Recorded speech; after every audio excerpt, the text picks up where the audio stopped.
Imagine the morning fog over Moor. It doesn't carry the smell of wood smoke or damp earth. It carries the deafening roar of 100 rifles firing at once. This wasn't a simple duel. It was a full-scale battle, waged street by street, where neighbors hunted neighbors from behind windows and doorways. The history books call it the Rowan County War, often dismissing it as just another mountain feud. But was it? How does a quiet county seat turn into a slaughterhouse?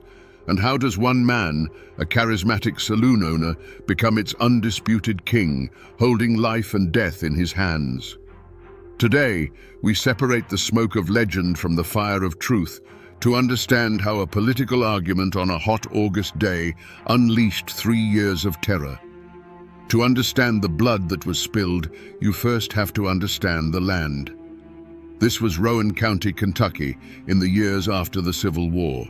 A place carved out of the Appalachian Mountains, where steep hills and deep, shadowed hollows kept communities isolated, suspicious of outsiders, and fiercely self-reliant.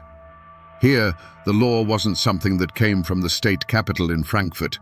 It was something made by the men who held the most land, commanded the most respect, or carried the fastest gun. The forests provided a living, the cornfields provided the bread, and the family name provided your identity. It was a world that ran on its own clock and lived by its own unwritten rules. At the heart of this world were two powerful currents, pulling the county in opposite directions. On one side, you had the Martins and their allies. These were the Democrats, the old guard. They were farmers and landowners, men whose families had worked this soil for generations. They saw Rowan County as their birthright, a legacy to be protected. Their leader, John Martin, was a respected figure, the patriarch of a clan that embodied the traditional values of the mountains.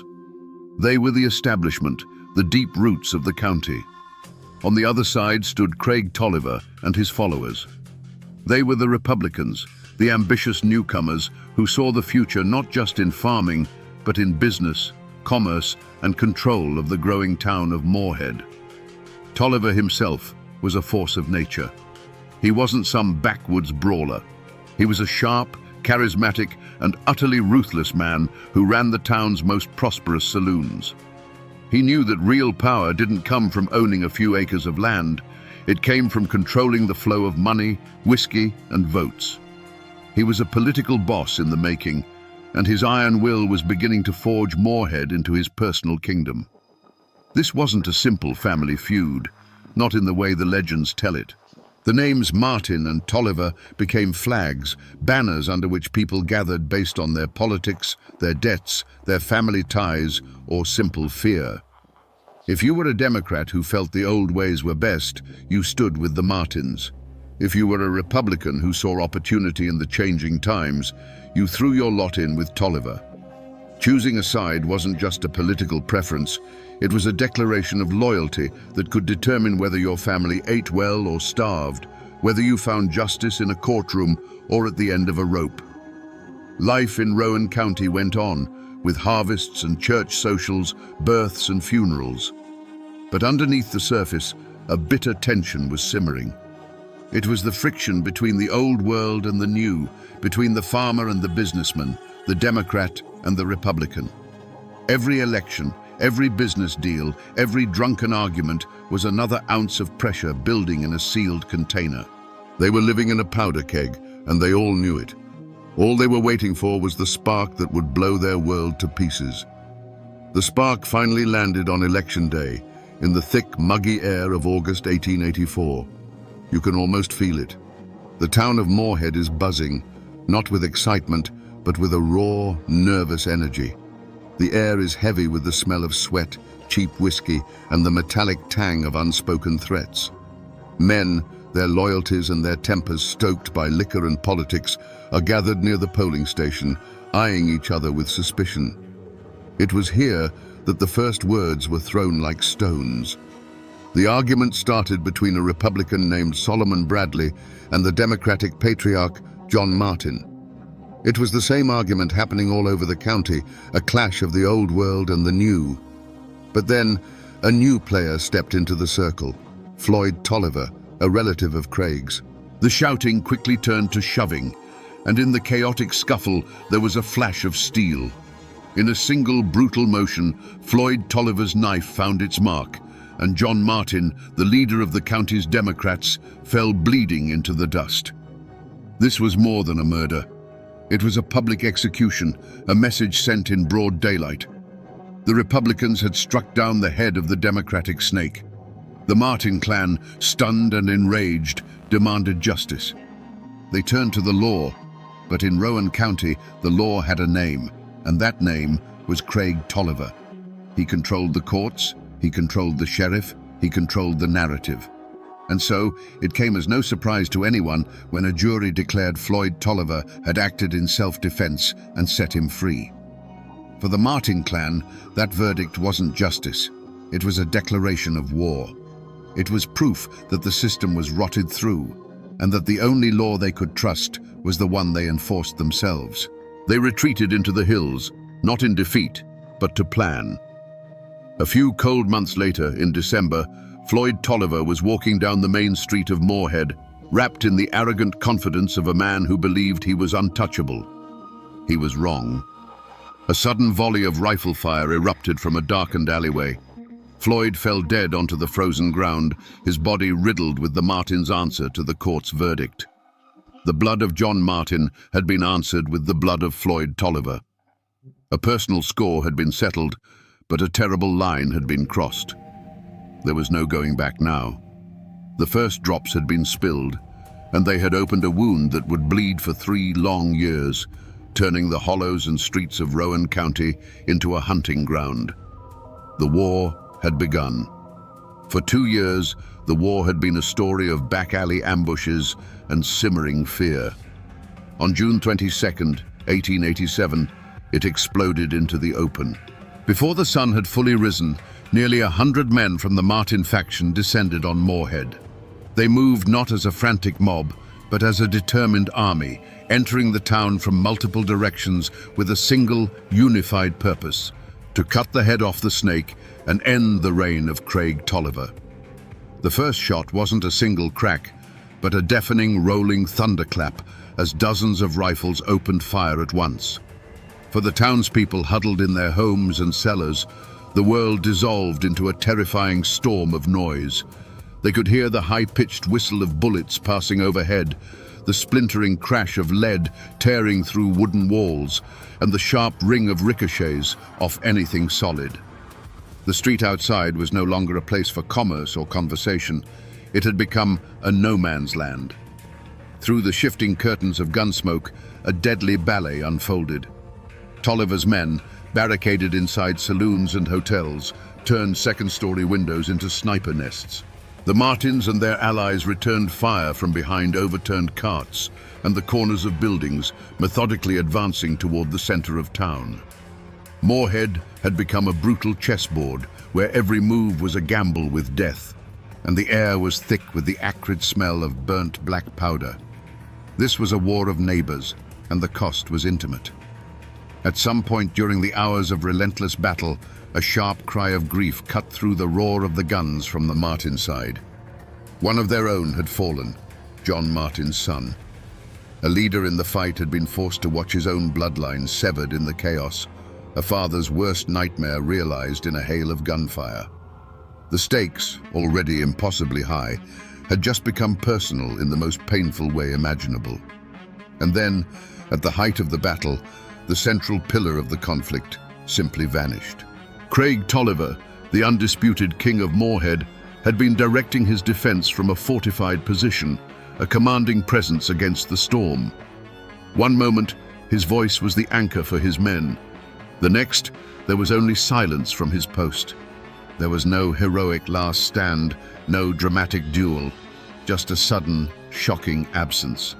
A single, unseen shot, fired by a Martin sharpshooter or a treacherous ally no one would ever know for sure, had found its mark.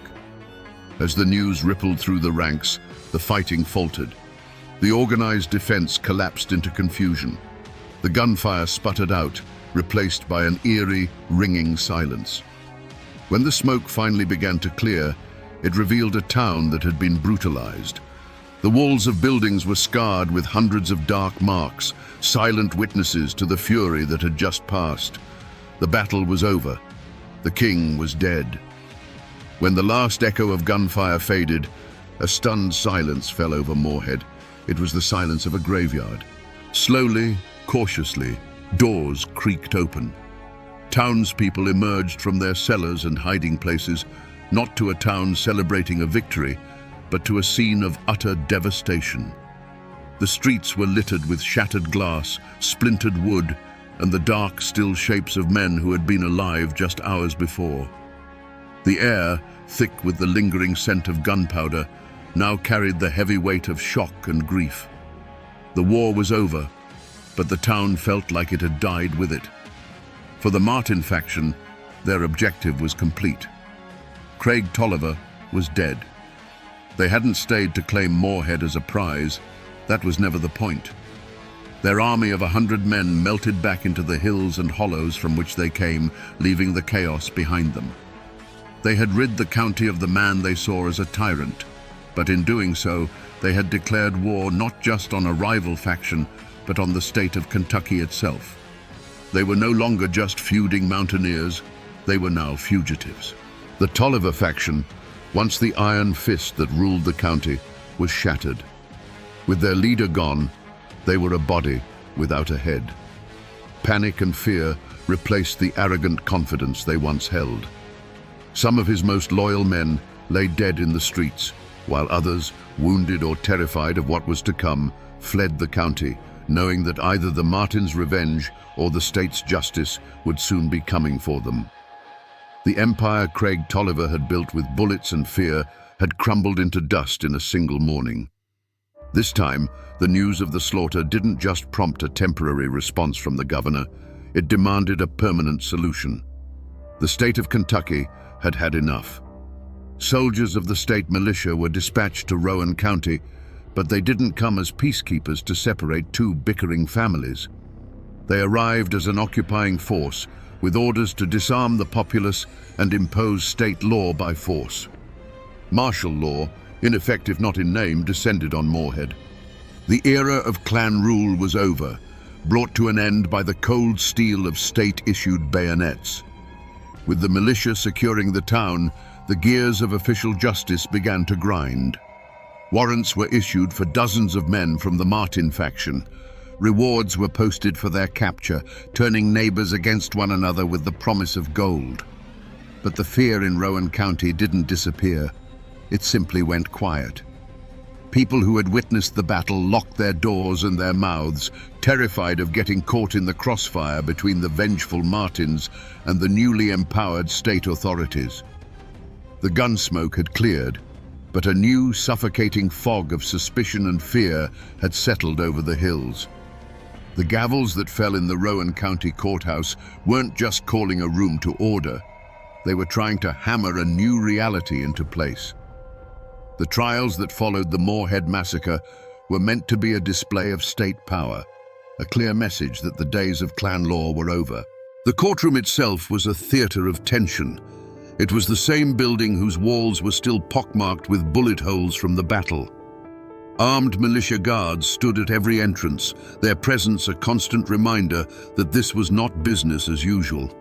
The benches were packed with onlookers, family of the accused, Tolliver sympathizers, and curious strangers, all watching to see if the law of Kentucky was stronger than the code of the mountains. In the defendant's box sat the men of the Martin faction. But they didn't look like defeated criminals. You have to understand, in their own eyes, and in the eyes of many in the county, they weren't murderers. They were liberators. They had faced a tyrant that the law itself had failed to control. So they sat there, not with remorse, but with a quiet, stubborn dignity. They had done what they felt they had to do, and they were prepared to face the consequences, convinced of the righteousness of their cause. Their defiance was a silent challenge to the entire proceeding. The legal battle was as fierce as the gunfight that preceded it. Cunning lawyers for the defense didn't just argue points of law, they put Craig Tolliver's entire reign of terror on trial. They painted a picture of a county held hostage, where the legal system was a corrupt tool in the hands of one man. They argued that the attack on Moorhead wasn't an act of aggression, but an act of desperation, a people rising up to reclaim their own government. It was a powerful narrative that resonated deeply with a jury of their peers, men who had lived through those same dark years. And then came the verdicts. One by one, the men who had marched on Moorhead and waged open war in its streets faced the judge. And one by one, the astonishing results came in. Some were convicted of lesser charges and given light sentences. Others were acquitted entirely. In the end, not a single man was executed for their role in the battle. The most prominent leaders of the Martin faction eventually received pardons from a sympathetic Democratic governor, effectively wiping their slates clean. The state had flexed its muscle, but the outcome felt less like a verdict and more like a negotiated truce.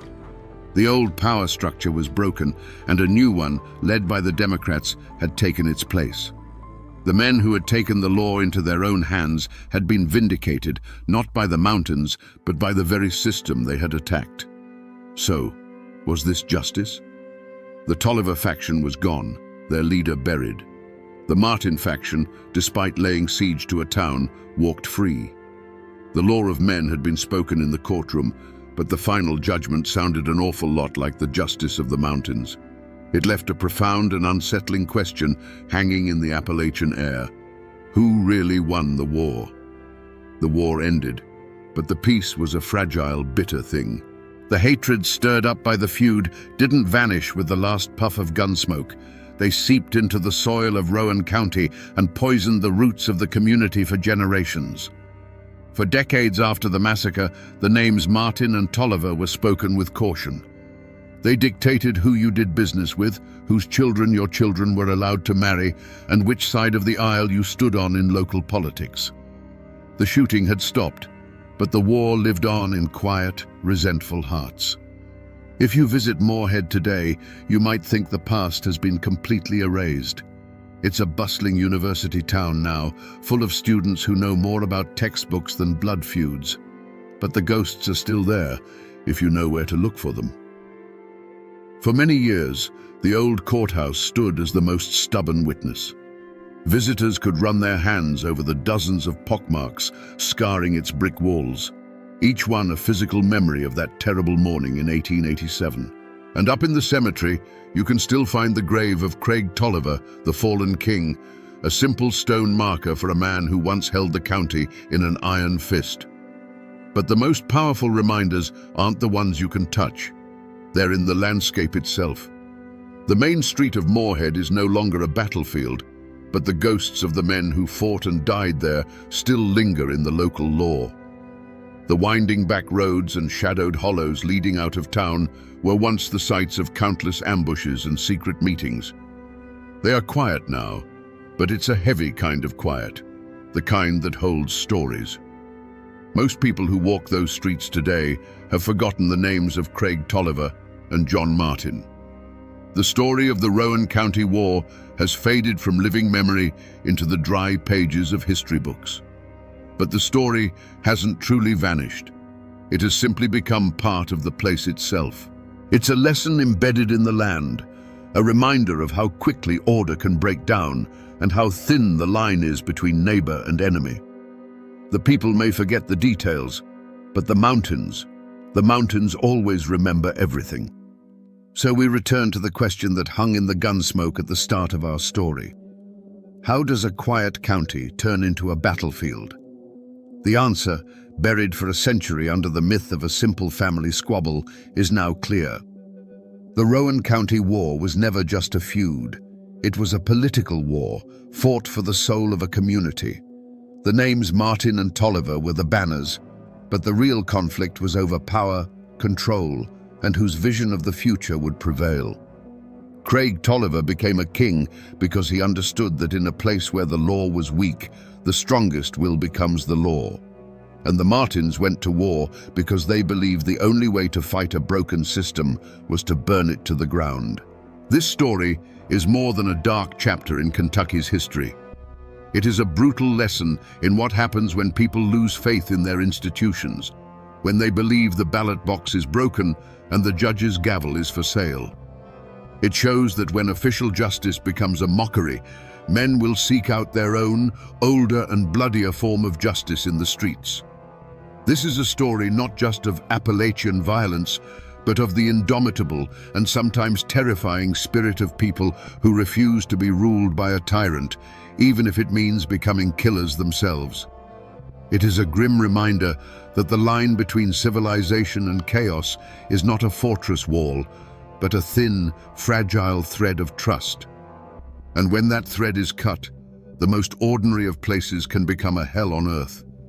The men who fought and died in Moorhead have long since turned to dust, but the lesson they left behind, written in blood and gunpowder, must never be forgotten.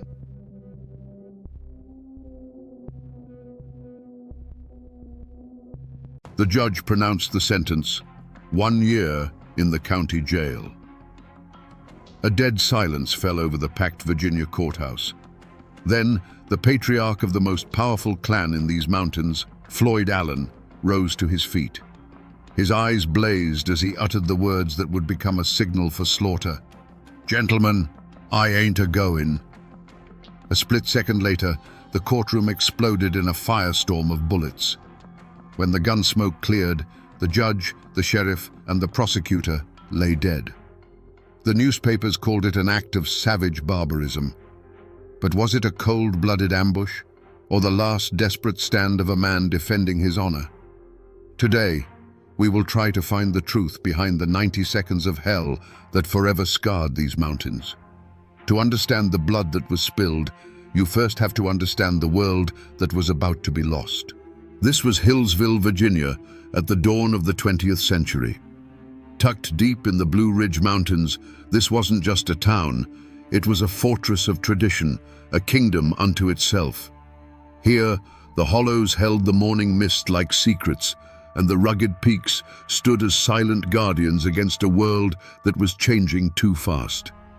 This was a land governed not by laws written on paper in some distant capital, but by the unwritten code of the mountains. The people here were cut from a different cloth. They were the descendants of Scottish-Irish settlers, a folk as hard and unyielding as the rock beneath their feet. They were fiercely independent, deeply suspicious of outsiders, especially the Flatlanders and their government. For them, the ultimate authority wasn't a judge or a sheriff, it was the family, the clan. Loyalty was the highest virtue, and honor was a currency more valuable than gold. An insult to one was an insult to all, and a man was expected to defend his name with a steady hand and a loaded gun. And in this world of shadow and stone, no clan cast a longer shadow than the Allens. They were the embodiment of the mountain spirit, powerful, proud, and absolutely uncompromising. They weren't just a family, they were a force of nature, with dozens of kin and supporters who looked to them for leadership, protection, and justice. When the Allens spoke, Carroll County listened. At their head stood the patriarch, 56-year-old Floyd Allen. Don't picture some simple farmer. Floyd was a titan of the mountains, a wealthy landowner, a savvy businessman who owned a general store and a sawmill. He was known for his immense strength, his quick temper, and a will made of iron. He never backed down from a fight, and he never broke a promise. To the people of Carroll County, he was more than a man. He was their king. The Allens lived by a simple, terrifying creed, an oath that was whispered with a mix of fear and admiration across the county. It was the foundation of their power and the very core of their identity. No Allen will ever go to jail. This wasn't just a boast. It was a declaration of sovereignty, a promise that they would answer to their own code of honor before they ever answered to the laws of the Flatlanders. But the outside world, with its telegraphs, its railroads, and its centralized government, was creeping closer. The authority of the state was pressing in on this isolated kingdom, seeking to replace the ancient law of the clan with the modern law of the land. The world of the Allens and the world of Judge Thornton Massey were two massive millstones, grinding slowly, inevitably, toward each other. It was only a matter of time before someone got crushed between them. Great tragedies often begin with the smallest of things, a spark in a tinder-dry forest. For the Allens, that spark was a clumsy gesture at a local corn festival. Floyd's young nephew, Wesley Edwards, tried to kiss a girl. It was a foolish, youthful act, but in the mountains, where a woman's honor is fiercely guarded, it was a profound offense. The girl's brothers, Will and Sid, saw it, and fists flew. News of the fight traveled fast, echoing through the hollows until it reached the ears of Floyd Allen. His nephew had been challenged, his kin had been disrespected. This was not a simple brawl to him, it was a stain on the honor of the entire Allen clan. He didn't wait for the law, he dispensed his own. He met the Edwards brothers on a dusty road, and the conversation was short. According to witnesses, Floyd, a man of formidable strength, beat one of the brothers so severely with the butt of his pistol that he left him bleeding and broken in the dirt. Now the outside world was forced to act. The beating was too public, too brutal to ignore. A warrant was issued for the arrest of Floyd Allen. Sheriff Lewis Webb and his deputy, men who knew exactly who they were dealing with, rode out to Floyd's home. They were met on the porch by the patriarch himself, not with his hands up, but with a rifle cradled in his arms. In a tense standoff, Floyd made his position clear. He had been insulted, he said, and he would not be dragged from his home like a common criminal. This was the moment the line was truly crossed. Floyd Allen looked the law in the eye and did not blink. He told the sheriff that he would come to court, but he would come on his own time, on his own terms. And incredibly, that's exactly what happened. The sheriff and his deputy retreated, empty-handed. Floyd surrendered when he was ready, walking into town not as a prisoner, but as a king granting an audience. He had bent the law to his will, proving to everyone in Carroll County that he was a power unto himself. But in doing so, he had thrown down a gauntlet. He had publicly humiliated the court and dared it to challenge him. Now, all eyes turned to the Hillsville courthouse. It was no longer a place for a simple assault trial. It was a battlefield, and everyone knew the Allens were coming prepared for war. March 14th, 1912. The Hillsville courthouse was not a hall of justice. It was a powder keg, and Judge Thornton Massey had just lit the fuse. As the sentence, 1 year in jail, hung in the electrified air, Floyd Allen rose. He looked not at the judge nor the jury, but at the entire system that dared to put a chain on him. "Gentlemen," he said, his voice low and steady, "I ain't a-goin'." He turned to leave, a king dismissing his court. Sheriff Webb lunged forward to grab his arm, a single fatal motion that broke the spell. In that instant, a single sharp crack of a revolver split the silence. To this day, no one knows for sure who fired it. Was it Floyd? Was it his son Claude, leaping to his father's defense? Or was it a deputy trying to enforce the law? It no longer mattered. That first shot was a signal. It was the first drop of rain that unleashes a hurricane. The courtroom didn't just erupt, it detonated. From every corner of the room, revolvers and rifles appeared as if from thin air. The Allens and their supporters, strategically placed among the crowd, unleashed a devastating crossfire. For those trapped inside, it wasn't a gunfight, it was the end of the world. The air turned into a deafening thunderclap of noise, punctuated by the flash of muzzles and the high-pitched whine of ricochets. The solid wood of the benches and the judge's dais splintered, chewed to pieces by an invisible hail of lead. The men who represented the law were the first to fall. Judge Massey, who had just sealed Floyd's fate, sought cover behind his bench. A moment later, his gavel fell silent forever. Sheriff Webb, the man who had taken that fateful step forward, crumpled to the floor. His last act on this earth was to pull his own revolver and send a bullet tearing into Floyd Allen's thigh, a final defiant gesture of the law he served. Prosecutor William Foster fell nearby, and a juror, a farmer named Augustus Fowler, was trying to scramble for the door when his escape was cut tragically short. Panic turned the crowd into a human stampede. People screamed, clawing their way towards the doors, trampling one another in a desperate bid for survival. A thick, choking cloud of gunpowder smoke filled the room, turning the scene into a blind, suffocating hell. Witnesses said it felt like an eternity, but the storm of bullets lasted no more than 90 seconds. When the last echo of gunfire faded, a ringing silence descended. The smoke began to clear, revealing a tableau of silent horror. Dark, ugly pockmarks scarred the courthouse walls, 57 of them, each one a testament to the madness that had just passed. Through the haze, figures moved with purpose. Floyd Allen, wounded but alive, was lifted by his kinsmen and carried from the building. The Allen clan mounted their horses and vanished back into the mountains, leaving a blood-soaked courthouse and a nation in shock. When the last of the Allen clan galloped out of sight, a profound, ringing silence fell over the Hillsville courthouse. It was a silence heavier than any sound, broken only by the whimpers of the wounded and the terrified gasps of the survivors.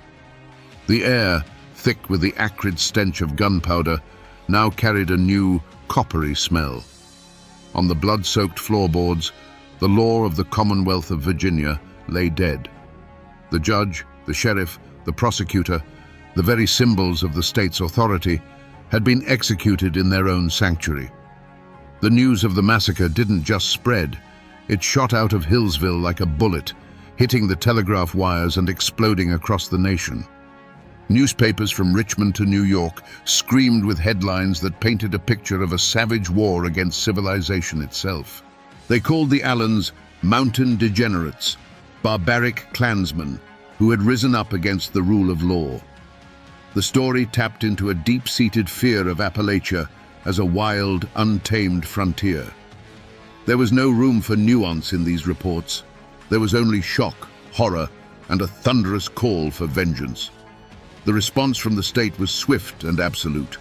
Governor William Hodges Mann declared that the assassins would be hunted down if it took all the resources of the Commonwealth.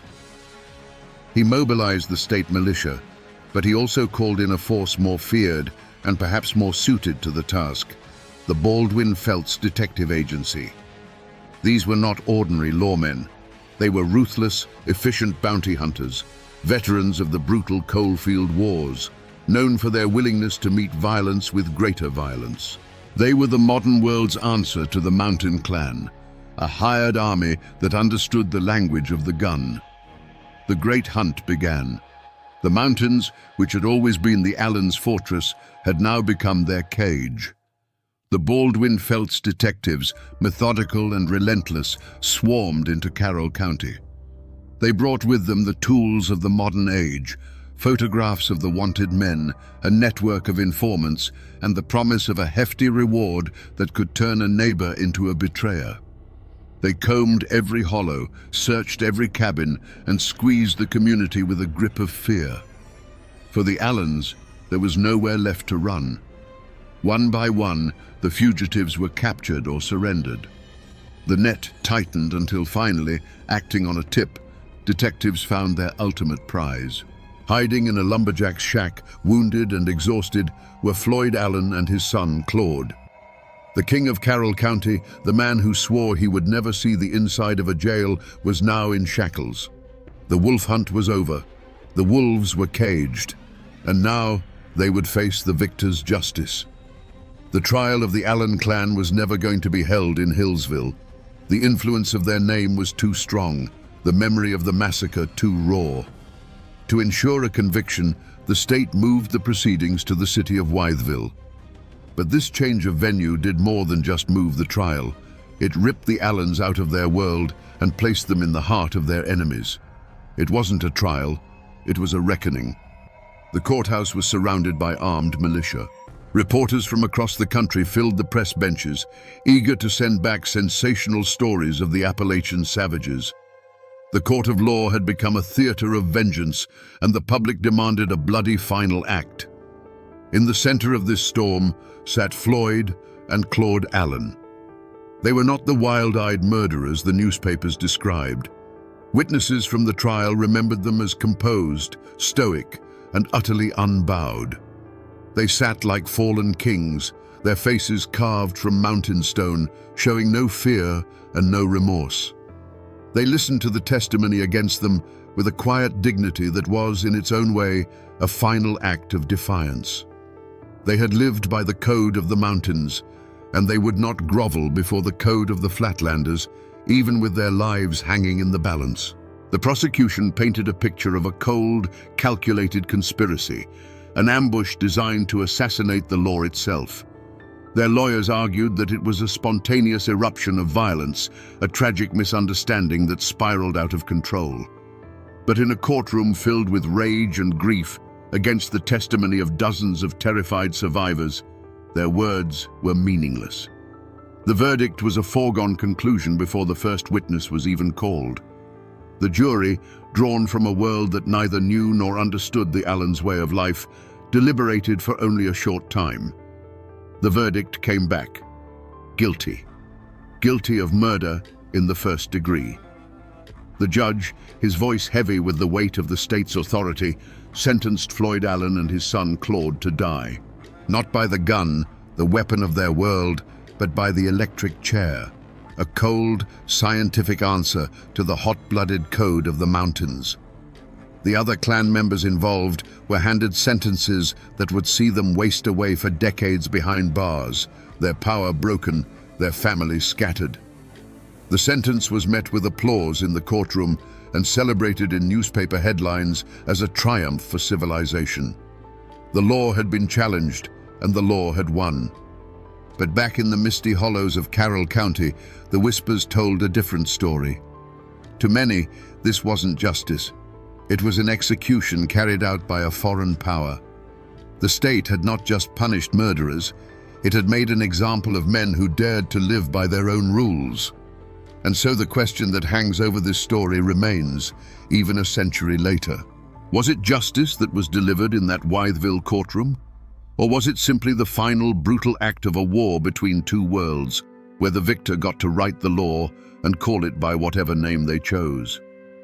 The years have passed, and the gun smoke over Hillsville has long since cleared, but the echo of those shots has never truly faded. On March 28, 1913, Floyd Allen walked to the electric chair. As they strapped him in, he looked at the witnesses and spoke his own epitaph, words as hard and unyielding as the man himself. "Gentlemen, I'm dying like a man. I'll get there before you do." Minutes later, his son Claude sat in the same chair, meeting his end with the same mountain stoicism. The state had its final victory. But the Allen story didn't end there. Floyd's brother, Sidner, became a legend of survival. Riddled with 11 bullets during the shootout, he not only lived, but escaped, hiding in the mountains for months. When he was finally caught, he was sentenced to 35 years in prison, but he outlasted the outrage. He was eventually pardoned, a man who stared death in the face and walked away. The other clan members served their long sentences, returning to a world that had moved on, forever branded by those 90 seconds of violence. If you go to Hillsville today, you won't see the original courthouse. It was torn down decades ago, but for years its replacement stood on the same ground, and the old-timers would tell you that the spirit of that day lingered. They said that for a long time you could still trace the bullet holes in the old building's walls, silent mouths speaking of the chaos. The graves of Floyd and Claude Allen can still be found in a family cemetery, their stones a quiet, somber testament to the clan's vow. They are not just graves, they are a landmark, a place where the past feels close enough to touch. The rest of the world has largely forgotten the Carroll County Courthouse Massacre. It's become a dusty footnote in the history books. But here, in these mountains, it is not forgotten. It has seeped into the soil and become folklore. The story is told not as history, but as a cautionary tale about pride, honor, and the terrible price of defiance. The Allen name still echoes through these hollows, a name that for some means murder and mayhem, but for others still whispers of a fallen king who dared to stand against the world and kept his promise that he would never, ever go to jail. The mountains remember. So we come back to the question that hung in the gun smoke of that Virginia courthouse. Were the Allens cold-blooded killers who planned a massacre from the start? Or were they defenders of an ancient code, pushed to a final desperate act? The truth, like most things in these mountains, is not so simple. They came to that courthouse armed because in their world, power was respected only when it was backed by the threat of force. They didn't see themselves as criminals defying the law. They saw themselves as sovereigns of their own kingdom, defending its honor against a foreign invasion. The Hillsville Massacre was more than just a crime. It was the bloody, violent end of an era. It was the moment the modern world, with its courts and its electric chairs, finally broke the back of the old world, with its clans and its code of blood honor.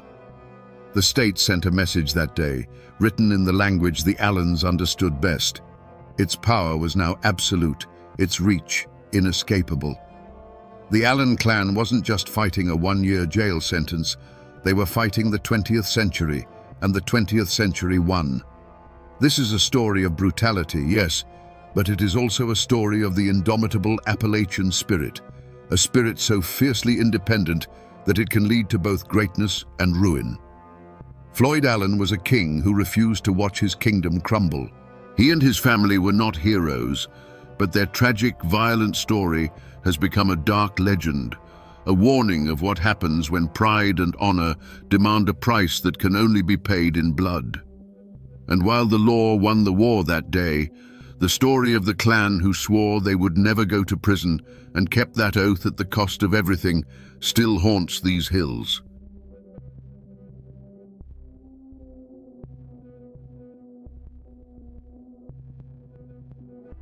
In the misty mountains of Appalachia, they say a word can be sharper than any blade, and a woman's pride can be a poison more potent than any rattlesnake's venom. They tell a story of a young man lying on his deathbed, not from fever or from battle, but from love. And they whisper the name of the woman who put him there with a single cruel sentence. Her name was Barbara Allen. Most folks have heard the song, a sad little tune about a hard-hearted girl. But here, in the isolated hollows, that song became more than music. It became a legend of a heart so cold it could freeze a man's soul. It raises a question that still echoes in these hills. Can a person truly be killed by a word? Today, we separate the ballad from the chilling folklore it spawned, to look into the icy heart of Barbara Allen and ask the one question the mountains have been asking for centuries. Was she a monster, or the most tragic victim of them all? You have to understand what life was like back then, in those hidden pockets of the Appalachians. It was a world carved out of the wilderness by sheer grit and stubbornness. Life wasn't measured in the turning of pages on a calendar, but in the rhythm of the seasons, the spring thaw that swelled the creeks, the long hot summers of planting and tending, the autumn harvest that decided who would eat well and who would go hungry through the biting winter. The mountains weren't just a backdrop, they were a living entity, providing everything you needed, but also capable of taking it all away in a heartbeat with a flash flood or a sudden blizzard. In the heart of one such settlement lived a young man they called Sweet William. The name wasn't just a convenience, it was a description. He was the kind of man who was first to help a neighbor raise a barn and the last to leave a campfire.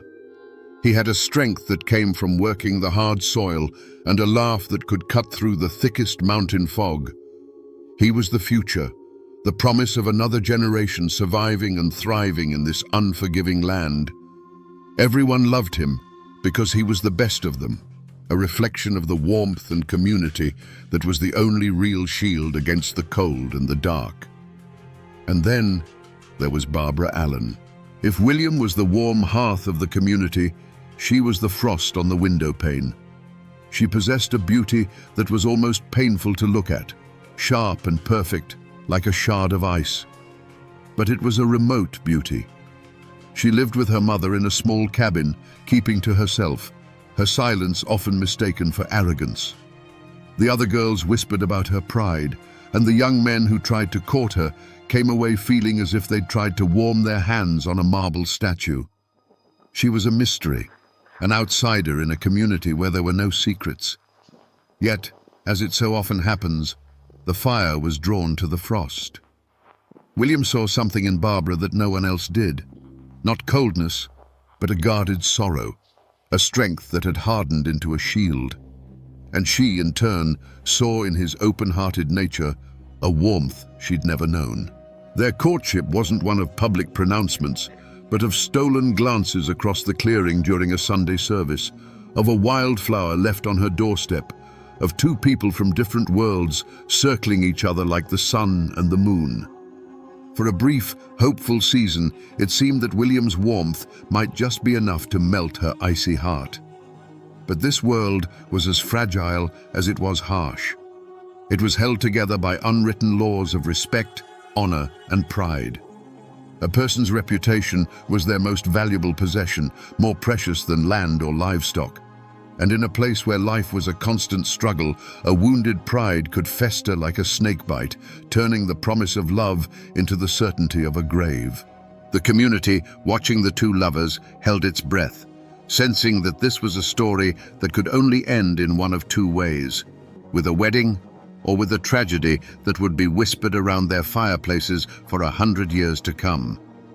The turning point, the moment the future split into what could have been and what was, didn't happen in a dark forest or with the flash of a knife. It happened in a place of celebration. The harvest had been good, and the community gathered in the largest clearing, the air thick with the smell of roasting meat, wood smoke, and the sweet, sharp scent of homemade apple cider. Fiddles were playing, people were laughing, and for a little while, the harshness of mountain life was forgotten. At the center of it all, of course, was sweet William. He was in his element, surrounded by friends, his voice booming over the music. Flushed with cider and the simple joy of the evening, he raised his wooden cup. "A toast!" he shouted, a wide grin on his face. "A toast to the beauties of this valley who make the work worthwhile and the winters warm." Men cheered, and the women, both young and old, smiled at the compliment. It was a simple, clumsy, heartfelt gesture from a young man who loved his home and the people in it. But in a shadowed corner, one pair of eyes didn't smile. Barbara Allen had watched him all evening, a rare warmth in her own heart. She saw him as hers, a private treasure. And in that moment, his toast felt like a betrayal. He hadn't toasted her. He had thrown her into the common lot with every other woman there. To his mind, it was a harmless, all-encompassing compliment. To her proud and guarded heart, it was a public declaration that she was nothing special to him at all. It was a careless flick of the wrist that to her felt like a slap across the face. She didn't scream or cry. Her pain was a cold, quiet thing. The light in her eyes simply went out, replaced by a glacial hardness. Without a word, she stood up, smoothed her dress, and walked out of the clearing, vanishing into the night. Her departure was so silent that at first only a few noticed. But a chill followed in her wake, and soon the whispers started. William, seeing her empty place, felt a knot of dread tighten in his stomach. The laughter died on his lips. He followed her, of course. He went to her cabin that night and the next day, but the door remained barred. He sent friends to plead his case, but they returned with shaken heads, speaking of a coldness they had never seen in a living soul. The community watched as a wall of silent, unforgiving pride rose between the two lovers. William's careless words had been the spark, but Barbara's wounded heart was the tinder. A fire had been lit, a slow, consuming blaze that wouldn't be put out with apologies. It was a fire that would demand a sacrifice. William's life wasn't being taken by disease. It was draining away from a wound no doctor could see, a sickness of the soul. His servants, loyal and terrified, saw their master fading like the last embers of a fire. In desperation, they went to the one person who held the cure or the final poison. They found Barbara Allen at her cabin, and their message was a raw plea. "Our Lord is dying, and he is calling for the one named Barbara Allen." There was no command in their voice, only a prayer. She rose slowly, so slowly you'd think time itself was wading through molasses. Every step she took from her cabin to his bedside was deliberate, a leisurely stroll towards a man's last moments. When she finally entered his room, the servant standing helplessly by the door felt a sudden chill, a damp cold that had nothing to do with the weather. It was as if she had brought the dead of winter into that small, suffocating space with her. William, pale as a death shroud, his voice a dry whisper, turned his face from the pillow. He looked at her, his eyes pleading for a single drop of mercy. "I am sick, and very, very low," he rasped. "And it's all for the love of you, Barbara Allen." It was his last gamble, his entire being laid bare, hoping to find a flicker of the woman he loved beneath the ice. But the woman who stood over him was not a lover. She was a judge. Her face was a mask of cold indifference. She looked down at the dying man, not with pity, but with a chilling clarity. Her voice, when it came, was not loud, but it cut through the silence like a razor. "I remember," she said, each word a perfectly formed drop of venom. "There, in the tavern of the city, when the wine was pouring like a river, you drank to the health of all the beauties, and you neglected me, Barbara Allen." Those words weren't a memory. They were a sentence. They were the final killing blow. The servants watched as the last spark of hope in William's eyes was extinguished. It wasn't a flicker. It was a snuffing out, as sudden and complete as a candle plunged into water. No weapon was raised, no blood was shed, but everyone in that room knew they had just witnessed an execution. William said nothing more. He simply took a shallow breath, and with the last of his strength, he turned his face to the cold, unforgiving wall. It was an act of final surrender. He was turning his back not just on her, but on the world itself, a world where the woman he loved had chosen her pride over his life. A moment later, a profound stillness fell upon the room, a silence deeper and more terrible than any scream. Sweet William was gone. Barbara Allen turned and walked out of that room without a backward glance. She left behind a profound silence, a dead man, and the shattered servants who had just witnessed a soul being extinguished by sheer cruelty. She stepped out into the crisp mountain air, her head held high, the victor in a war only she had been fighting. Her pride was satisfied. Her grievance was avenged. She had won. For the first few hundred yards, that cold satisfaction was a shield, protecting her from the truth of what she had done. But she had not gone a mile, just as the path began to wind back towards her own lonely cabin, when a new sound reached her. It was a sound that cut through the rustling leaves and the sighing of the wind. A single, mournful toll of a funeral bell, echoing from the small church in the valley. Dong.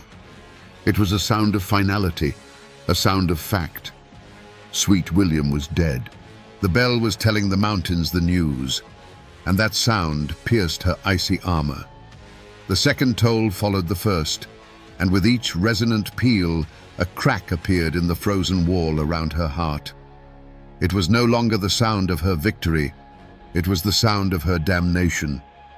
The ballad says that the bell seemed to cry out her own name on the wind, a mournful accusation. Hard-hearted Barbara Allen.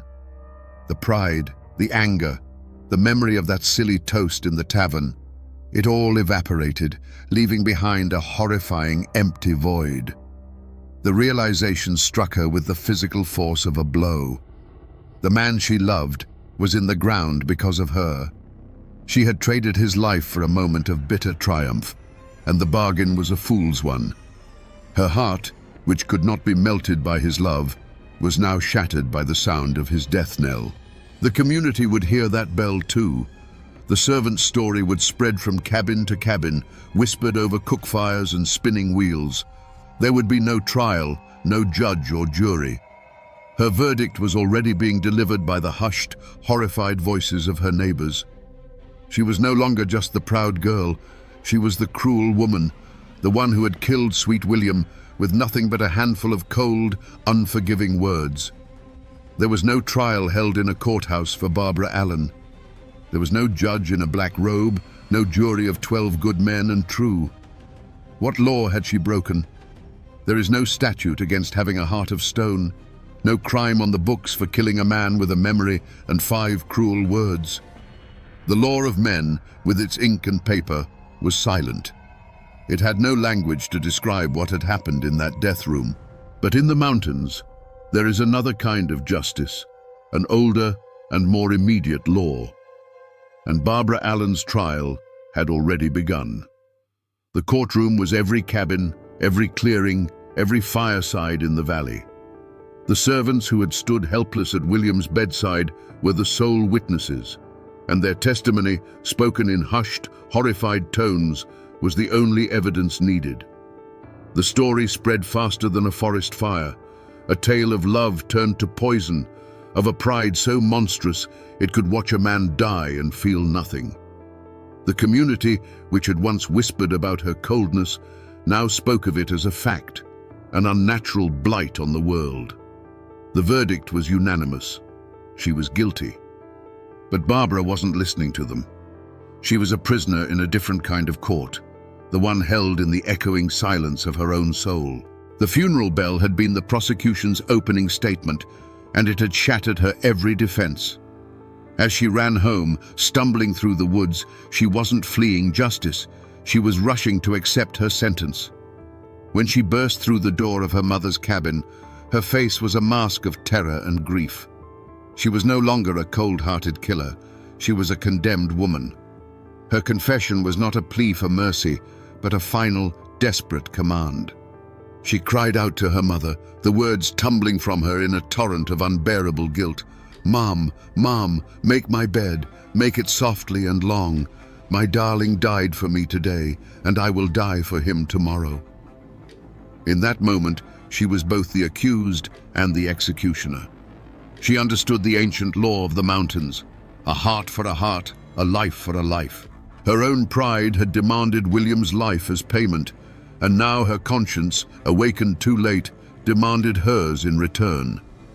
And so the final verdict was delivered, not by the community, who would soon change their condemnation to a sad, shaking pity, but by Barbara Allen herself.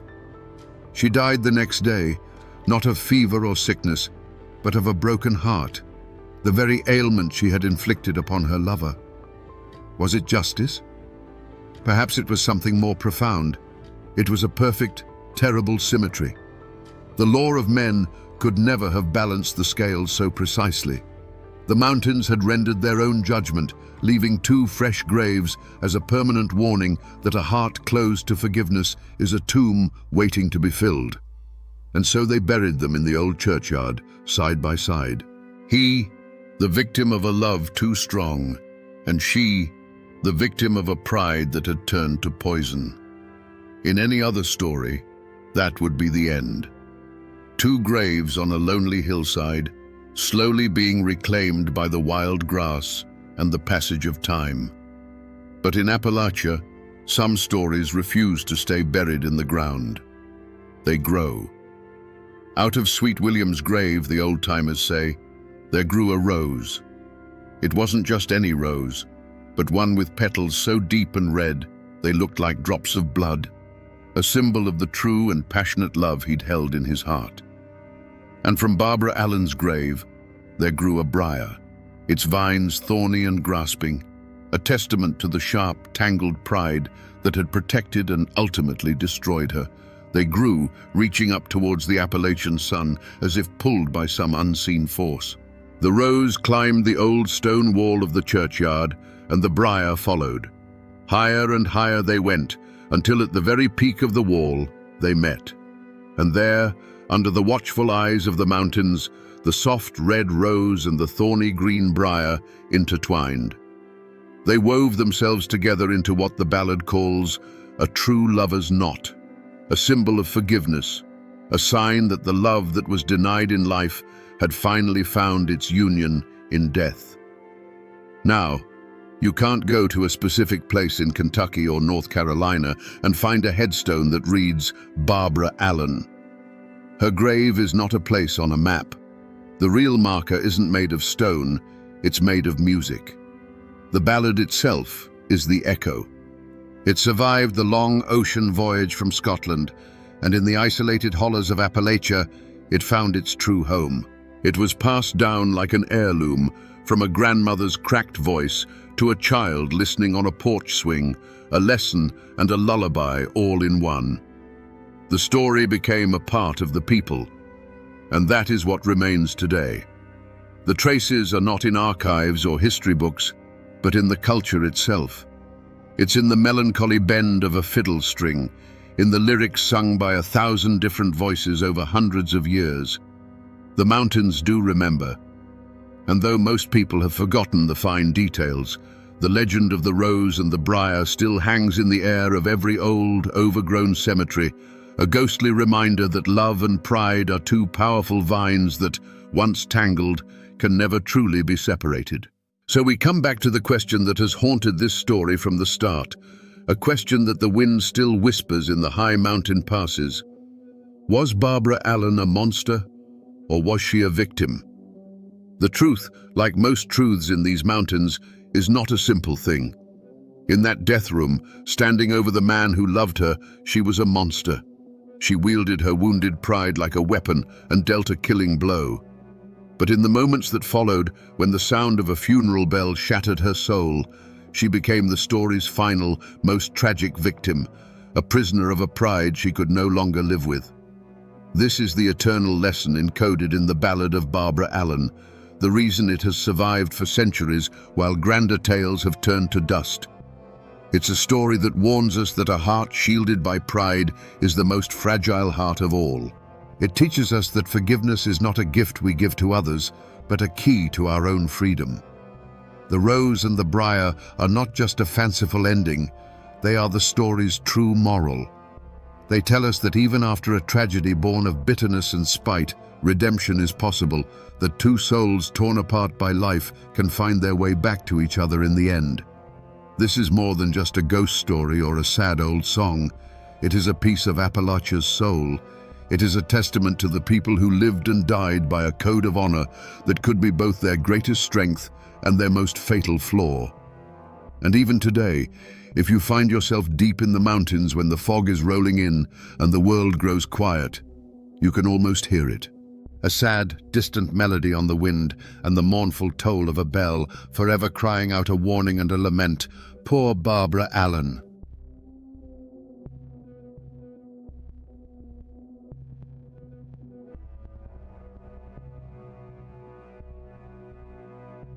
In the cold, coal-dusted hollows of 1930s West Virginia, a ghost walked the mountains. They called him Little Billy Rhodes. He was a thief who never took for himself, a phantom who left sacks of flour on the doorsteps of starving miners' shacks. Then, one day, as suddenly as he had appeared, he was gone. No body, no trial, no final shootout. Just silence. The company bosses called him a dangerous criminal. The law called him a menace. But to the families trapped in the crushing grip of debt and desperation, he was something else entirely. A prayer answered in the dead of night. Was he a real man of flesh and blood? Or was he an idea, a spirit of defiance that lived in the hearts of a whole community? Today, we dig through a mountain of legend to find the truth, to understand how the quiet anger of 1,000 miners gave birth to the ballad of Little Billy Rhodes. To find the man, you have to dig past the myth, and the story they tell always begins in the same place. A grey, clapboard house in a nameless company town, indistinguishable from 100 others pressed into the folds of the West Virginia hills. It's a place where the air itself tastes of coal dust, and the only clock that matters is the steam whistle from the tipple. This wasn't a community, It was a holding pen, built for the sole purpose of extracting coal from the earth and loyalty from the men who mined it. They say Billy was born into a miner's family, like every other boy in the camp. His father was a man whose strength was legendary, able to load more tons in a shift than any two younger men, but who came home each night with a little more of the mountain ground into his lungs. His mother was a woman who could make a meal from next to nothing and find a way to patch a patch, her silence a testament to a resilience that ran deeper than any coal seam. In that small shack, he learned the unspoken code of the mountains. You protect your own, you owe no debt to an outsider who disrespects you, and you never, ever show weakness. The world outside that door, however, operated on a different code entirely. The turning point, the moment the boy became something more, came with the sound of a cough. It was his father's cough, a wet, ragged sound that signaled the end. Black lung. The company called it miner's asthma and docked his pay for missed shifts. When he finally succumbed, the company sent no condolences. They sent a man with a ledger to calculate the family's outstanding debt at the company store. The man who had given his life to the mine was now just a negative number in a book. The true breaking point came a week later. Billy, still a boy, but now the man of the house, watched his mother stand before the company store manager, a man with a soft belly and clean fingernails. She was pleading for a bag of flour on credit just until her oldest son could start in the mines. The manager checked his ledger, shook his head, and turned her away empty-handed. In that moment, Billy saw it all with a terrifying clarity. The injustice wasn't a mistake in the system, it was the system. He saw his mother's shame, the manager's indifference, and the well-stocked shelves that might as well have been a world away. That night, something in him hardened, turning his grief into a cold, sharp-edged purpose. He didn't cry. He watched. He began to truly see the woods that surrounded the camp, not as a playground, but as a sanctuary, a place with its own laws that the company couldn't touch. He learned the paths the guards walked, the timing of the supply wagons, the way a loose floorboard in the company store sang a different tune than the others. The mountains were teaching him, forging him. He was creating his own code, born from the ashes of his father's life. It was a simple code, but absolute. You do not harm a working man. You do not touch a family's meager possessions. You do not spill blood if it can be avoided. But you take back what was stolen, you humble the proud, and you deliver justice where the law refuses to tread. The boy who watched his mother walk away with nothing was gone. In his place stood a shadow, waiting for the right moment to fall. Before the full weight of the law and the focused rage of the coal barons came crashing down, there was a period of strange, tense equilibrium. The name Little Billy Rhodes settled over the hollows, not like a storm cloud, but like the persistent mountain fog, a constant, unseen presence that changed the landscape. He wasn't a man you'd meet at the company store. He was the reason you could walk past that store with your head held a little higher, knowing its power wasn't absolute. In those days, his legend was written on the porches of the needy. A family whose father was too sick to work would wake to find a side of bacon and a sack of potatoes by the door, left sometime between the last patrol of the company guards and the first light of dawn. A widow, facing eviction, might find a handful of real US dollars tucked into the frame of her screen door, just enough to pacify the company man for another month. These weren't grand gestures, they were acts of targeted survival, a quiet redistribution of stolen wages. His relationship with the community was a sacred, unspoken pact. They were his eyes and ears. A child playing by the creek might see a new company guard and mention it to his father. That evening, the information would travel through the camp. A ripple of warning passed in hushed tones between miners at the coalface, between women hanging laundry on the line. In return, the community became a fortress of silence. When the sheriff and his deputies came asking questions, they were met with blank stares, slow shrugs, and the impenetrable wall of mountain folk protecting their own. Little Billy? Can't say I know the man. This was Billy in his prime, a master of his domain. He moved through the world of the company town like a ghost in his own house. He knew which guards drank on duty, which managers were careless with their keys, and which routes the payroll wagon took on the last Friday of the month. He wasn't just a thief, he was an intelligence operative in a war nobody had officially declared. He had turned the mountains that imprisoned his people into his greatest weapon, a labyrinth of shadow and stone where he was king. This fragile balance was the world he had built, a world he sought to protect. It was a place where fear was no longer the only currency, where a single defiant man could hold back the tide of corporate greed. He had given his people more than just food and money. He had given them hope, a dangerous and priceless commodity. And it was this very success, this growing legend, that would eventually become the greatest threat to his existence. But a man who lives by a code is also a predictable man. And little Billy's greatest strength, that unwavering white-hot sense of justice, was also the one crack in his armor. He wasn't a cold strategist. He was a man fueled by a righteous fire. His heists on company property were calculated, almost impersonal acts of war.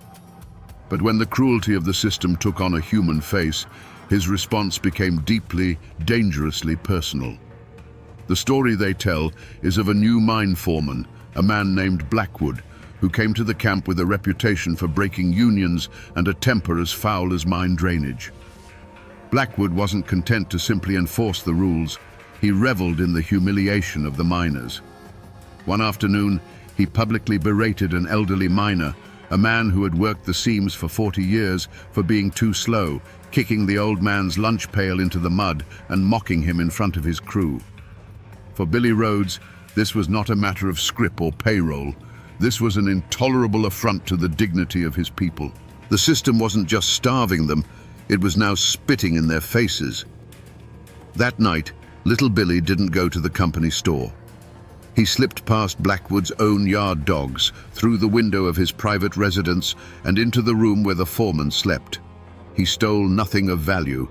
Instead, he took Blackwood's prized double-barreled shotgun from its rack over the mantel, broke it clean over his knee, and laid the two splintered pieces on the pillow next to the sleeping man's head. To the miners who heard the story whispered the next day, it was a moment of pure triumph. But in truth, it was a grave error. It was the first time Billy had let his anger guide him instead of his reason. He had shown his hand. He had revealed that the way to get to the ghost wasn't to guard the safes, but to wound the community. He had proven that he could be baited, that his fury could be aimed. And in the cold, calculating eyes of the coal company, a man who can be angered is a man who can be trapped. The company, led by the foreman Blackwood, understood its enemy now. Humiliated by the broken shotgun, Blackwood realized that the way to kill a ghost is to attack what it loves. He stopped looking for a man in the shadows and started looking for a lever in the community, a way to force little Billy into the light. And he found that lever in a widow named Sarah, whose husband had been crushed in a rockfall the year before. Sarah and her young son were a symbol of the camp's suffering, and it was widely known that they were among the first to receive the Phantom's nocturnal gifts. The affront, when it came, was an act of calculated theater. On a cold, drizzly morning, Blackwood and two of his hired guards marched to Sarah's shack. In front of the assembled miners heading to the morning shift, he accused her of consorting with thieves and possessing stolen company property. He wasn't arresting her. He was doing something far more cruel. He was evicting her. The guards began throwing her meager possessions out into the muddy street: a cast-iron skillet, a threadbare quilt, a small stack of books. Her son, no older than 7, ran out to grab his only real toy, a small bird carved from a piece of scrap wood. One of the guards deliberately stepped on it, crushing it under his boot heel. The news of this public humiliation spread through the mine faster than a gas leak. For the miners, it was a profound act of terror. a message that even the most vulnerable were not safe. For little Billy, hearing the story passed in enraged whispers, it was something else entirely. It was a declaration of war aimed directly at his soul. The crushed wooden bird, the woman's silent tears, the foreman's smug satisfaction, these images burned away all his caution and calculation. This was no longer about scrip or safes. The unwritten rules of their conflict had been shattered. Blackwood had crossed a sacred line, targeting the innocent to draw him out. In that moment, Billy's mission changed. The cool-headed strategist vanished, replaced by a man consumed by a cold, singular rage. He saw the face of the system, and it was Blackwood's face. The foreman had taken a silent war and made it deafeningly personal. This was the point of no return. To let this stand would be to admit defeat, to tell the miners that their champion was powerless against true cruelty. It would poison the very hope he had cultivated. A response was no longer a choice. It was an obligation. The trap had been set, the bait had been taken, and little Billy Rhodes began walking a path from which there could be no turning back. The character of the Hollows changed. The whispers about little Billy, once filled with a kind of reverent excitement, were now laced with dread. The older miners, the ones with the deepest scars and longest memories, knew what this kind of escalation meant. They'd seen it before in strikes that ended in bloodshed. An attack on company property was one thing. A direct, personal war with a company man was an invitation for a massacre. They knew that when a hornet's nest is kicked, it isn't just the one who kicked it that gets stung.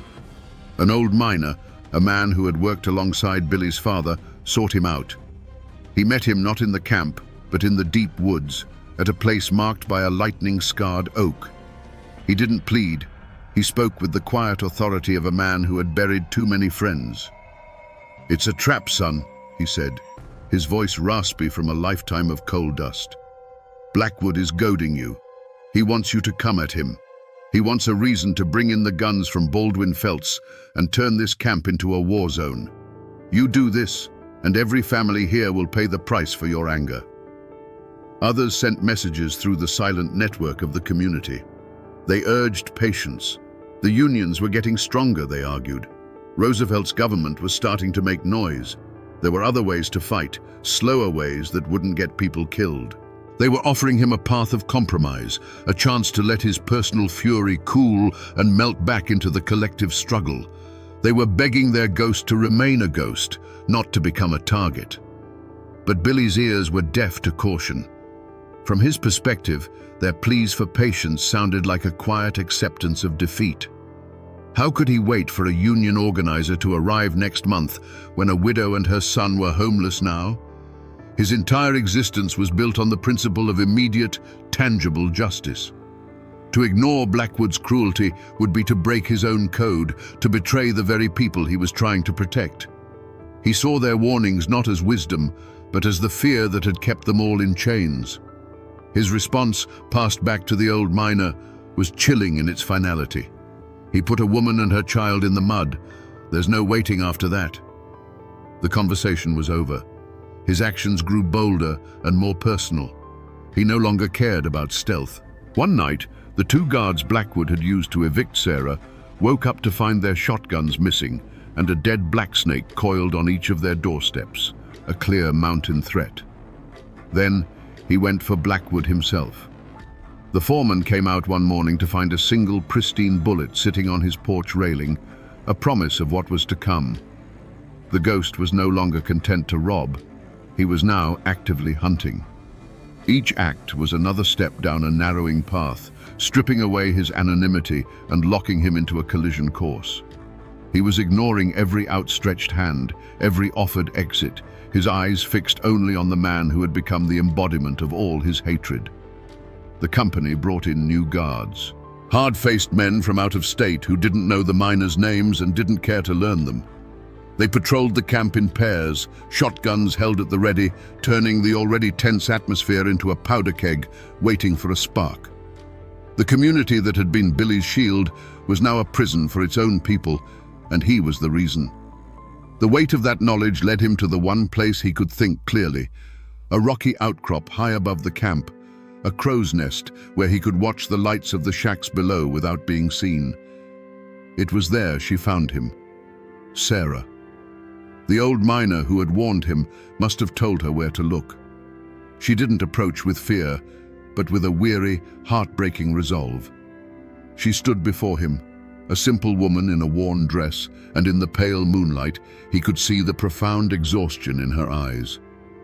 "You have to stop, Billy," she said, her voice barely a whisper. "This ain't justice. This is just more trouble."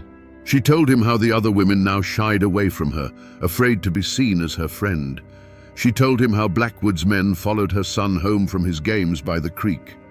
She explained that his gifts had become a curse, marking her family for persecution. "You wanted to give us hope," she pleaded, tears finally tracing paths through the grime on her cheeks. "But all I feel is fear. Every night I pray you don't do anything else in my name. Please, just disappear again. Let us be." For the first time since his father died, the cold certainty in his heart wavered. He looked at her face, and for a moment he saw not a cause, but a person he was breaking in his attempt to save her.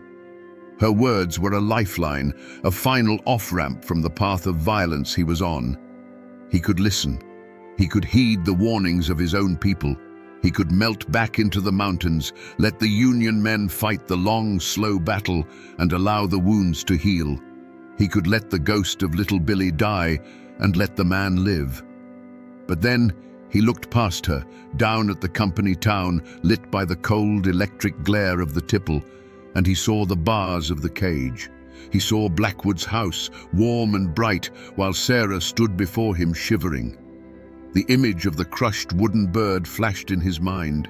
To stop now, to walk away, felt like a deeper betrayal than any violence he could commit. It would mean that a man like Blackwood could break a child's spirit and pay no price.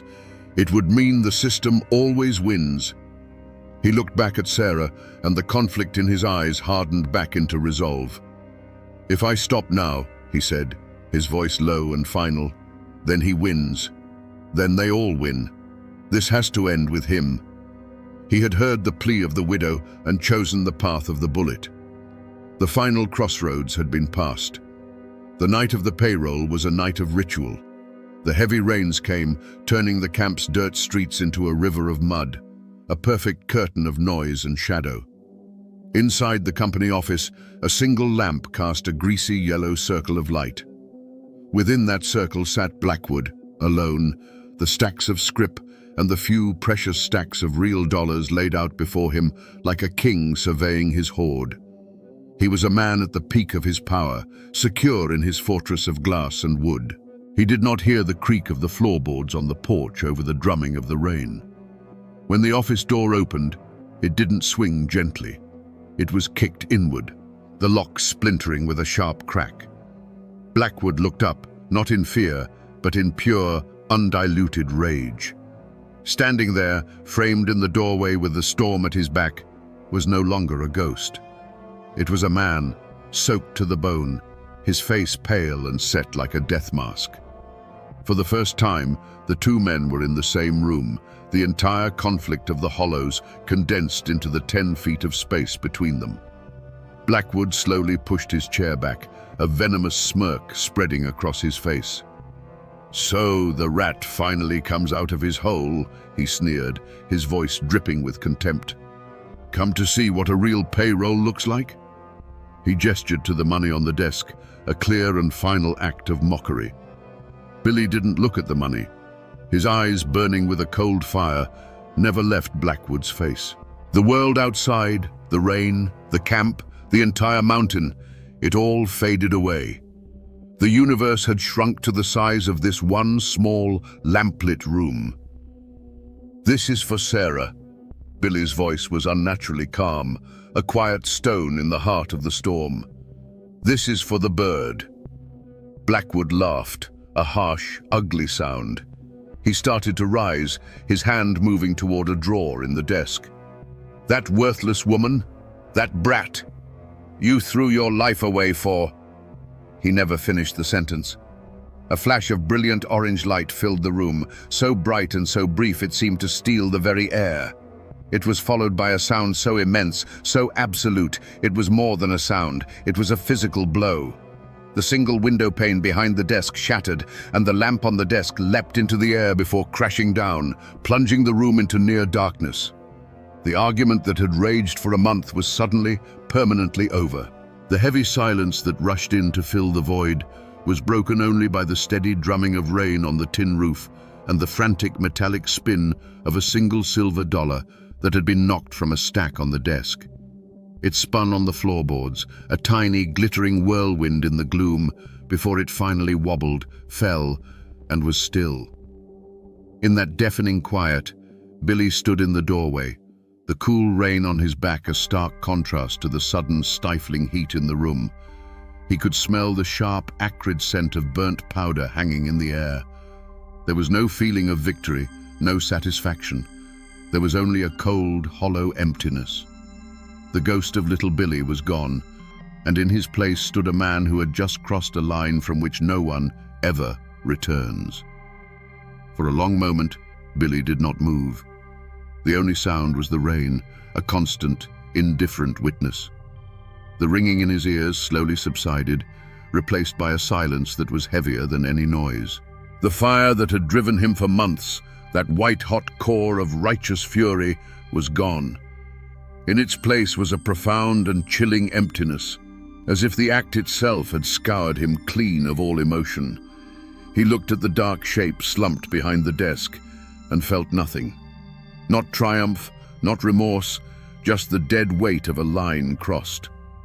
A distant shout cut through the sound of the storm, followed by the frantic barking of a dog. The world was waking up to the sound of the shot. The spell was broken. He looked at the desk, at the stacks of scrip and cash scattered by the force of the blast. This was the prize, the very currency of the company's power. It was his for the taking. But he didn't move toward it. He realized with a sudden, devastating clarity that it meant nothing to him. It had never been about the money. He turned his back on the office, on the wealth, on the body of his enemy, and stepped back out into the rain. He didn't run. He simply receded, melting back into the storm that had delivered him. He moved with an animal's instinct, his feet finding sure purchase on the muddy paths he knew better than the lines on his own hand. The cold rain was a baptism, washing the smell of cordite from his clothes, but it couldn't wash the feeling from his soul. The mountain, his lifelong sanctuary and accomplice, was now his place of exile. The hollows and ridges that had once been his kingdom were now the walls of his banishment. From a high, hidden place, the same rocky outcrop where Sarah had pleaded with him, he watched the camp below erupt. Lanterns bobbed like fireflies in the dark as men emerged from their shacks, their shouts muffled by the downpour. A crowd was gathering around the company office. He was watching the consequences of his choice unfold, watching his own legend transform from a whisper of hope into a stark and bloody fact. The law would come now, and the company's wrath would be absolute. He had won his personal battle, but in doing so, he had lost his place in the world. The man known as Billy Rhodes was gone. Only the ghost remained, and its work was done. The ghost was gone, but the storm he had called down had only just begun to break over the hollows. Within days, the camp was transformed into an occupied territory. The company brought in a dozen more guards, hard-faced professionals whose only job was to make the miners pay for the sin of defiance. They patrolled the muddy streets with a swaggering authority, their shotguns a constant, silent threat. The camp, once a place of quiet, simmering rebellion, was now gripped by a cold and open fear. The company's revenge was not swift and bloody, it was slow and suffocating. The logic was as simple as it was brutal. If a community could spawn a killer, then the entire community was sick and needed a harsh cure. Credit at the company store was cut off for everyone. The scrip-to-dollar exchange rate was slashed, rendering their meager pay almost worthless. Every privilege, every tiny bit of leeway was revoked. It was a campaign of collective punishment designed to grind the spirit of the miners into dust, to teach them a lesson they would never forget. The most profound wreckage was left at the feet of the very person Billy had sought to avenge. Sarah became a pariah. To the company, she was the witch who had conjured the devil. Her shack was watched constantly. To her neighbors, consumed by their own new hardships, she was a painful reminder of the trouble, the woman whose name was now tied to a killing. The whispers that had once been of support turned to whispers of blame. The other women would pull their children close when she passed, as if the tragedy were a contagion she carried. The gifts left on her porch had become a curse, just as she had feared. The sacred silence that had once been their shield now became a weapon turned inward. The unified front against the company cracked, splintering into factions of fear and resentment. Men who had once shared a nod of understanding now avoided each other's eyes. Was Billy a hero who went too far, or a fool who had brought this hell down upon them all? The question hung in the coal-dusted air, poisoning the relationships between families, turning a community of brothers into a collection of isolated, frightened individuals. In his quest for a pure, singular act of justice, little Billy had done the one thing his enemies never could. He had broken the spirit of the camp. He had cut the head off the snake, but in its place, 100 smaller serpents of fear, suspicion, and misery had grown. The single shot fired in the company office had not freed them. It had only tightened the chains, and now everyone was paying the price. The law that came to the Hollows was an alien thing. It arrived in polished cars that struggled on the muddy roads, carried by men in clean suits who looked at the mountains not with respect, but with a flat, assessing gaze. A company foreman was dead, and the world outside the camp demanded a resolution. But their target, the man whose name was now spoken only in fearful whispers, was gone. A ghost cannot be put in handcuffs. A legend cannot be put on trial. So the law, prodded by the immense pressure and deep pockets of the coal company, did what systems of power always do when they cannot find a culprit. They created one. Her name was Sarah. The charge was not murder, but a tangle of legal terms that meant little to the miners: conspiracy, aiding and abetting a known fugitive. The trial was moved from the local courthouse to the county seat, a stage deliberately set to intimidate the mountain folk. It was a performance for an audience of one, the Blackwood Coal and Coke Company, who needed to demonstrate that the old code of the Hollows was dead, and their law was now the only law. The trial itself was the very picture of the culture clash. On one side sat the company lawyers, their arguments sharp, precise and cold, twisting the miners' code of silence into a web of conspiracy. Every miner who took the stand and claimed "I don't know" was another thread in the noose they were weaving around Sarah. On the other side, Sarah sat, a bewildered figure of quiet dignity. Her defense was the simple, unadorned truth. She told them about her husband's death, about her son's hunger, about the food that appeared on her porch like a miracle. Her simple truth was like a wooden bucket against a steel dam. It held nothing back. To the miners who packed the courtroom, their faces scrubbed clean but their eyes weary, Sarah was not a criminal. She was a martyr. They watched in stony silence as the life they understood, a life of loyalty, of protecting your own, of accepting help without asking questions, was presented to the jury as a criminal enterprise. They saw the proceedings not as a search for justice, but as the final public humiliation of their community. Their silence was no longer about protecting Billy Rhodes. It was a wall of contempt for the world that was judging them. The verdict, when it came, was a formality. Guilty. The judge, a man who would never understand the desperation of a company town, spoke of the sanctity of law and order as he sentenced her to 10 years in the state penitentiary. There were no gasps from the miners in the gallery. There was no outrage. There was only a deep, collective sigh, the sound of a people having their worst fears confirmed. They had seen the true face of the law, and it looked exactly like the face of the company boss. Was justice served? A court of law had delivered a verdict. A woman was sent to prison. A murder case was officially closed. But in the hollows, they knew the truth. The law hadn't brought justice. It had simply been the final weapon used to crush a rebellion.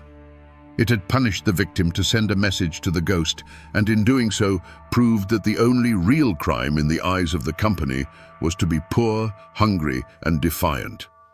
And what of the other side of this bloody coin? What became of the company that Blackwood served, the machine that had ground so many lives into dust? You might think the death of a foreman would be a blow, a disruption to their operations. But for Blackwood Coal and Coke, it was a godsend. Blackwood was a blunt instrument, and he had served his purpose.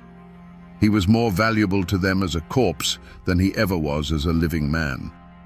His death became their martyr story, the perfect justification they presented to the newspapers and politicians for the brutal crackdown that followed. They hadn't lost a man. They had gained a pretext. In the immediate aftermath, the company prospered. With the camp terrified into submission and the last spark of defiance seemingly extinguished with Sarah's conviction, the mine became a model of ruthless efficiency. The new foreman they brought in wasn't a hot-tempered bully like Blackwood. He was a quiet, cold man with spectacles and a ledger, an accountant of human misery who never raised his voice and never had to. Production quotas were met and exceeded.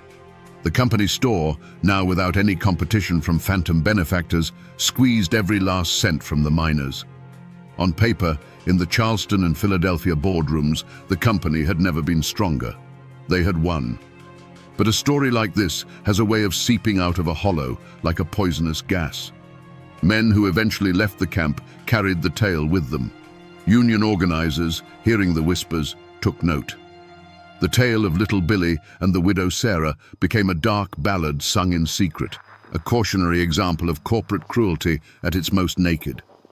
The name Blackwood Coal and Coke became a stain, a name that would be invoked years later during the larger, bloodier mine wars that would eventually rock all of Appalachia. The company met no immediate justice. Their victory was real, and it was absolute. But in crushing that small camp, they had inadvertently created a legend that would fuel the very movement that would one day challenge their entire empire. They hadn't put out a fire. They had just buried the embers under a layer of dry tinder, waiting for a wind to blow. The years that followed were quiet ones, but it was the quiet of a graveyard, not of peace. Sarah's son grew up an orphan of the coal company's justice. He was taken in by a distant relative, but he was never truly one of them. He was a living ghost in the camp, a quiet, watchful boy whose eyes held the memory of a trauma the town was desperate to forget. The name he carried was as heavy as a seam of slate, a constant, unspoken reminder of the day the ghost walked among them and brought ruin. He learned early to be silent, to expect nothing, and to work. When he was old enough, he went into the same mine that had claimed his father, a final grim surrender to the system. The community did not rebuild, it scarred over. The names Billy and Sarah were buried under a thick blanket of unspoken agreement. To speak them was to invite bad luck, to pick at a wound that refused to heal. The spirit of open defiance that little Billy had briefly ignited was replaced by a weary, pragmatic obedience. Men loaded their coal, women stretched their scrip, and they kept their heads down. The power of the company was no longer a thing to be challenged. It was a feature of the landscape, as immovable and dangerous as the mountain itself. They had learned the price of a hero, and it was too high. But the story did not die. It seeped out of the hollow and was carried by the men who eventually left for other camps, for other mines. And there, it found fertile ground in the growing union movement. The tale of the widow, the foreman, and the ghost became a recruiting sergeant's sharpest tool. It was told in hushed tones in union halls and secret meetings, a perfect, brutal parable of why they had to fight back not as individuals, but as one. The blood spilled in that small camp watered the roots of a more organized and far more formidable resistance. Nearly a decade later, a stooped, grey-haired woman stepped off a bus at the edge of the camp. Sarah had come home, but the place she returned to was a stranger's land. Her son was a man now, with coal dust etched into the lines on his face and a silence that mirrored her own. Their reunion was not one of joyful tears, but of a quiet, shared ache for a lifetime of lost years. She lived out her days in the small shack he provided for her, a ghost returned to a place haunted by the memory of what had been lost and what could never be regained. If you drive deep enough into those West Virginia hills today, and you know which forgotten state route to turn off of, you might find the place where the camp once stood. There's nothing there now but ghosts. Kudzu vines choke the life out of old stone foundations, and the rusted skeleton of a coal tipple stands against the sky like the ribs of some long-dead beast. The entrance to the mine is sealed with a slab of concrete, a final grey tombstone for the mountain's heart. The silence is absolute, broken only by the cry of a hawk circling overhead. The company is gone, the houses are gone, the people are gone. But the story remains. It lives on, not in history books, but in the way a story was always meant to live in these mountains, as a ballad. They call it the Ballad of Billy Rhodes, and old men with calloused fingers still pick out the tune on worn-out guitars. The words have changed over the generations, but the core of it is always the same, a story of a stolen bird, a widow's tears, and a single shot that echoed in the rain. It's a ghost story told to children, a cautionary tale about the high cost of anger and the sharp edges of justice. The real monuments to this story aren't the crumbling foundations, but the two simple headstones in a nearby churchyard. One for Sarah and one for her son, who died an old man after a life spent in the mines, his silence as deep as the coal seams he worked. They are the tangible proof of the tragedy. But there is no stone for little Billy. His absence is his true memorial. By never being found, he was never reduced to a simple man of flesh and bone. He remains an idea, a spirit, and his name is still a kind of currency. In parts of those hills, when a new company comes in promising jobs but delivering poison in the water, when the deck feels impossibly stacked against the working man, you can sometimes hear his name invoked in a low murmur. This is the kind of thing that makes a man turn into little Billy. He is no longer a historical figure. He is a symbol of that final, desperate line between endurance and rebellion. The man is long gone, dust in an unmarked mountain grave, or perhaps an old man who died peacefully under a different name 1,000 miles away. But his spirit? It never left the hollow. They say that on nights when the fog hangs thick and low in the valleys, so thick you can't see your own hand in front of your face, you can almost feel him watching from the tree line. He is the whisper on the wind, the shadow that flits at the edge of your vision, the ghost of a name that reminds the world that even in the quietest, most forgotten places, there is a limit to what a man will endure. So we come to the end of the trail, back where we started, with the same question hanging in the air. Was little Billy Rhodes a hero or a villain? The truth, like a mountain stream, is never that clear. He wasn't a hero. A hero saves his people. Billy's righteous fury brought a world of pain down on the very community he bled for, proving that a single act of vengeance can be more destructive than years of quiet suffering. His victory was their catastrophe. But he was no villain. Villains are driven by greed or a lust for power. Billy was driven by a love so fierce it became a fire, and a sense of justice so pure it was blind to the consequences. He was a symptom of a disease, a violent reaction to an unbearable pressure. He was a man who became a monster to fight a monster, and in the end, he was consumed by the battle. In the end, this is a story about the terrible price of a justice that is demanded in a single moment with a single bullet. It's a lesson that individual righteousness, no matter how pure, is a poor weapon against a cold and faceless system. A man's rage can topple a foreman, but it cannot topple a company. All it can do is leave a scar on the land and a ghost in the memory of the people he tried to save. And that, my friends, is the ballad of Little Billy Rhodes, a man who loved justice more than anything, but forgot to ask the people he was saving what that justice would cost them. If you stand on a ridge in Logan County, West Virginia, and just listen, all you'll hear is the wind moving through the pines. It feels ancient, peaceful. But 160 years ago, this silence was an illusion. It was a cover. In these very hills, a different kind of civil war was fought, a war of shadows and whispers, where your neighbor was more dangerous than any army. This valley was a hunting ground, and two men were the apex predators. One of them, you know, Devil Anse Hatfield. The other, his name has been swallowed by the fog of time. Today, we're peeling back that fog.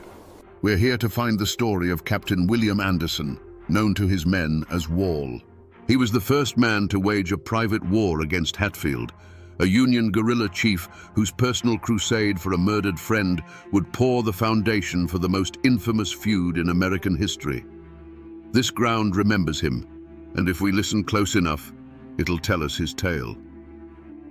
Before the first shots were fired at Fort Sumter, life along the Tug Fork River followed a rhythm as old as the mountains themselves. It was a world of scattered log cabins nestled in deep hollows, where a man's last name meant more than any flag. Here, loyalty wasn't given to a government in some far-off city. It was sworn to your kin, your clan. Life was a relentless cycle of planting, hunting, and surviving, carved out of the forest with an axe and a rifle. And in this world lived two young men, both forged from the same mountain grit, both natural leaders, and both named Anderson. The first was William Anderson. The records don't tell us much about his early life, but they tell us what he stood for. He was a Unionist through and through. For him, and many like him, the Confederacy was the creation of wealthy tidewater aristocrats, the same flatland politicians who had always looked down on the mountain people as backward and unimportant. The Union represented something purer, a nation of free men, not a society built on the backs of slaves. In a county that was bleeding secessionist sympathy, holding that belief wasn't just an opinion, it was a dangerous declaration. The other was Anderson Hatfield, a man whose charisma was as sharp as his aim. History would come to call him Devil Anse. He saw the world differently. To him, the war was about defending his home from a federal government that had no right to tell a man how to live. He was a product of his place and time, fiercely independent and deeply loyal to Virginia. When the state seceded, his loyalty went with it. He saw the Union as an invader, an enemy at his doorstep. Before the war, they were just neighbors in a sparsely populated county. They would have passed each other on the trail, perhaps traded stories or shared a mason jar of corn liquor at a local gathering. They understood the same unwritten laws of the mountains. But in 1861, the whole world changed. A line was drawn right down the middle of the Tug Fork Valley. Suddenly, you had to choose. Were you for the Union or for the Confederacy? There was no middle ground. Friendships soured overnight. Families were torn apart. The quiet suspicion that had always existed between neighbors began to curdle into a deadly hatred. This beautiful, rugged land, once a sanctuary, was about to become a slaughterhouse. William Anderson and Anse Hatfield, two men who might have been friends in another life, were now standing on opposite sides of a chasm, ready to lead their people into a war far more personal and brutal than anything happening on the famous battlefields of the East. History isn't always found on a bronze plaque. Sometimes the most powerful truths are hidden in plain sight, tucked away in a cardboard box in the basement of a county courthouse. That's where I found this. It's a digital copy of a fragile yellow document from the West Virginia State Archives, a military muster roll from 1862. The ink is faded, the names handwritten in a script that's almost art, but one entry is perfectly clear. At the top of a list of about 50 men, it reads, Captain William Anderson. This single piece of paper is the key. It makes him real, pulling him out of the realm of folklore and into official history. And it gives us the official name of his unit, the Logan County Home Guard. The name sounds so orderly, so defensive. It paints a picture of local men, deputized to protect their homes and keep the peace. A neighborhood watch with rifles, sanctioned by the new Union government of West Virginia. But that's the paradox, isn't it? No one in these hills passed down stories about the Home Guard. The name that was whispered with a mix of fear and reverence was the Logan Wildcats. To their enemies, they were known by an even more sinister name, the Snakes, a title that spoke of the way they fought, silent, sudden, and lethal. This official document is the sanctioned story, the clean version written for the men in Charleston and Wheeling. So this roll of names, this simple piece of paper, poses the critical question that unlocks our entire story. What turns a home guard into a band of feared guerrilla fighters? What events were so brutal, so personal, that they twisted a mission of defense into a campaign of vengeance? This document tells us who they were on paper. Now, we have to find out who they were in the flesh and in the blood. That muster roll wasn't just a piece of paper. It was a hunting license. With the official blessing of the new Union government of West Virginia, Captain Wall Anderson's mission was clear: to crush Confederate sympathy in Logan County. And in a war like this, that didn't mean fighting an army. It meant fighting your neighbors.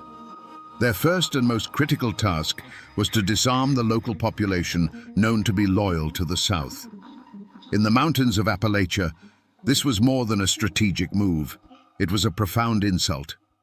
A man's rifle wasn't just a tool, it was his provider, his protector, his symbol of independence.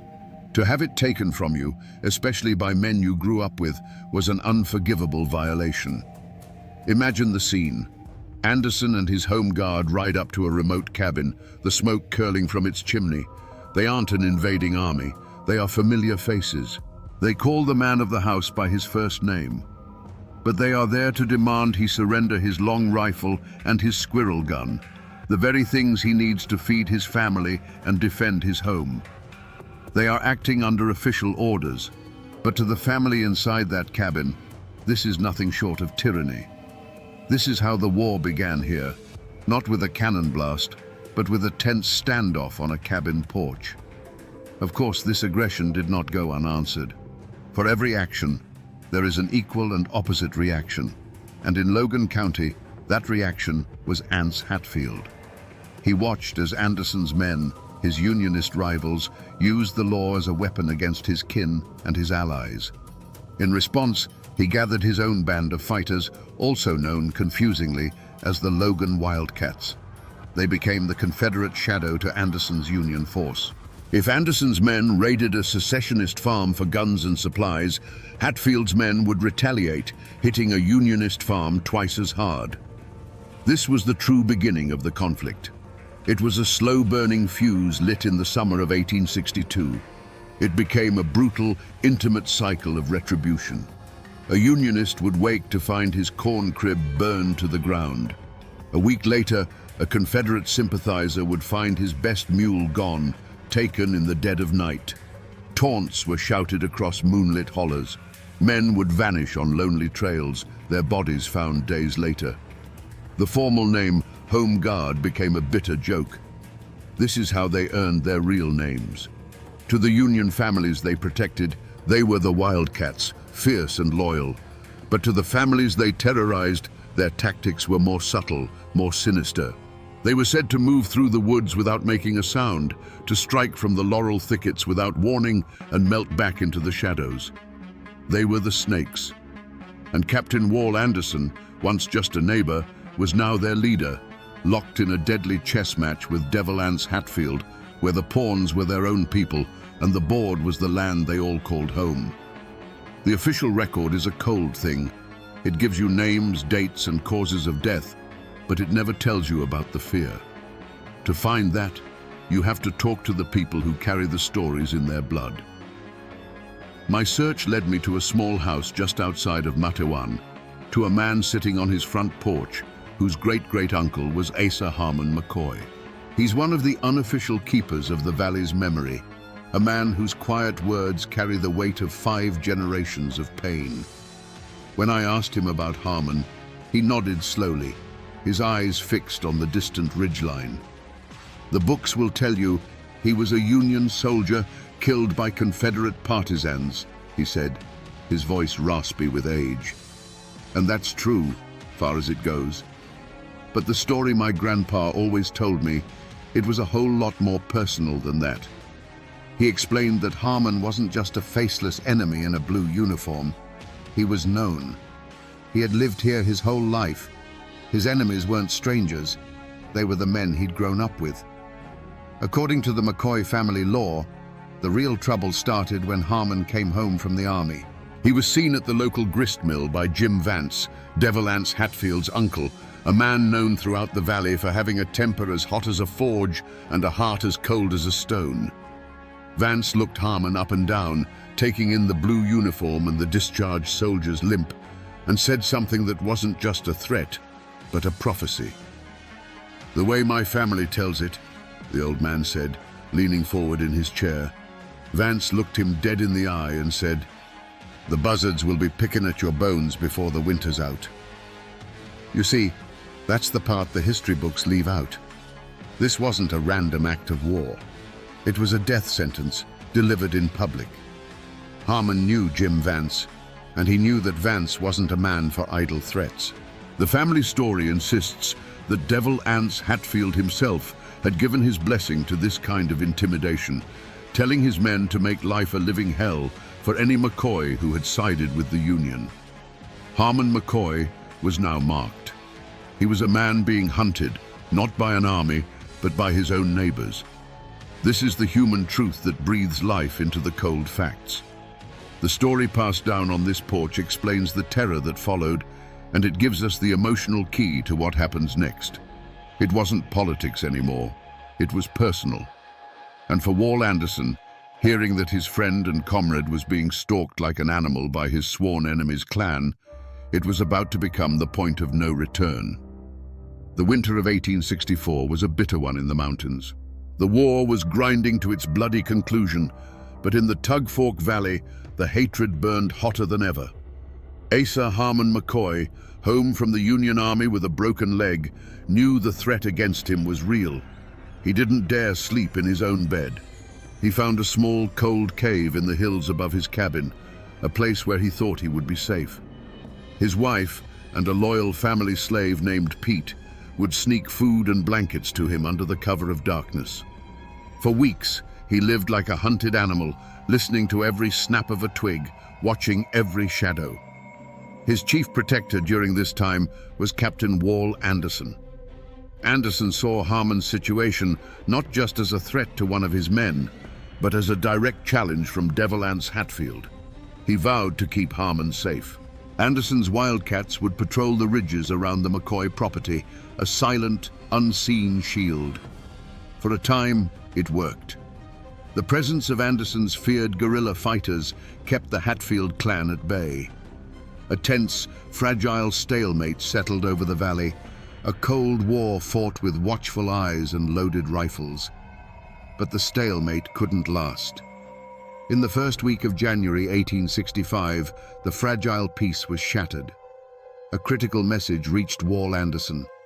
A major force of Confederate cavalry was sweeping through the region, and his unit was needed to counter them. It was a legitimate military order he could not ignore. With a heavy heart, Anderson gathered his men and rode out, leaving the hollows around Harmon's homestead temporarily unguarded. He likely warned Harmon to be extra cautious, to stay hidden until he returned. It was a calculated risk, but a necessary one. This was the moment Jim Vance had been waiting for. With Anderson and his snakes gone, the valley was his. He gathered a band of Hatfield partisans, men who shared his burning hatred for the Unionist McCoys. On the morning of January the 7th, a fresh blanket of snow covered the ground, and in that snow, they found what they were looking for: a single set of tracks leading from the McCoy cabin up into the hills. It was Pete, the slave, bringing breakfast to his master's hiding place. They had their trail. The hunt was on. They tracked Pete to the cave. What happened next was not a battle, it was an execution. They found Harmon McCoy, wounded and alone, and shot him where he lay. The sound of the gunfire echoed through the cold, empty hollow. There was no one there to hear it, no one left to protect him. The promise Jim Vance had made at the grist mill had been kept. By pulling his men away for a larger fight, Wall Anderson had inadvertently left the door open for his enemy. When he returned and found Harmon's body, his sense of duty would have curdled into a furious, guilt-ridden desire for vengeance. The war was no longer about flags or politics. It was about a debt of blood that would be paid to the Hatfield clan. To understand what happened next, you have to come here, to the place where the official records fall silent. This is the hollow where Asa Harmon McCoy made his home. There's nothing left of his cabin now, just a flat patch of earth that nature is slowly reclaiming. It's not an easy place to get to. The hills rise up around you like fortress walls, steep and choked with rhododendron. This is a landscape that swallows sound, a place that can make a man feel utterly alone. And in the winter of 1865, that isolation was a weapon used against him. The physical evidence of Harmon's last stand isn't a bullet hole in a wall or a scorch mark on the ground.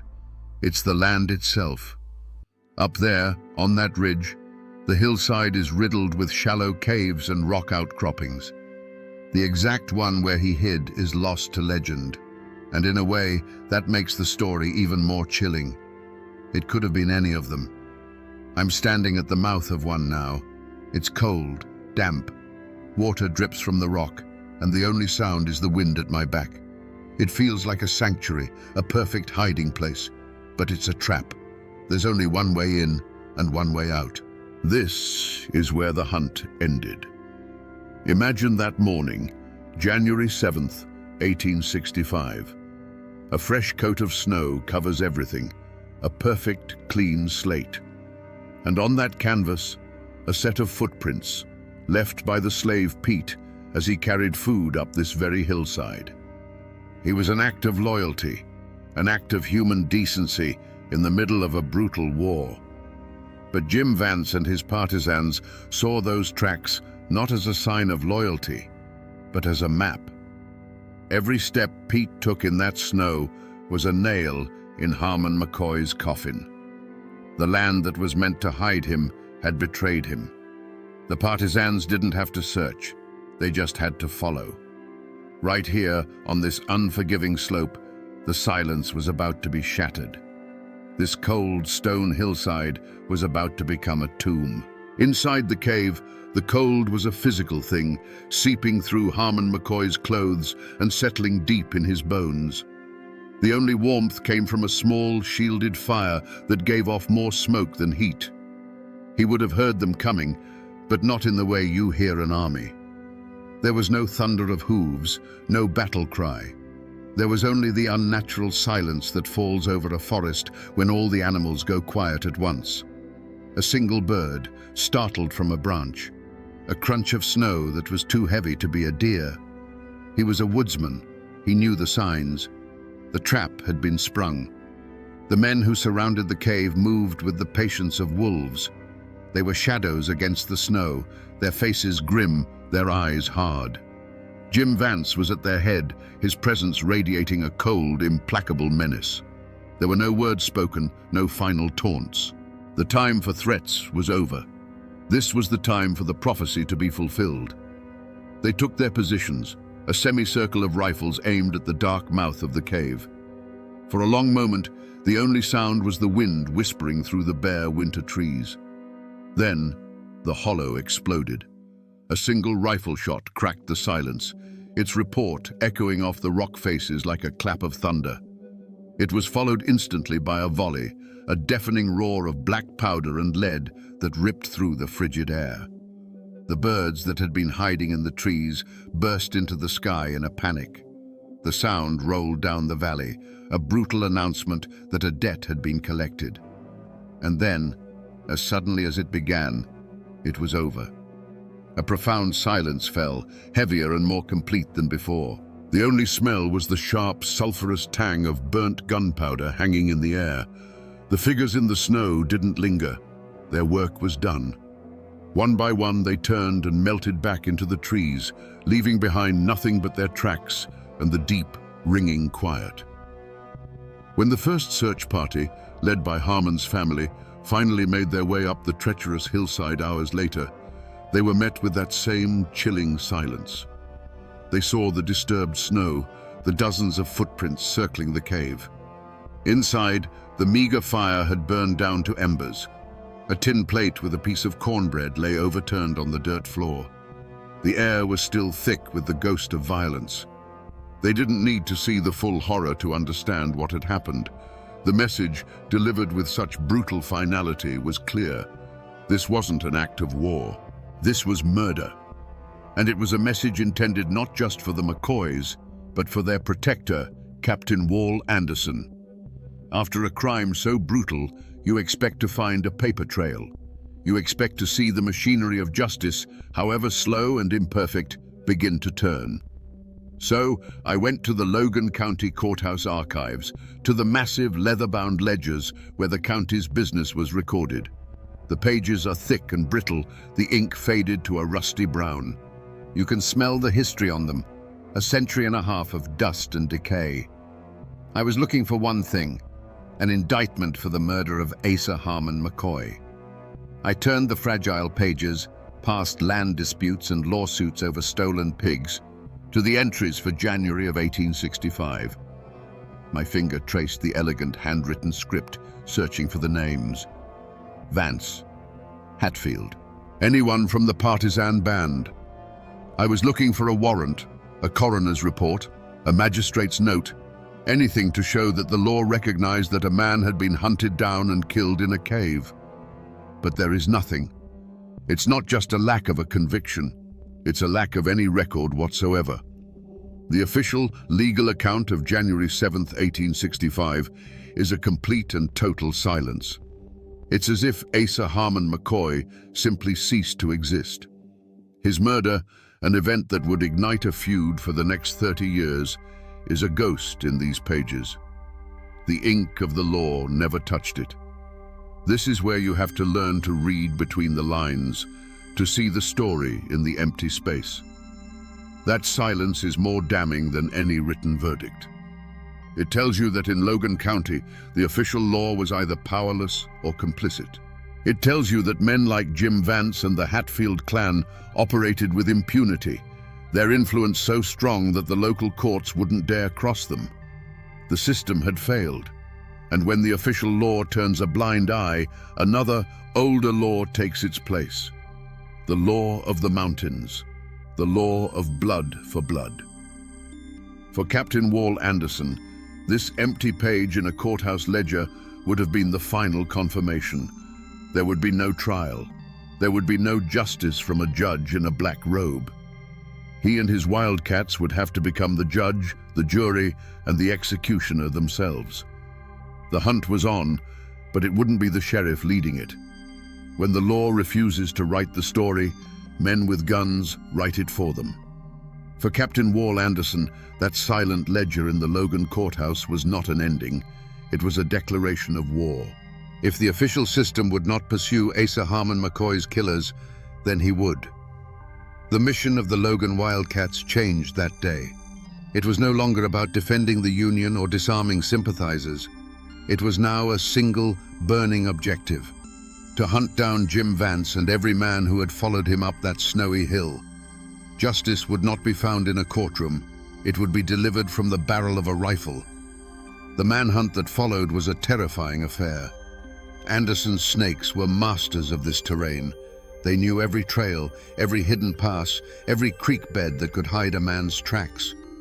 They began a relentless campaign of pressure against the Hatfield clan. Men known to have been part of the death squad found themselves stalked. A trip to the grist mill became a life-or-death gamble. The woods around their homes, once a source of comfort, now held an unseen menace. Every rustle of leaves, every shadow at dusk could be one of Anderson's men waiting. There was no formal courtroom, but the mountains themselves became the venue for a trial by terror. Anderson's men would appear on a ridge overlooking a Hatfield-allied farm, just standing there, a silent, ominous promise. They conducted lightning raids, not for supplies, but for information, trying to squeeze the location of Vance out of his friends and family. The cycle of retribution that had been simmering for years now boiled over. In response to the hunt, Devil Anse Hatfield fortified his own people. The Tug Fork Valley became a checkerboard of fear, where armed bands from both sides patrolled the hollers, and a chance encounter on a narrow trail could erupt into a bloody skirmish. There was no verdict read by a judge. The verdict was the scream of a rifle echoing through the night. It was the sight of a barn burning against the black sky. It was the constant, gnawing fear that your name was on a list, and that the man hunting you would not stop until the debt for his friend's murder was paid in full. The pursuit of Harmon McCoy's killers was never a legal process. It was a private war, a brutal vendetta that consumed the last months of the Civil War and laid a bloody foundation of personal hatred that would last for another 30 years. The law had failed, and in its place, the law of the gun reigned supreme. To understand how a war truly ends, you have to look at how the warriors themselves ended up. You have to walk among the dead. Here, in Logan County, just off the main road, is the Hatfield family cemetery, and you can't miss its centerpiece. High on a hill stands a life-sized marble statue of Devil Anse Hatfield, imported from Italy. He looks out over the valley he once ruled, defiant and proud even in death. It's not a headstone, it's a declaration. This is the final resting place of a man who lived a long life, died in his bed surrounded by family, and became a legend, a man who won. Then you cross the Tug Fork into Kentucky, and you find a different kind of grave. In a small, quiet family plot, you'll find the marker for Asa Harmon McCoy. It's a simple government-issue stone, the kind given to a soldier. It's humble, dignified, and tragically understated. It marks the end of a life cut violently short. They lie just a few miles apart now, the famous patriarch and the first victim, enemies in life, silent neighbors in death. But there's one man missing from this final roll call, the man who started the hunt, the man whose rage over Harmon's death set the whole feud in motion. Where is Captain William Wall Anderson? I've searched the old churchyards, the forgotten family plots overgrown with weeds, and the official records. There is no grave, no marker, no stone to say that he was ever here at all. Devil Anse is immortalized in marble, and his first victim has his soldier's stone, but their nemesis he has vanished from the earth as completely as a ghost in the morning mist. A man so central to this conflict, a man who burned with such a righteous fire, doesn't just disappear. His empty space on the landscape raises the final critical question that takes us back in time one last time. What happened to Wall Anderson? In April of 1865, General Lee surrendered at Appomattox. For most of the country, the Civil War was over. But in the Tug Fork Valley, the news of peace was just a rumor from a world away. Here, the war had never been about North and South. It was about Anderson and Hatfield, McCoy and Vance. The official war was over, but the killing wasn't. Captain Wall Anderson's personal manhunt for the murderers of Asa Harmon McCoy continued into the summer, a bloody epilogue to the national conflict. His fury had not cooled. The historical record shows that sometime in that violent summer of '65, Anderson and his Wildcats cornered a group of Hatfield's men near a place called the Dry Fork of the Tug. A vicious firefight erupted. It was an ambush, a chaotic swirl of smoke and muzzle flashes among the dense trees. And in that final desperate skirmish, Wall Anderson's luck ran out. A Confederate ball, fired months after their cause was officially lost, tore through his side. His men managed to drive off the attackers and carry their badly wounded captain from the field, but the blow was a devastating one. And this, right here, is where the story of Captain William Wall Anderson fractures into legend. The official records fall silent. His name vanishes from the muster rolls. What happened next depends on who you ask and which story has been passed down in their family. One version says he died of that wound, either slowly in a bed surrounded by his grieving men, or quickly, bleeding out on the trail. In this telling, he is a tragic hero, a martyr who gave his life for his cause right at the very end. Others whisper a darker tale, that he survived the initial wound, but was assassinated later, a final, quiet act of revenge by the Hatfields to eliminate their most dangerous enemy once and for all. But there is a third version, the one that best explains the empty space where his grave should be. It's the story of a man who simply had enough. He survived his wound, but the war had broken something inside him. He had seen too much killing, had felt too much hate. He looked around and saw that the Union he fought for had won, but his own personal war was a poison that would never stop spreading. And so, he just walked away. He left his life as a guerrilla captain behind, melted back into the mountains he knew so well, and vanished, becoming a ghost of the hollers, a man who chose to erase himself rather than fire another shot. Whatever the truth, the result was the same. With Wall Anderson gone, the Unionist cause in Logan County lost its teeth. Its fiercest protector was gone. Devil Anse Hatfield was now the undisputed power in the valley. The hunt for Harmon McCoy's killers was over. The debt, as far as the law was concerned, was forgotten. But the McCoys did not forget. The fire of vengeance that Wall Anderson had lit was now passed to them, an inheritance of blood that would smolder for years before erupting into the full-blown war that history would remember as the Hatfield-McCoy feud. Even now, a century and a half later, the ghost of William Wall Anderson is still fighting a war in these mountains. His legacy is a battleground. Devil Anse Hatfield's story is complicated, but it's chiseled in stone. Anderson's story, however, is a whisper that changes depending on which side of the hollow you're standing in. His name isn't a historical fact, it's a litmus test for old loyalties that run as deep as the coal seams. If you talk to the descendants of the McCoy family, or those whose ancestors were staunch Unionists, Wall Anderson was a hero, plain and simple. He was the only law that mattered in a lawless time. When the courthouse turned a blind eye to murder, he was the righteous fury that fought back. They'll tell you he was a brave captain who stood up to the brutal partisans led by men like Jim Vance, protecting innocent families from being terrorized. To them, his wildcats were a shield, and he was the wall that gave them their name, the last line of defense against Confederate tyranny. But cross the river. Talk to the families who still take pride in their Confederate roots, whose great-grandfathers rode with Devil Anse. To them, William Anderson was a monster, a marauder. They don't call him a soldier, they call him a bushwhacker who used the chaos of war as a license to plunder and kill. They speak the name Snakes with venom, remembering stories passed down of night raids, of stolen livestock, of a fear that their own government-sanctioned protector was a common criminal. In their version of the story, Devil Anse was the true hero, a man defending his home and people from Anderson's murderous gang. So who was he? A patriot or a killer? A lawman or a terrorist? The terrible, unsettling truth is that he was probably both.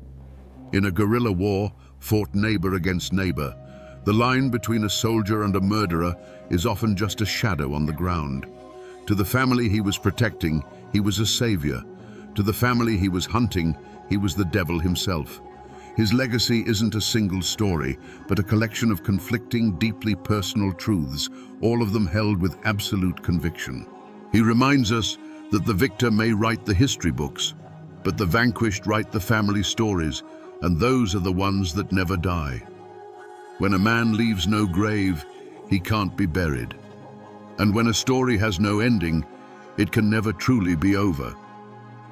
With the facts of William Anderson's fate lost to time, the storytellers of the mountains took over. The man of flesh and blood died or vanished, but in his place, they created something that could never die. A ghost, a legend. To this day, there are people in these hills who will tell you that Wall Anderson never left. They say his spirit still walks the high ridges that overlook the Tug Fork, forever on patrol. They turn him into a cautionary tale, a boogeyman to scare the young. They say, if you're hunting late in the evening and you hear the snap of a twig behind you, don't turn around too fast. It might be the ghost of the old Union captain, still searching for the men who killed his friend. He has become a haint of the mountains, a restless spirit tied to the land he fought and bled for. This is the final stage in the life of a story like this. It's how a community processes a trauma that has no clean resolution. There was no final justice for Asa Harmon McCoy. There was no known resting place for his avenger. So the people absorbed him into their folklore. The ghost story is a way of remembering, a way of warning that old hatreds don't just disappear. They linger in the soil, in the shadows between the trees. The man is gone, but the grudge remains. And so, Captain William Wall Anderson, the historical figure, has faded almost completely.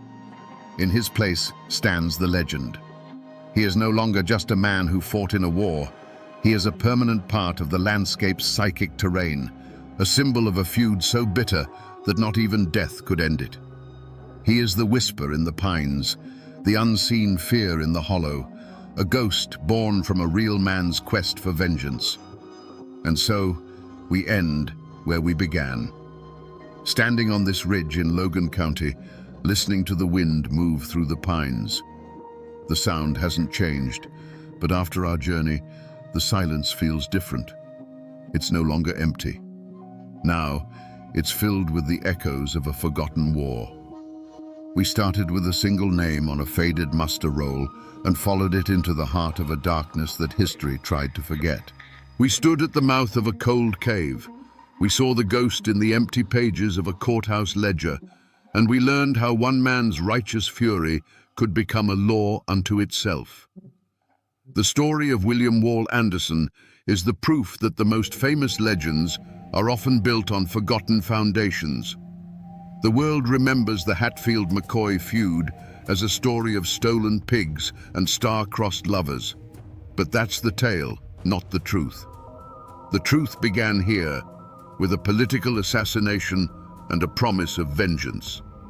It's a reminder that the great sweeping forces of history are always at their heart intensely personal stories of love, loyalty, and a hatred that can outlive the men who carry it.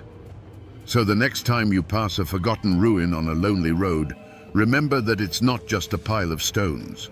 It's a library filled with stories of the choices that define us. The men who fought here are long gone. The cabins they defended have returned to the earth. The guns have fallen silent. But the story remains.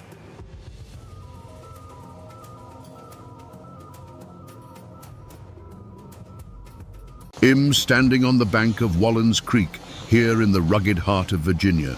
Today, the only sounds are the water moving over stones and the whisper of wind through the sycamores. It's a peaceful place, the kind of place you might come to forget the world for a while. But this ground doesn't forget. If you stand here long enough, the peace begins to feel thin, like a blanket laid over something terrible. This is a place of echoes. This quiet creek is where the legend of Daniel Boone ends and the story of the man begins. Not the folk hero in the coonskin cap, but a father whose life was shattered right here on this spot. The story we think we know is a comfortable lie. The truth is soaked into this soil, a tale of such brutality it would redirect the course of a man's life and a nation's history. Today, we're going to listen to those echoes and uncover the story of the dark and bloody ground. In the autumn of 1773, this same wilderness was not a place of quiet solitude. It was filled with the sounds of a dream in motion, the groan of wagon wheels, the lowing of cattle, the shouts of men, and the laughter of children. This was Daniel Boone's grand gamble, the first organized attempt to bring settler families into the promised land of Kentucky. They were a small, rolling nation of about 40 souls, carving a path through a world that had, until now, belonged only to the Long Hunters and the native tribes. Daniel Boone wasn't the giant of folklore yet. He was a 38-year-old father and husband, his face already lined by the sun and hardship, but his eyes were fixed on a future he could almost taste. He saw Kentucky not as a contested battleground, but as an untouched Eden, a place where a man could build a life from the ground up, beholden to no one. He was a guide, a protector, a patriarch leading his flock into a new world. At his side was his eldest son, James. At 16, he was on the cusp of manhood, strong and capable, already possessing a quiet confidence learned from his father in the deep woods. He was Daniel's shadow and his legacy, the boy who would help him tame this new land. For James, this journey wasn't just about following his father. It was the great adventure of his young life, a chance to prove himself and to be part of the founding of a new society. The air in those early days of October must have felt electric with possibility. Every mile they pushed westward through the Cumberland Gap, the world grew wilder, more beautiful, and more their own. They were leaving behind the crowded lands and the rigid rules of the colonies. Out here, the only law was the law of survival, and the only king was the vast, empty sky. They were tough, self-reliant people, but they were not warriors looking for a fight. They were farmers, husbands and wives, carrying their most precious possessions, iron pots, family Bibles, and the seeds for next year's crop. They believed in the promise of the land, a promise whispered to them by men like Boone. They had no idea they were seen not as pioneers, but as an invasion, and that the land itself and its ancient guardians were preparing to demand a terrible price for their trespass. The whispers from this creek are powerful, but to give them a voice, you have to turn to the written record. The story isn't just in the soil, it's locked away in archives, in letters written by hands that trembled with grief and shock. I'm holding a copy of one such document. It's a letter from Captain William Russell to Colonel William Preston, dated October 12, 1773. The paper is a copy, but the original is as brittle as a dry leaf, the ink faded to the color of rust. This isn't just an old piece of correspondence, it is a dispatch from the edge of a nightmare.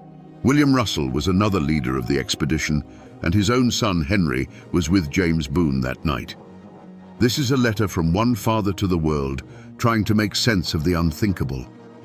He writes of the search party and of the discovery. He describes the scene with the stark, horrified clarity of a man who can't unsee what he's witnessed.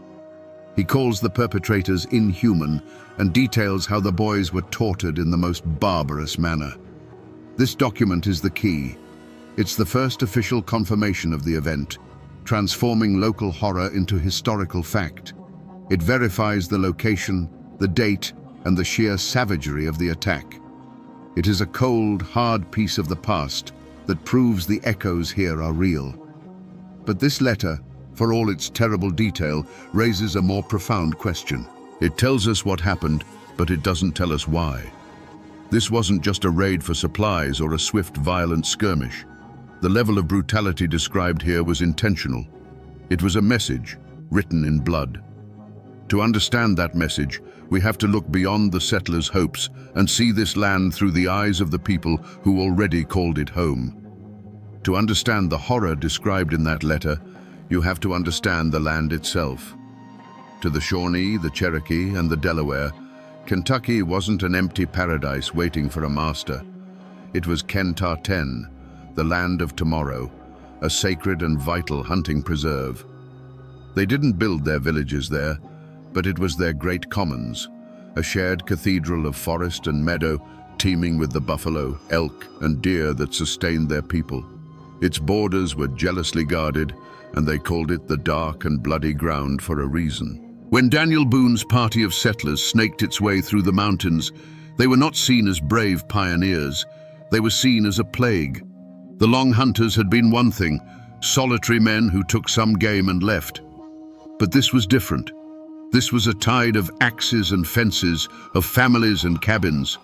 This was an army of permanence, an existential threat to a way of life that had existed for centuries.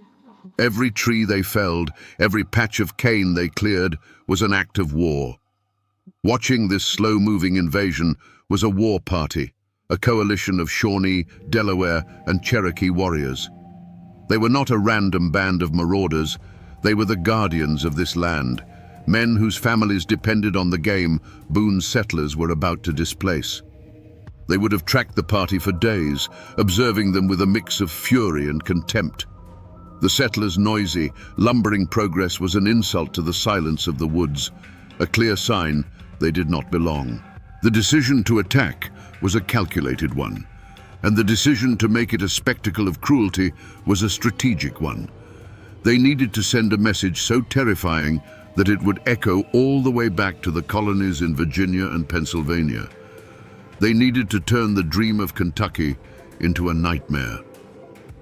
When James Boone's small group separated from the main party, it offered the perfect opportunity. They weren't just going to kill the intruders, they were going to make their deaths a lesson.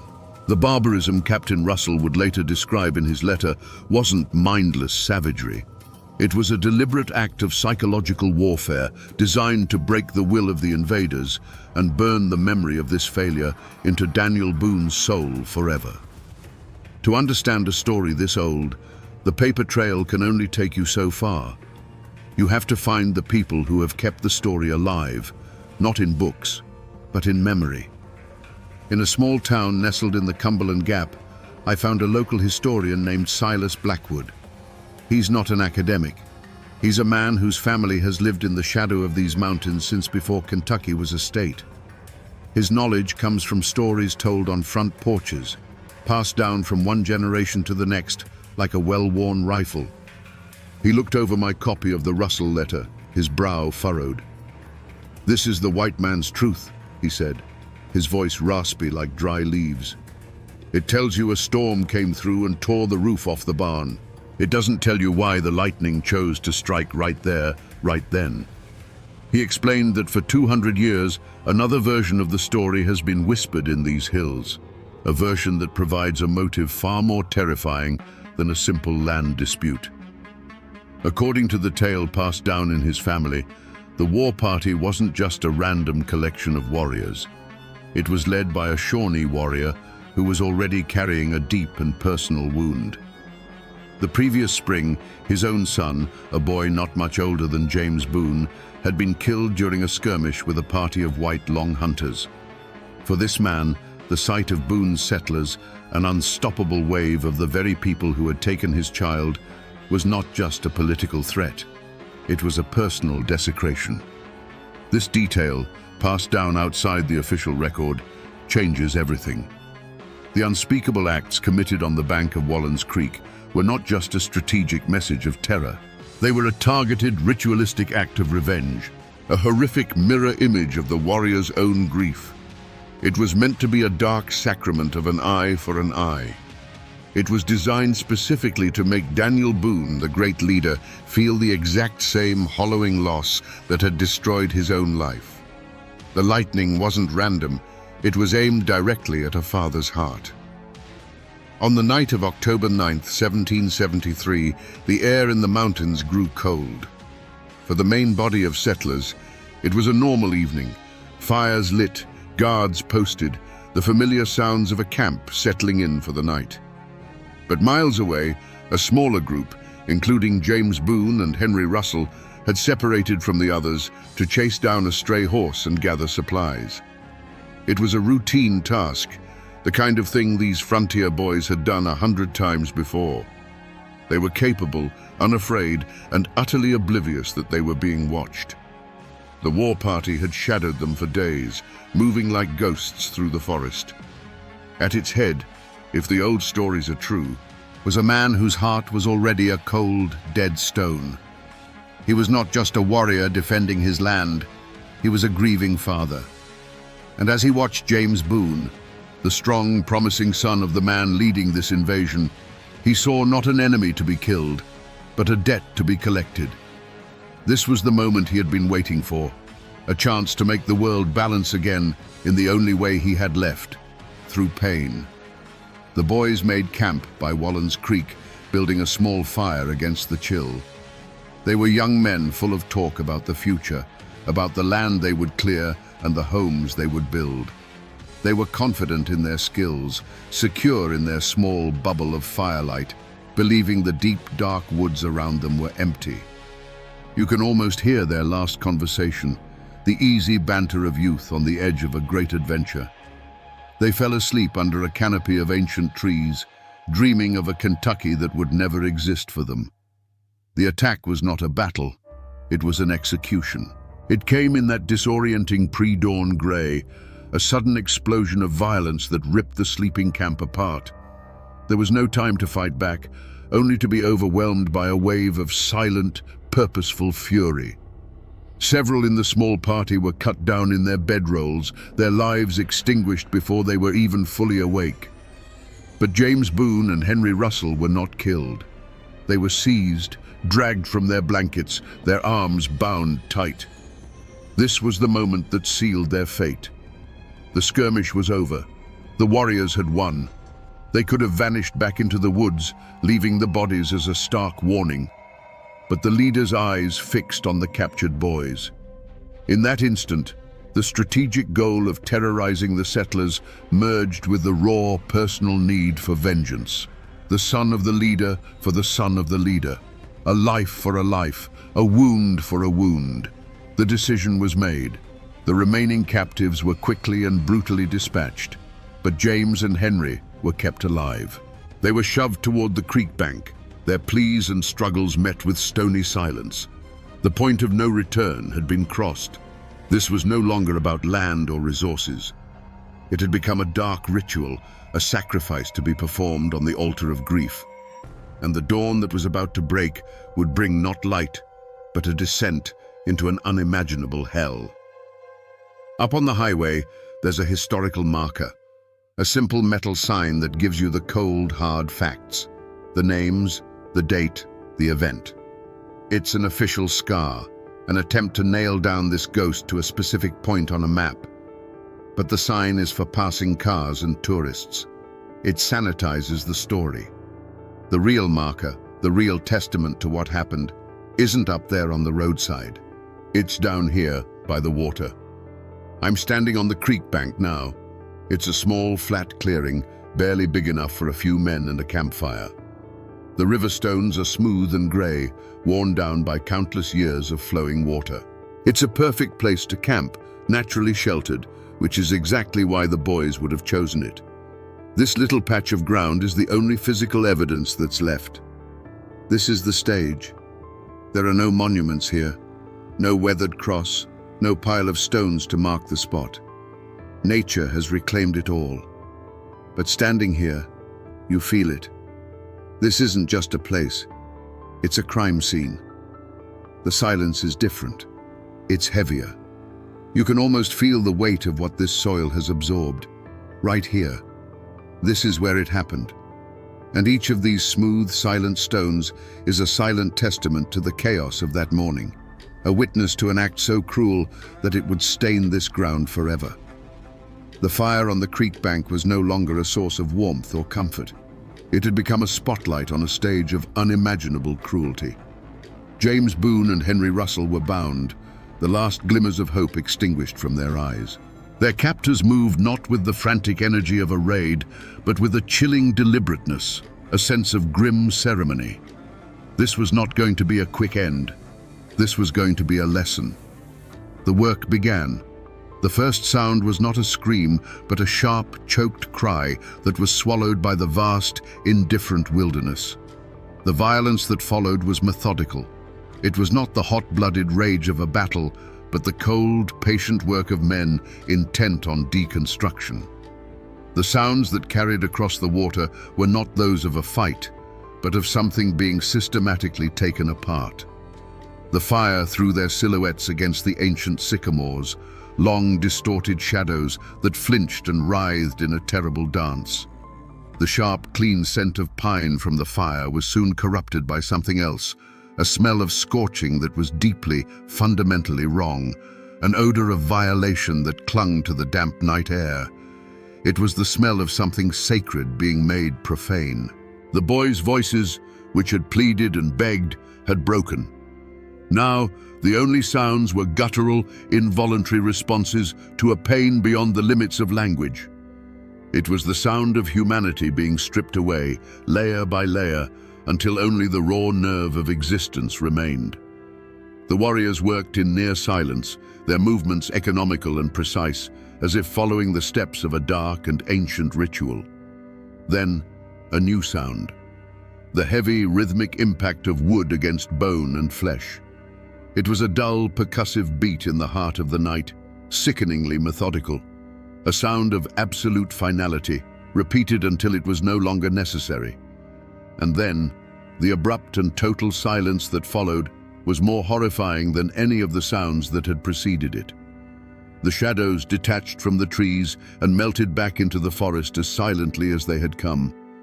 They left behind a scene of profound devastation. All that remained was the whispering creek, the dying fire casting a weak orange glow, and two shapes on the ground that no longer resembled boys. A single leather moccasin lay on its side, yards from the fire, a small, lonely testament to a final, futile struggle. This was a story told with knives and arrows. Every wound was a word, every desecration a sentence, arranged to form a single, terrifying message. It was a message intended for one reader, Daniel Boone. When he and the search party finally arrived, they would not find the bodies of enemies slain in battle. They would find a carefully crafted monument to hatred, a masterpiece of revenge designed to do more than kill a son.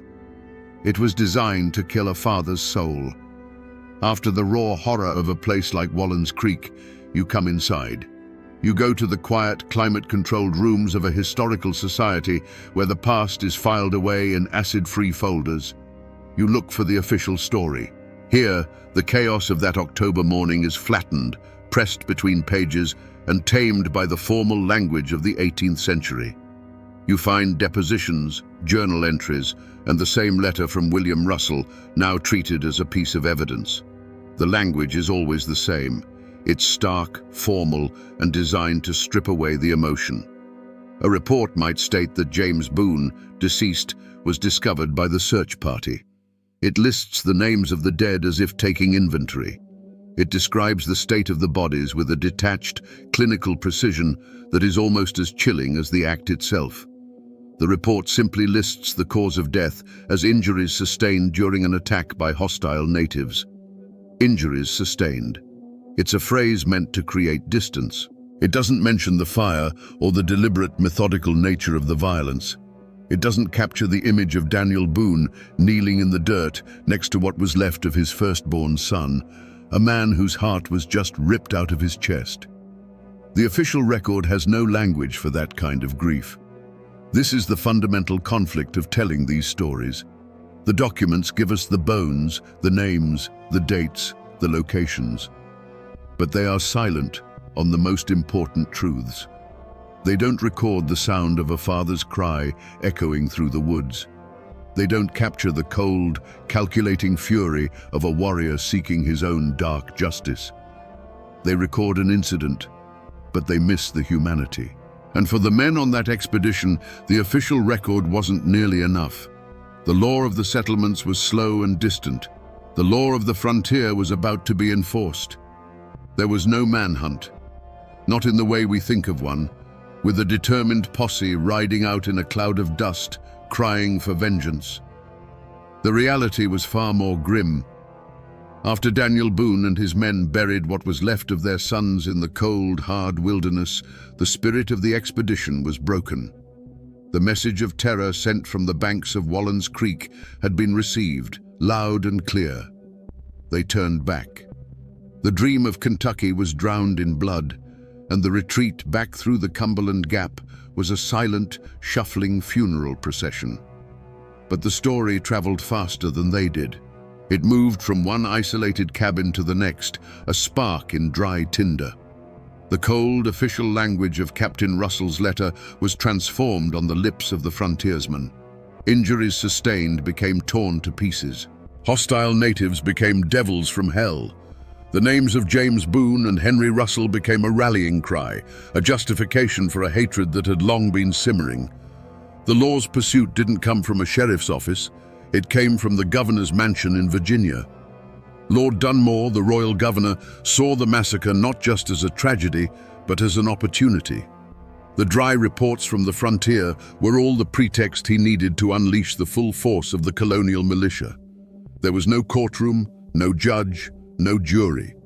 The courtroom was the War Council, and the verdict had been decided long before the trial. The hunt wasn't for a handful of warriors. It was for the entire Shawnee and Mingo nations. The following year, in 1774, Lord Dunmore's War erupted, a brutal campaign to break the power of the tribes in the Ohio Valley and force them to cede their rights to Kentucky. Thousands of militiamen were mobilized, their resolve hardened by stories like the one from Wallen's Creek. The pursuit was a scorched earth campaign. The verdict was delivered at the Battle of Point Pleasant, a bloody, day-long engagement that shattered the tribe's resistance. The law of the frontier had rendered its judgment not with a gavel, but with the butt of a long rifle. The price for James Boone's life was a war that would change the map of America forever. You might think a story this important, a sacrifice this foundational, would have a marker, a stone cross, a simple plaque by the creek. But you can search the woods around Wallen's Creek all day, and you will find nothing. James Boone has no grave. He was buried where he fell, wrapped in a blanket, and returned to the cold, unforgiving earth of the wilderness he had come to claim. His only tombstone is this creek bank, and his only memorial is the story itself, a ghost that still haunts this patch of ground. The wilderness that promised him a future ended up swallowing him whole. His father, however, is not so hard to find. Travel 200 miles north to the Frankfort Cemetery, in the very heart of the Kentucky Daniel Boone opened to the world. There, on a high bluff overlooking the Kentucky River, is a grand, imposing monument. Carved stone panels depict scenes from his life, and a towering obelisk reaches for the sky. This is where they brought him back, decades after he died in Missouri, a man who had lost all his Kentucky land claims to lawyers and speculators. In death, the state he founded reclaimed him as its primary symbol. The irony is as deep as a mountain valley. The father rests in a place of honor, a tourist attraction where his legend is preserved in stone for all to see. The son, whose horrific death was the bloody price of that legend, has no resting place at all. One is celebrated, the other is anonymous, his bones long since surrendered to the roots of the sycamores. And what of the warriors who took his life? Their graves are scattered across a continent, the unmarked resting places of a people displaced by the very tide Daniel Boone unleashed. This vast distance between the father's monument and the son's lost grave tells its own story. It is the story of what came after the grief, the long, hard years of a man who had to carry the memory of that creek bank with him every day of his life. It raises the final, haunting question: what happens to a man who survives the unsurvivable? For Daniel Boone, the retreat from Wallen's Creek was not an end. It was a vow. The grief from that day settled into him, not like a soft sadness, but like a hard piece of iron in his soul. It became the fuel that would drive him for the rest of his life. He had to go back. He had to finish what he started, as if conquering the land that took his son was the only way to quiet the boy's ghost. 2 years later, in 1775, he was back, blazing the wilderness road and raising the walls of a fort called Boonesborough on the banks of the Kentucky River. But the world he built was not the Eden he had dreamed of. It was a fortress. The hope of 1773 was replaced by the grim reality of survival in a war zone. Life was lived with one ear, always listening for a sound that didn't belong, the snap of a twig, the call of a bird that wasn't quite right. The long shadow of that massacre by the creek fell over everything. Every time a child strayed too far from the fort walls, the memory of what happened to James would have returned to Daniel like a fever. The Shawnee had been forced to cede Kentucky by treaty after Lord Dunmore's war, but a piece of paper meant nothing when their way of life was at stake. The fighting didn't stop. It just became more desperate, more personal. The shadow touched Boone's family again in 1776, when his own daughter Jemima was captured by warriors and dragged away from the fort. Boone led a frantic, relentless pursuit and rescued her, but it was a terrifying echo of the past, a reminder that the war was never far away. The ultimate proof of that long shadow came 9 years after James's death, at the disastrous Battle of Blue Licks in 1782. By then, Boone was a seasoned commander, a living legend. But on that day, against his better judgment, he was goaded into a reckless charge against a combined force of British and native warriors. It was a slaughter, and in the chaos of the retreat, Boone's other son, Israel, who was fighting at his side, was shot from his horse. Daniel, under a hail of fire, tried to carry his son's body from the field, but it was too late. He had to leave another son behind on the dark and bloody ground. The cycle of violence that began on the banks of Wallens Creek had come full circle, claiming another of his children. The story of Boone in Kentucky is not one of triumph. It is a story of a man who won a country but lost a family, a man who lived the rest of his days under a shadow so long the sun could never truly reach him again. To most of America, the legacy that grew from that bloody creek bank is simple and clear. It's the story of Daniel Boone the Pathfinder, the brave frontiersman who faced down a savage wilderness to bring the light of civilization westward. In this telling, James Boone is a martyr, an innocent lamb sacrificed on the altar of manifest destiny. It's a clean, heroic narrative, the kind you carve into monuments and teach in schoolbooks. It's the story of a hero who persevered through unimaginable loss to found a state.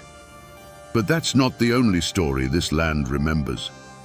To this day, if you speak to descendants of the Shawnee, the people who were driven from their sacred hunting grounds, you will hear a very different legacy. In their story, Daniel Boone isn't a hero. He's the architect of an invasion. He wasn't a pioneer. He was the leader of a band of trespassers who ignored every warning to turn back. In this version of the story, the attack at Wallens Creek was not an act of random cruelty.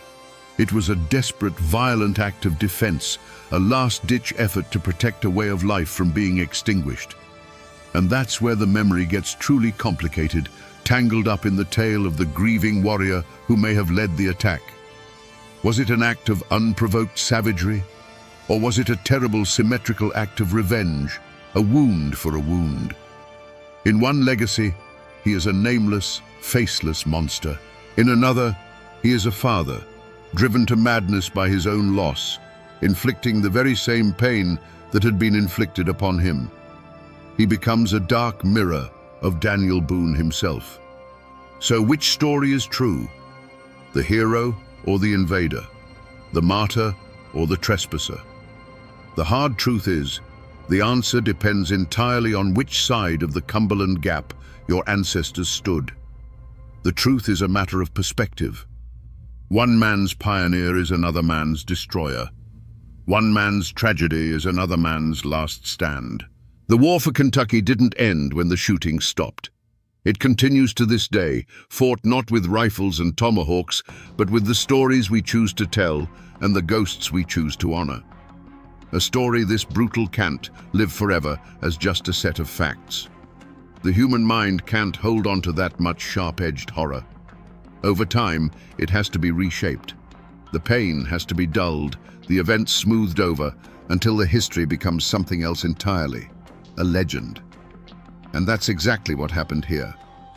The true, documented story of James Boone's death became the seed for 100 years of local ghost stories and cautionary tales.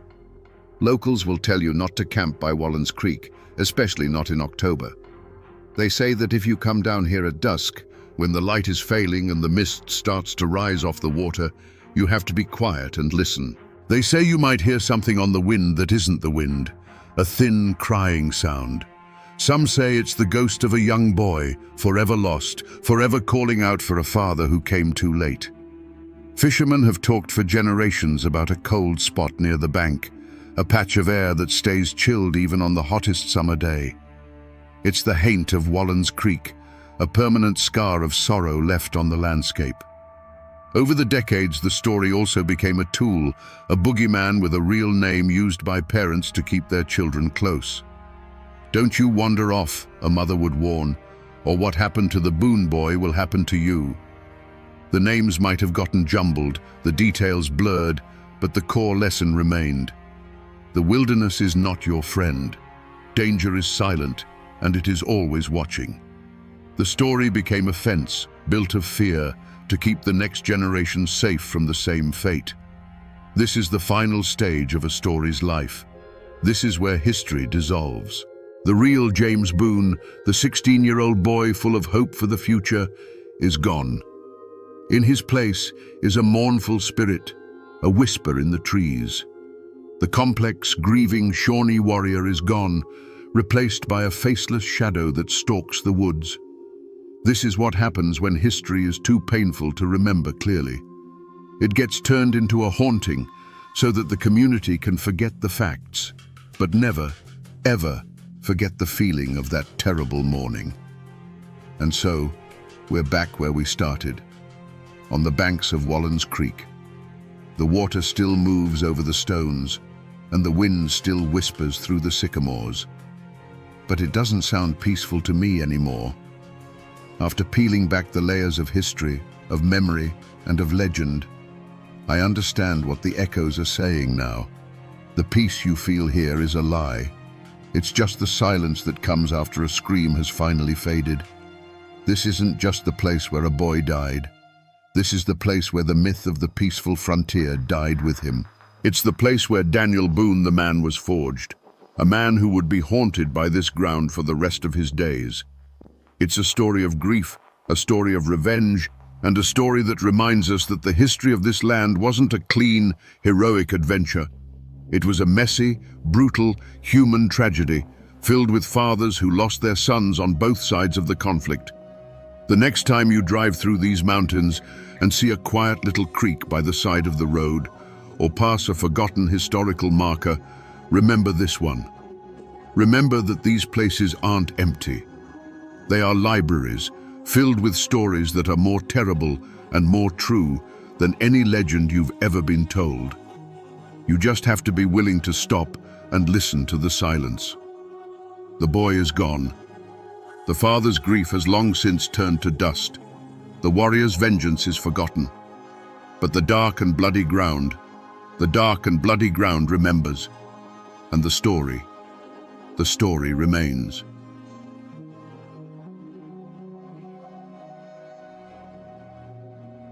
On a frigid December night in 1831, deep in the Blue Ridge Mountains, a man named Charlie Silver vanished from his one-room cabin. When the search party arrived, they found his body dismembered, burned in the hearth, and buried beneath the floorboards. His killer was his 18-year-old wife, Frankie. The newspapers screamed of a jealous monster who butchered her husband with an axe. But under the laws of that time, Frankie Silver was forbidden from speaking a single word in her own defense at trial. So what really happened in that isolated cabin? Was this the cold-blooded act of a she-devil, or was it the desperate last stand of a terrified girl with no other way out? To understand what happened, you have to understand the world they lived in. This wasn't a town. It wasn't even a settlement. This was the raw, untamed heart of the Blue Ridge Mountains in the early 1830s, a place carved from rock and hardship. Their home was a single-room log cabin perched in a lonely hollow near the rushing waters of the Tow River.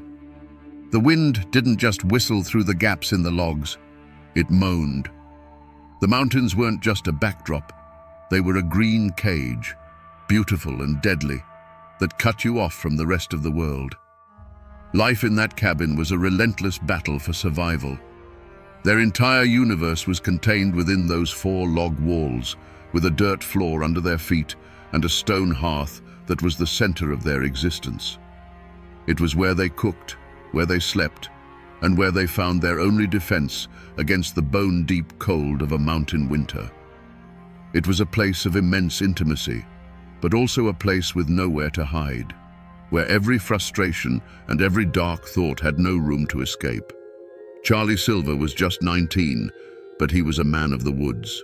He lived by his rifle and his traps, often disappearing for days at a time into the deep forest, chasing deer or checking his lines for beaver and fox. He was young, strong, and restless, a man who understood the language of the wilderness far better than the quiet, contained life of a husband and father. He was the one who brought the outside world and the meat for their table back to that isolated cabin. And in that cabin was Frankie. At 18, she was already a wife and a mother to their 1-year-old daughter, Nancy. While Charlie roamed the mountains, her world shrank to the size of that single room. Her days were measured by the cry of her baby, the crackle of the fire, and the deafening silence of the hollows. That kind of isolation can do strange things to a person. It can sharpen your fears until they have a razor's edge, and it can make the 4 walls of your home feel like a tomb. You can imagine their life was a cycle of hard work, long waits, and the brief, simple relief of reunion. The smell of wood smoke, the sound of an axe splitting firewood, the sight of Charlie returning through the trees with game slung over his shoulder. This was their ordinary life. This was the world they had built, fragile as it was. But the winter of 1831 was coming, and it carried a cold that had nothing to do with the weather. The conflict that ended Charlie Silver's life didn't begin that December night. Its seeds were planted generations before in the very soil of those mountains. You have to remember who these people were. They were the descendants of Scots-Irish pioneers, a people known for their fierce independence and their stubborn refusal to bow to anyone. They hadn't been given this land, they had tamed it. They had wrestled a living from the rocky hillsides, fighting the woods, the winters, and sometimes each other for every acre. This land held memories of blood. It was not a peaceful place. Many of their grandfathers had been over-mountain men, the frontier riflemen who fought with brutal efficiency in the Revolutionary War. They learned a hard lesson in those days, that the only law you can truly count on is the one you enforce yourself. That belief seeped into the ground and rose up like a mountain mist. They distrusted authority from distant towns like Morganton. They settled their own disputes, often with a fist or a rifle, and they kept their secrets locked tight within the family. To be a Silver in that part of the country meant something. They were known as a hardy clan of hunters and trappers, men who knew the mountains like the back of their own calloused hands. They were proud, quick-tempered, and not to be crossed. A Silver man was expected to be the master of his domain, whether that was 100 acres of woodland or the 4 walls of a 1-room cabin. It was a heavy legacy for a young man like Charlie to carry, a pressure to be tough, to be in control, to never show weakness. Frankie came from the Stewart clan, people just as tough and rooted in the mountains as the Silvers. But when she married Charlie, she crossed a line. She became a Silver. In that world, a woman's identity was tied completely to her husband. Her reputation was his reputation. Her duty was to him. This wasn't a partnership of equals. It was a hierarchy as old and as unyielding as the mountains themselves. Frankie wasn't just an isolated wife. She was an outsider who now lived under the formidable shadow of the Silver name. In a place this isolated, the only thing that traveled faster than a winter storm was a rumor. And the air around the Silver cabin had grown thick with them. The community wasn't just a collection of distant neighbors. It was a web of eyes and ears. Every family was connected by blood, marriage, or shared hardship, and they all kept a close watch on one another. The two most watchful sets of eyes belonged to Charlie's father, Jacob, and his brother, John. The Silvers looked after their own, and from the start, they viewed Frankie, the Stewart girl, with a certain suspicion. They saw her as the outsider who had taken one of their boys. Whispers followed Charlie Silver when he came down from the mountains. Some said he had a temper that could flare up like a flash flood, especially when he'd been drinking. Stories of arguments that echoed through the hollow, of a young man growing restless and bitter with the heavy burdens of a wife and child, were passed from cabin to cabin. These weren't necessarily malicious tales. They were just observations, the way mountain people took the measure of a man. But each story added another thread to a net that was slowly tightening around that little cabin. The most poisonous rumor of all was that Charlie was planning to leave, not just for a long hunt, but for good. The story went that he'd been saving money and that he planned to take their daughter, Nancy, and head west, where a man could start over. Some versions of the rumor even gave his plan a name, another woman waiting for him somewhere down the trail. For a young wife like Frankie, alone and entirely dependent on her husband, this wasn't just gossip. It was a death sentence. You have to understand, these whispers weren't just idle talk. In a world built on honor and reputation, they were stones being thrown. Frankie would have felt their impact every day. A neighbor who wouldn't quite meet her eye. A sudden silence when she approached a group of women at the creek. The air in that community was charged with unspoken judgments and hidden tensions long before Charlie disappeared. The isolation of her cabin became a social quarantine, leaving her trapped with her fears and a husband who, the whispers said, was ready to abandon her. So when that fateful December arrived, the stage was already set. This wasn't a sudden storm breaking over a clear sky. This was the culmination of months of pressure building up behind a cracking dam. The Silver clan was watching, the neighbors were whispering, and inside that one-room cabin, a silent, bitter war was being waged. The mountains have a way of talking to those who know how to listen, and in the weeks leading up to that Christmas, they were screaming. The old folks would later say the winter of 1831 came on with an unnatural bitterness, a cold that felt personal, like a premonition. They said the screech owls cried from the ridges with a sound that wasn't just a call, but a shiver looking for a spine to run down. In the folklore of those hills, a screech owl calling near a home was a death warning, a sign that a soul was about to be claimed. And the owls, they say, were crying nightly over the Silver cabin. But the most dangerous omen wasn't in the sky. It was sitting across the hearth. Charlie Silver had become a stranger in his own home. The restlessness that had always been part of him had curdled into something darker. He was a caged animal, pacing the confines of his small life, and his eyes were fixed on the distant promise of the West. Every mention of leaving, every coin he saved and hid away, wasn't just a plan, it was a threat. His presence in the cabin was no longer a comfort for Frankie, but a constant, grinding source of tension. He was the human catalyst, the walking, breathing prophecy of the disaster to come. And Frankie felt it. She felt it in the pit of her stomach, a cold knot that had nothing to do with the winter chill. She would stand in the doorway of the cabin with baby Nancy on her hip and look out at the woods. The familiar trees now seemed to cast long, grasping fingers of shadow.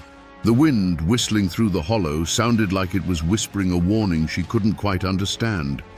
It was a suffocating sense of dread, the feeling you get when you're standing on a precipice in the dark.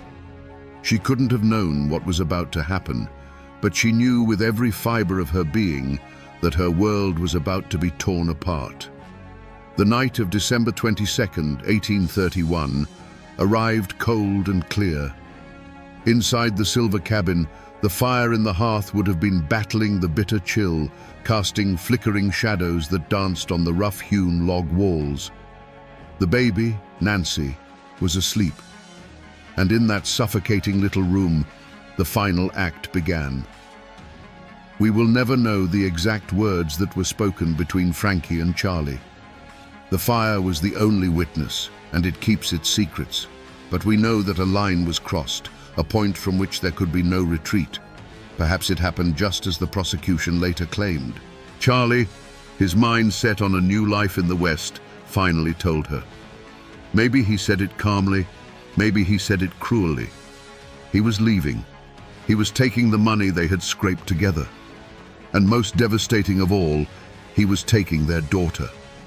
For Frankie, this would have been a declaration of war, a sentence of slow starvation and disgrace in the wilderness. In that moment, he ceased to be her husband and became the man who was going to steal her child and destroy her world. Or maybe the mountain legend is true. Maybe Charlie came home that night not with a plan, but with a bottle's worth of rage inside him. Maybe an argument over nothing exploded into violence. The legend whispers that he threatened Frankie, that he even threatened to harm the baby. In this version, Frankie wasn't a woman scorned, she was a mother protecting her young. He wasn't a man with a dream of the West. He was a drunken monster who had brought the terror of the outside world into the one place she was supposed to be safe. Whichever story is true, the result was the same. A final, unbearable choice was forced upon Frankie Silver. And in that cabin, there was a tool. It was an axe. It was not a weapon of murder. It was an instrument of survival, used every single day to split the firewood that kept them from freezing to death. It was a familiar weight in a woman's hands. As Charlie turned his back, or as he fell into a drunken, snoring sleep by the fire, Frankie's hand closed around that smooth, worn handle. The decision was made. The argument was over. The whispers and the fears of the past months all converged into one single, terrible point of focus. The firelight glinted on the polished steel of the axe head. The sound of her own heart was likely a deafening drum in her ears. In the silence that followed the last angry word, she lifted the tool that had kept her family alive, and in the next moment, she would use it to end her husband's life. The first drops of blood were about to fall. We must now step into that cabin, into the moment after the axe has fallen. There was no scream. There was only a dull, wet thud that was nothing like the sound of splitting firewood. It was a soft, final sound. And then, a silence so complete it seemed to swallow the crackle of the fire itself. In that instant, the world stopped. Charlie Silver lay still on the floor, a dark stain spreading slowly from his head into the packed earth. The argument was over. The threats were silenced. And a new, more terrible reality had begun. Imagine the scene. The firelight flickers, casting long, wavering shadows across the room. The baby, Nancy, stirs in her sleep, but does not wake. For Frankie, this must have been a moment of pure, frozen terror. The man who had been her husband, the father of her child, was now just a body. An impossible problem. He was too heavy to move, too large to bury in the frozen winter ground. To leave him was to be discovered instantly. And in that small, isolated space, a desperate, gruesome plan began to form in the mind of a terrified 18-year-old girl. What followed was not an act of rage, but a feat of horrific, back-breaking labor. In the long, cold hours of that December night, Frankie Silver, a small woman by all accounts, began the task of dismantling her husband's body. She used the same tools they used for survival, the axe that had killed him, the knives they used for skinning deer. This was not the work of a monster reveling in gore. It was the frantic, mechanical work of someone trying to erase a terrible truth, to make a man disappear. The only witness was the fire in the hearth. That fire, which had been the heart of their home, the source of warmth and life, now became a hungry mouth. Piece by piece, she fed the flames. The smoke that curled up the chimney and out into the cold mountain air would have changed, growing heavy and greasy, carrying a secret that would stain the very stones of the fireplace. The smell in that cabin must have been unimaginable, the air thick with the evidence of her work. Some parts would not burn. For these, she pried up the heavy puncheon floorboards of her own home. She dug into the cold, damp earth beneath the cabin and buried what the fire could not consume. With every handful of dirt she replaced, she was turning her home into a grave, a tomb sealed by her own hands. The pools of blood seeped down between the logs, a silent testament to the slaughter that had occurred just a few feet above. According to the stories, one piece was treated differently: the heart. It wasn't burned or buried with the rest. It was hidden away separately, found later in a hollowed-out stump near the cabin. Why? Was this a final symbolic act of hatred? Or was it something else, a moment of confusion in a mind pushed past the edge of sanity? We will never know. It remains one of the most chilling and inexplicable details of the entire affair. As the first grey light of dawn crept over the mountain ridges, the work was finally done. The fire smoldered with a strange, unnatural heat. The floorboards were back in place. From the outside, the cabin looked just as it always had, a lonely puff of smoke rising into the winter sky. But inside, everything had changed. Frankie Silver was alone with her child, and a secret that was buried in the ashes and under the floor, a secret that could never be contained. Let us, for a moment, try to do what the court never could. Let's try to step inside the mind of Frankie Silver in those terrifying hours. This is not to excuse what she did, but to understand the mechanics of how a human being can arrive at such a brutal act. What switch flips in a person's mind to turn a wife and mother into a killer who could dismember her husband by the light of their own hearth fire? Let's first walk the path the prosecution laid out, the path of the jealous monster. In this version, her mind was a pressure cooker of resentment and fear. The core of her logic was twisted but simple. He is going to destroy me. In her world, a woman abandoned by her husband, her child stolen away, was a non-person. She would be an object of pity and scorn, left to starve or depend on the charity of relatives who already saw her as an outsider. Charlie's plan to go west wasn't just a betrayal, it was an act of annihilation. The switch flipped the moment his threat became real. The instant he said the words, he ceased to be her husband and became a mortal enemy who had to be stopped. What followed was not a crime of passion, but an act of ice-cold logic. The dismemberment, then, was not a frenzy. It was a problem to be solved. A grim, terrible task performed with the methodical efficiency of a woman who had spent her entire life learning how to survive in the wilderness. But there is another path, the one whispered in the mountains. The path of the terrified victim. Here, the logic is not twisted.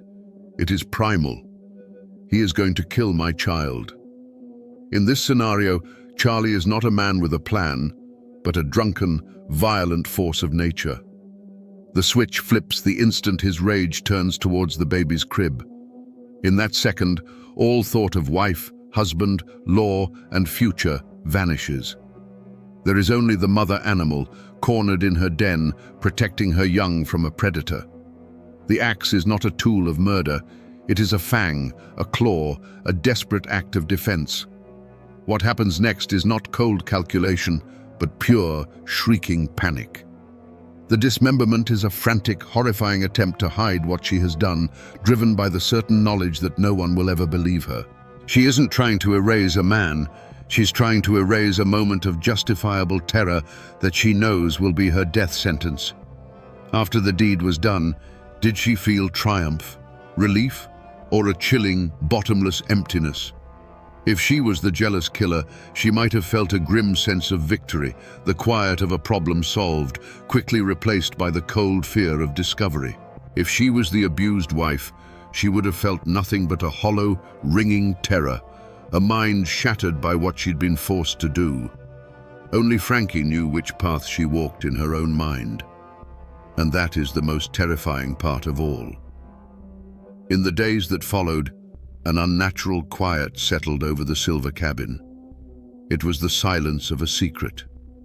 Frankie moved like a ghost through the small room, tending to the baby, stoking the fire, sweeping the dirt floor with a frantic energy. To any neighbor who might pass, she would have looked like a woman waiting for her husband to return from a long hunt. But inside, the air was thick with what was missing. Every creak of the logs, every cry from the baby, must have sounded like an accusation. The outside world soon came knocking. First came the questions, casual at first. Seen Charlie? Frankie had her stories ready, but they shifted like smoke. To one person, she'd say he'd gone off on a long hunting trip and was overdue. To another, she'd let slip a more bitter tale, that he'd taken the money they had saved, abandoned her and the child, and run off to the west. The stories didn't match, and in a community where every detail was noted and remembered, these contradictions were like cracks appearing in a frozen river. Her fight for survival had become a performance. She had to play the part of the wronged wife, worried but also resentful. She had to manage her grief, her fear, and her lie all at once, under the constant watchful gaze of the community. Little Nancy was her anchor, the living reason for what she had done. But the child was also a constant reminder of the man who was gone, making the charade that much harder to maintain. But Charlie's family, especially his father Jacob and his brother John, they weren't buying it. They knew Charlie. He was a skilled woodsman, yes, but he was also a silver. He wouldn't just vanish without a word, leaving his rifle and his dogs behind. Abandoning his family was one thing, but leaving his hunting tools was something else entirely. It was a detail that was fundamentally wrong, a note so out of tune it made their teeth ache. Their suspicion grew from a quiet unease into a certainty. Something terrible had happened to their boy. So they started the hunt. It wasn't a formal posse of lawmen, not at first. It was the clan, the family, taking matters into their own hands. They gathered their neighbors and began to search the woods, the creeks, the ravines around the cabin. Days turned into a week. They found no tracks, no sign of a hunting camp, no trace of a man lost in the wilderness. And with every failed search, all eyes turned back to the one place every trail led, the little log cabin where Frankie Silver waited with her shifting stories and a fire that never seemed to go out. The hunt for a missing man was about to become a search for a body. The moment the first piece of Charlie Silver's body was pulled from beneath the cabin floor, the whispers in the community turned into a roar. A line was drawn in the dirt, as clear and deep as the Tow River itself. You were either for the Silvers or you were for the Stewarts. There was no middle ground, no place for neutrality. The murder of one man had become a war between two clans, and every single person in that part of the mountains was forced to choose a side. The general store, the churchyard, the grist mill, these places became the tense gathering points for the factions. The Silver camp was loud, fueled by righteous fury and raw grief. Charlie was their son, their brother, their friend. They told the story of a cold-blooded she-devil who had lured their boy to his doom. Neighbors who had hunted with Charlie, men who owed Jacob Silver a favor, and those who simply believed in the old law of an eye for an eye, they all stood with the Silvers, their voices demanding justice, which to them meant a rope. On the other side, the Stewart clan circled the wagons. Frankie was their daughter, their blood. They may have been horrified, they may have been confused, but they would not abandon one of their own to the mercy of the Silvers. Their camp was quieter, more watchful. Their loyalty gave rise to a powerful conspiracy of silence. Many people knew Charlie had a temper. Many had heard the rumors of his planned abandonment, but who would dare speak of it now? To defend Frankie, even to suggest there might be another side to the story, was to paint a target on your own back. The Silvers were a powerful family, and their anger was a dangerous fire. Fear became a currency, and silence was the only way to stay safe. This division wasn't just abstract, it played out in small, defining actions. Frankie's own mother and brother were immediately suspected of helping her, of choosing the loyalty of blood over the law of men. A neighbor who might have seen them near the cabin that night would have looked the other way, his silence a shield for himself and an alibi for them. In contrast, another neighbor, seeing the greasy smoke pouring from the chimney for days, finally worked up the courage to tell Jacob Silver his suspicions. That act wasn't just sharing information, It was a public declaration of allegiance, a brave or foolish step, depending on who you asked. The community had fractured, turning lifelong friends into wary strangers and neighbors into potential enemies. After the verdict, Frankie Silver was a dead woman walking. But her family, the Stewart clan, refused to accept it. To them, the trial in Morganton had been a farce, a piece of legal theater orchestrated by the Silvers. Justice wasn't a blindfolded woman with a scale. It was a rope with a noose, and it was meant for their daughter. So her father, Isaiah, and her uncle concocted a desperate plan born from love and defiance. One night, a set of boys' clothes was smuggled into Frankie's cell. She was a small woman, and with her hair cut short, she could pass. They broke her out of the Morganton jail, and she vanished into the night. The Blue Ridge Mountains that had cradled her in her youth now became her last, best hiding place. With her father as her guide, Frankie fled back into the familiar labyrinth of ridges and hollows. They moved like ghosts, following game trails and creek beds, sleeping in caves and thickets. For a short, breathless time, she was free. She was no longer Frankie Silver, the convicted killer. She was just a boy, lost in the woods, a shadow among shadows. The mountains, which had been her cage, were now her sanctuary, their ancient silence her only shield. But back in the flatlands, a firestorm of rage had erupted. A posse was formed, led by the sheriff, but fueled by the cold fury of the Silver clan. They would not be cheated of their justice. A reward was posted, a substantial sum of money that echoed through the hills and hollows. It was a poison seed planted in the heart of the community. Suddenly, every neighbor, every old family friend had a price tag on their loyalty. The hunt for Frankie Silver became a hunt for gold. The chase was a desperate game of cat and mouse played out across miles of unforgiving terrain. The posse had numbers and dogs, but Frankie and her father had knowledge. They knew the secret paths, the places a stranger would never find. For days, they eluded capture, living off the land, always moving.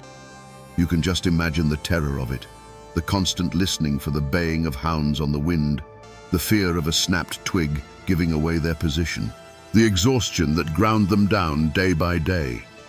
Finally, starving and exhausted, they were forced to seek help. They made their way across the county line into Rutherford, to the home of a family they thought they could trust. They took in the weary old man and the quiet, haunted-looking boy with him. For a moment, there was warmth, a hot meal, a chance to rest. But Frankie could not disguise her eyes. They were the one part of her that told her true story. The family recognized her, and the lure of the reward money was too strong. A quiet message was sent. The moment of capture wasn't a fierce firefight in the woods. It was a quiet, sickening betrayal. The sheriff and his men simply walked into the cabin. There was no struggle. Frankie, exhausted and cornered, knew the game was over. She had been run to ground not by the lawman's skill, but by a neighbor's greed. The mountains had given her a brief, wild freedom, but in the end, it was the people who lived among them who sealed her fate. The trial of Frankie Silver in March of 1832 was not a search for truth. It was a public spectacle. You have to picture the Morganton courthouse. It wasn't a sterile, quiet chamber of law. It was a tinderbox packed with bodies, smelling of wet wool and simmering hatred. Armed guards stood at the doors, not just to keep the prisoner in, but to keep the community from tearing itself apart. On one side of the room sat the Silver clan, their faces carved from stone, their eyes burning with a demand for vengeance. On the other side, huddled together, were the Stewarts, silent and grim, watching their world crumble. And in the middle of it all sat Frankie Silver. She was a small, silent figure, almost a child, swallowed up by the heavy machinery of the law.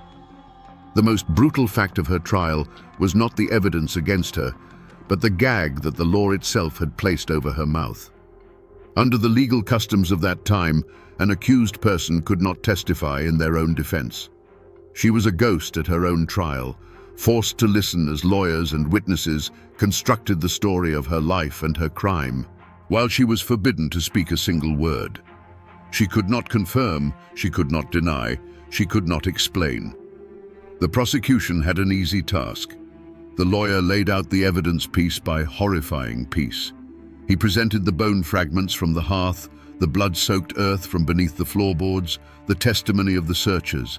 He painted a simple, damning picture of a jealous, monstrous woman who had butchered her husband in a fit of rage because he planned to leave her. It was a story that was clean, brutal, and easy for a jury to understand. What could her lawyers do? They were hamstrung, fighting a ghost story with a mountain of physical evidence. They could argue points of law, they could question the witnesses, but they could not put their client on the stand to tell her side of the story.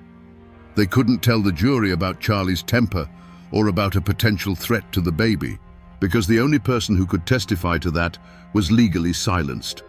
They were fighting a fire with their bare hands. The verdict, when it came, was no surprise. The jury barely had to deliberate. The word guilty echoed in the tense courtroom.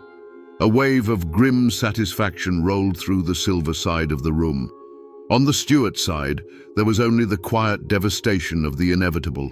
The judge, his duty clear, sentenced Frances Silver to be hanged by the neck until she was dead. The law of men had spoken.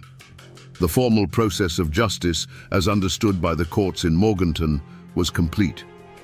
But looking at that small, muzzled woman being led away in chains, one has to ask the question that has haunted these mountains ever since.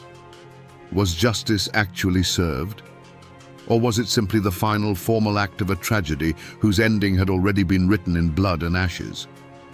The day Frankie Silver was hanged, a heavy silence fell over Morganton. The spectacle was over. But for the families involved, the story was just entering its next, long chapter. For the Silvers, the verdict was not a victory, and the execution was not a release. They had their justice, their eye for an eye, but it didn't bring Charlie back. The horror of his death became a dark stone in the foundation of their family, a cautionary tale whispered to future generations about the dangers of marrying an outsider. The name Frankie Silver became a curse in their homes, a synonym for the ultimate betrayal. The justice they had won felt as cold and empty as a winter grave. For Frankie's family, the Stewarts, the shame was a poison that seeped into the ground they walked on. They were now the kin of a convicted killer, the first woman ever hanged in North Carolina. They bore the weight of her crime in every sideways glance at the general store, in every conversation that stopped when they approached. Her father, Isaiah, who had risked everything to break her out of jail, was a broken man. He lived out his days under a cloud of grief and suspicion.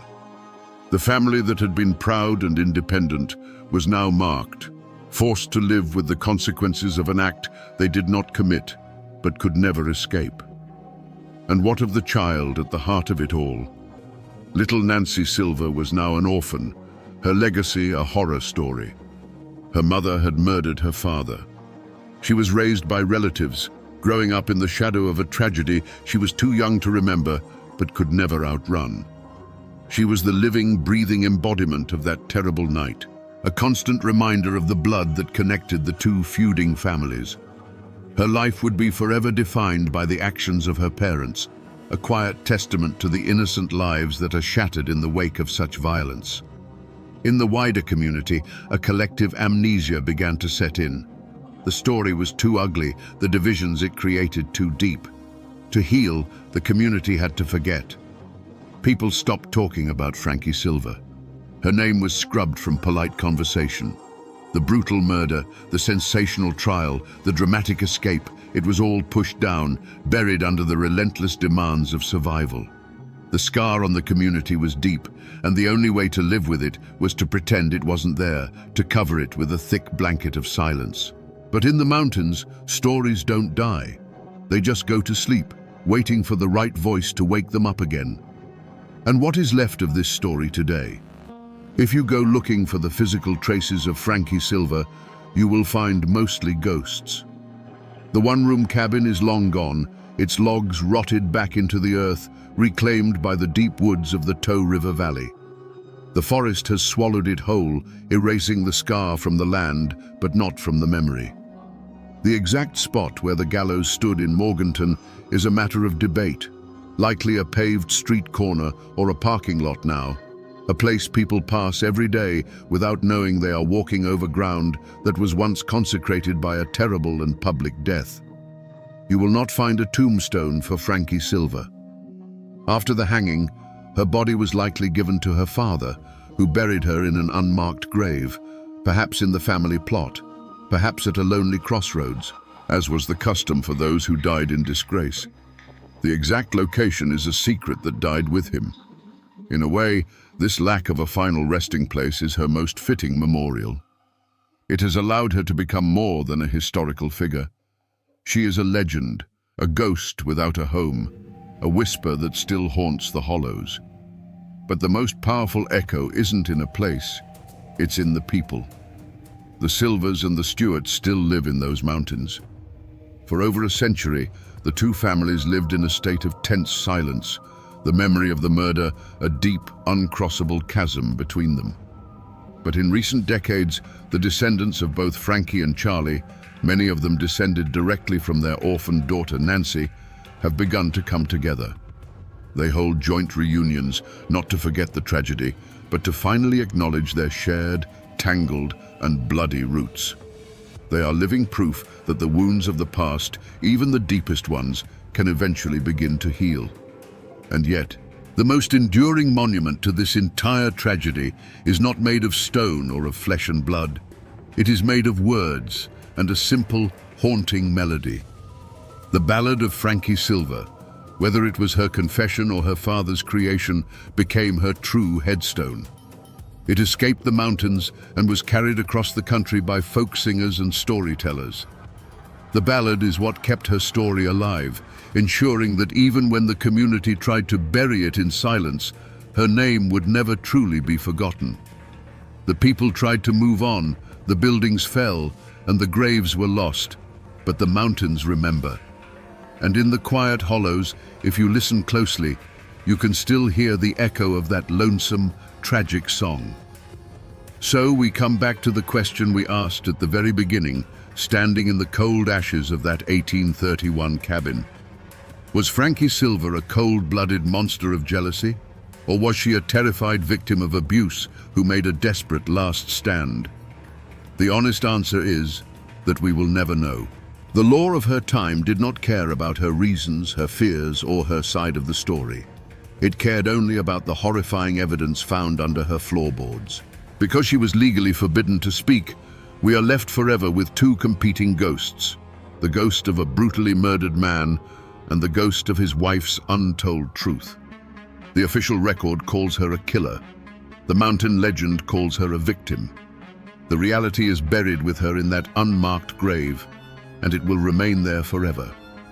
This story, then, is more than just a grim tale of murder.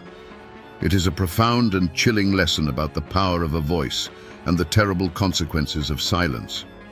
Frankie Silver was silenced by the law, but an entire community was silenced by fear and by a fierce clan loyalty that chose sides instead of seeking truth. Her story warns us what happens when justice becomes a synonym for vengeance, and when a person's humanity is stripped away until they are nothing more than the sum of their worst possible act. It is a story not just of cruelty, but of the immense weight of the past in these mountains, and how a single act of violence can send ripples of grief and division down through the generations. The court of men gave its verdict. The whispers of the mountains gave another. And now, you have heard the evidence, the rumors, and the legends that surround one of Appalachia's darkest and most enduring tragedies. The truth itself is lost to the wind that blows through the Tow River Valley. But the story, the warning, the mystery, the sorrow of it all, that story is now yours to keep. And now, my friends, you know the rest of the story.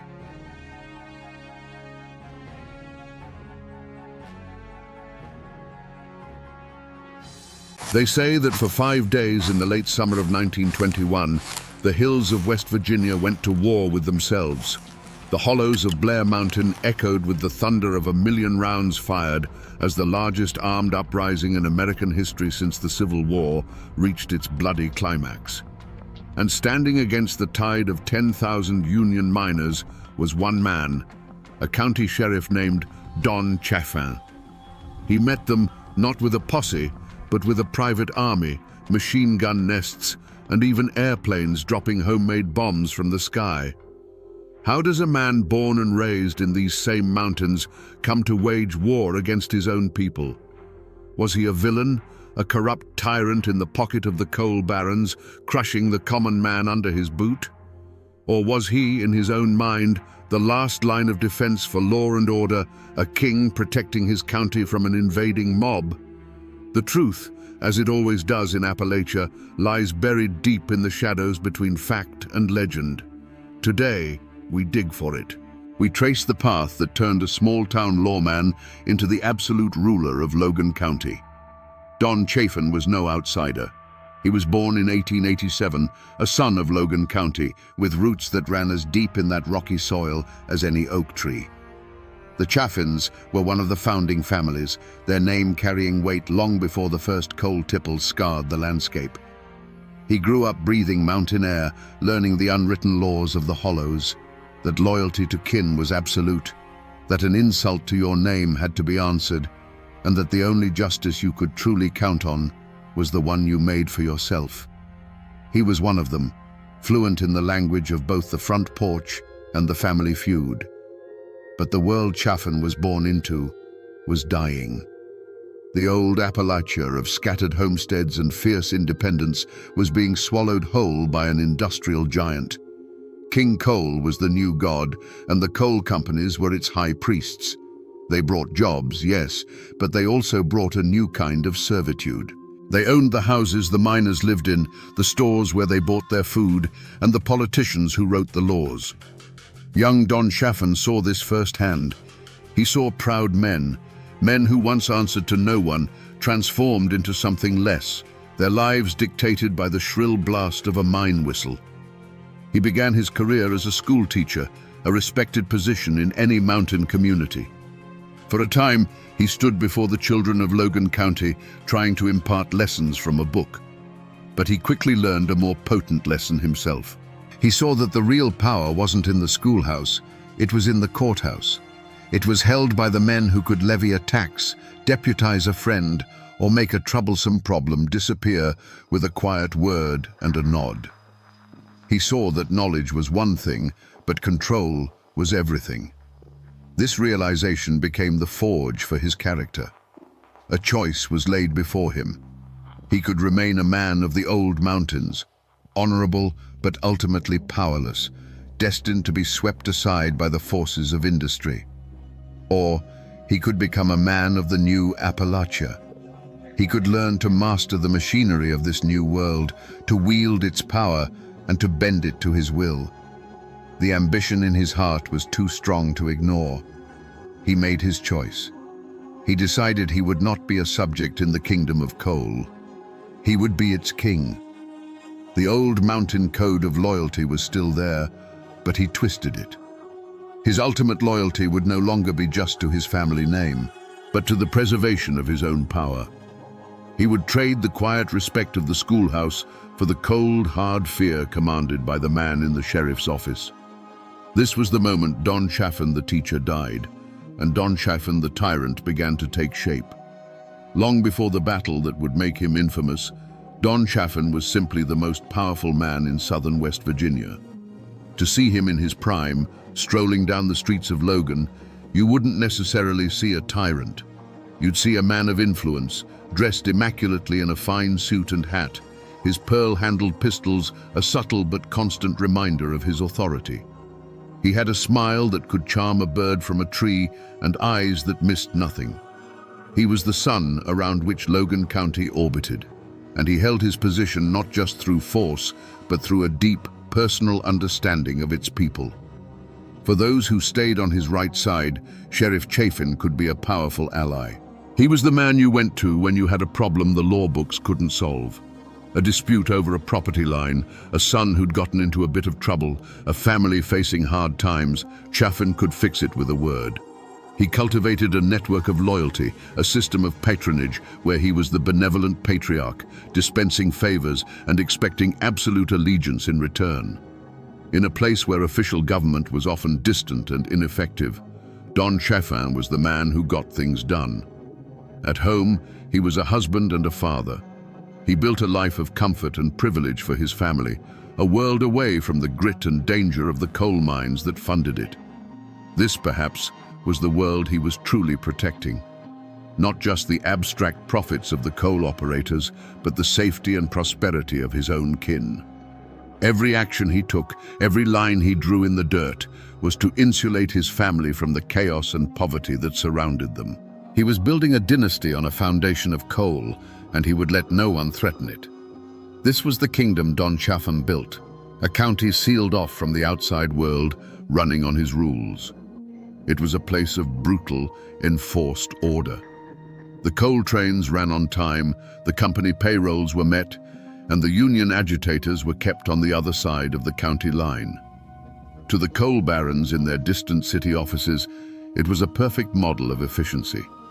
To the miners who kept their heads down and did their work, it was a life, a hard life, but a predictable one. Don Chaffan ensured that predictability, and in the turbulent world of the coalfields, that was a powerful commodity. But every king has a weakness, and Don Chaffan's was a profound and blinding one. He could not tolerate a single challenge to his authority. It wasn't just pride, and it was more than mere stubbornness. It was a fundamental belief that Logan County was a direct extension of his own will. In his mind, he had built an orderly kingdom from the chaos of the mountains, and any voice of dissent was not just a disagreement, it was an act of treason. He saw the world in absolutes. You were either with him, or you were an enemy to be crushed. This flaw was on display long before the miners marched. You saw it in the cold, efficient brutality of what became known as the Logan County system. When a man suspected of Union sympathies stepped off the train, there was no debate. There was no argument.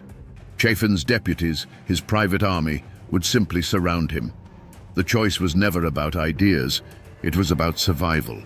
Leave now on the next train, or be carried out after a beating that would serve as a lesson to anyone else foolish enough to try. This wasn't law enforcement. It was the purging of an infection. For years, this iron-fisted approach was the very source of his strength.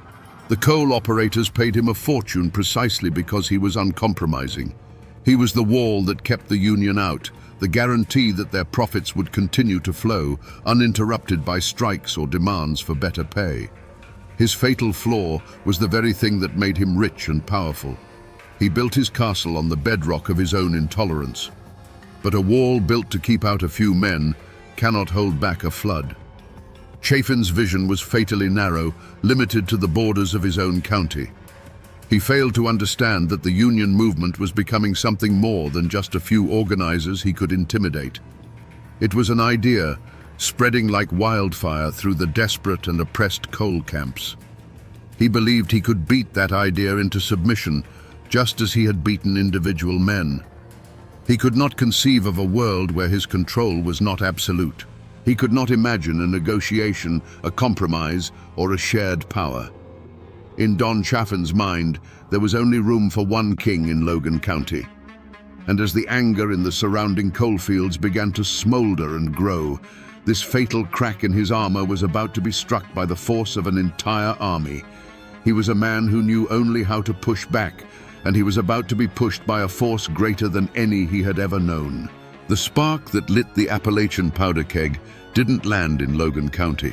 It landed a few counties over, on the stone steps of the McDowell County Courthouse, and it came in the form of an assassination. The target was a man named Sid Hatfield, the chief of police of Matawan. To the Union miners, Hatfield was more than a lawman. He was a folk hero, a living legend. Where Don Chaffan was the symbol of company control, Hatfield was the symbol of defiance. He was the one lawman who had stood with his people, famously facing down Baldwin Felt's agents in a bloody shootout that became known as the Massacre. He was proof that not every man with a badge was for sale. On August the 1st, 1921, Hatfield arrived at the courthouse in Welch to face trumped-up charges, a legal trap set by his enemies. He was unarmed, walking beside his wife, trusting in the sanctity of the law he represented. As he climbed the steps, Baldwin Felt's agents, the very same men he had fought in Matewan, were waiting. They opened fire in broad daylight, cutting him down in a hail of bullets right in front of his wife. His friend Ed Chambers was executed alongside him. It was not a gunfight. It was a public execution. The news spread through the coal camps, not like a whisper, but like a physical blow. This was the ultimate act of treachery. It was one thing to be cheated at the company store or beaten by deputies in a dark hollow. It was another to see your one hope for justice within the system murdered on the very steps of a courthouse. The message sent by the coal operators was clear and brutal. There is no law for you here. There is no protection. We can kill your heroes in the open, and nothing will be done. For Don Chaffin, this act was happening in another county, perpetrated by men not directly on his payroll. But in the hearts and minds of the miners, it was all part of the same corrupt, violent machine of which he was the master architect.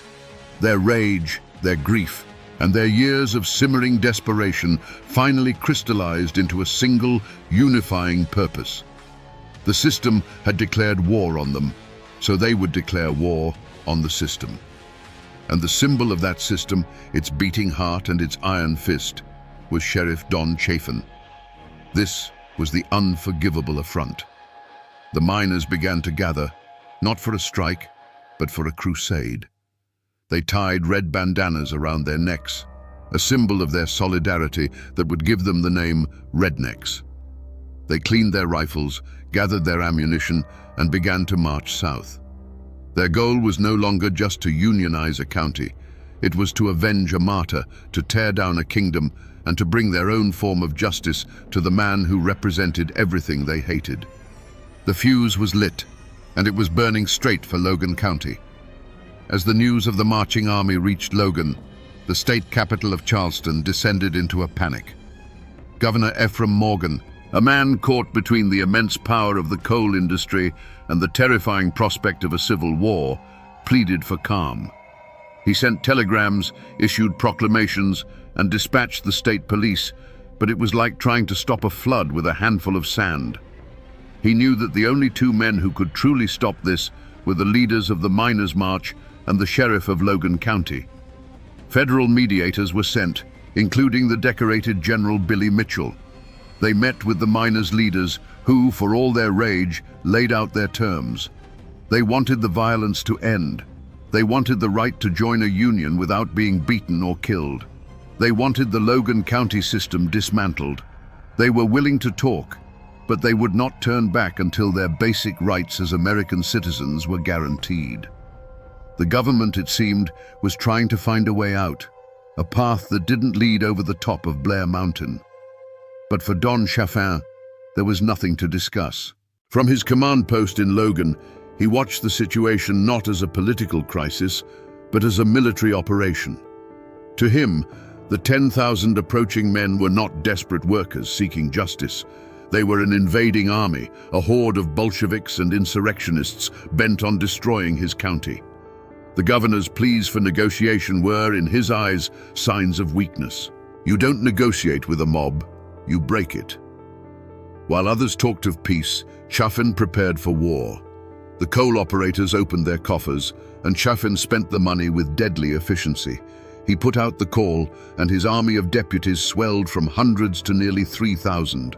Gun thugs, mercenaries, and strikebreakers poured into Logan, men who were paid to shoot, not to talk. Rifles and machine guns, purchased by the ton, were trucked in and distributed. The phone lines between Logan and the coal company offices hummed with logistics, not diplomacy. He rejected every attempt at de-escalation. When state officials suggested he allow a small, peaceful delegation of miners to enter Logan to present their grievances, he refused. When federal mediators proposed a ceasefire and a cooling-off period, he ignored them.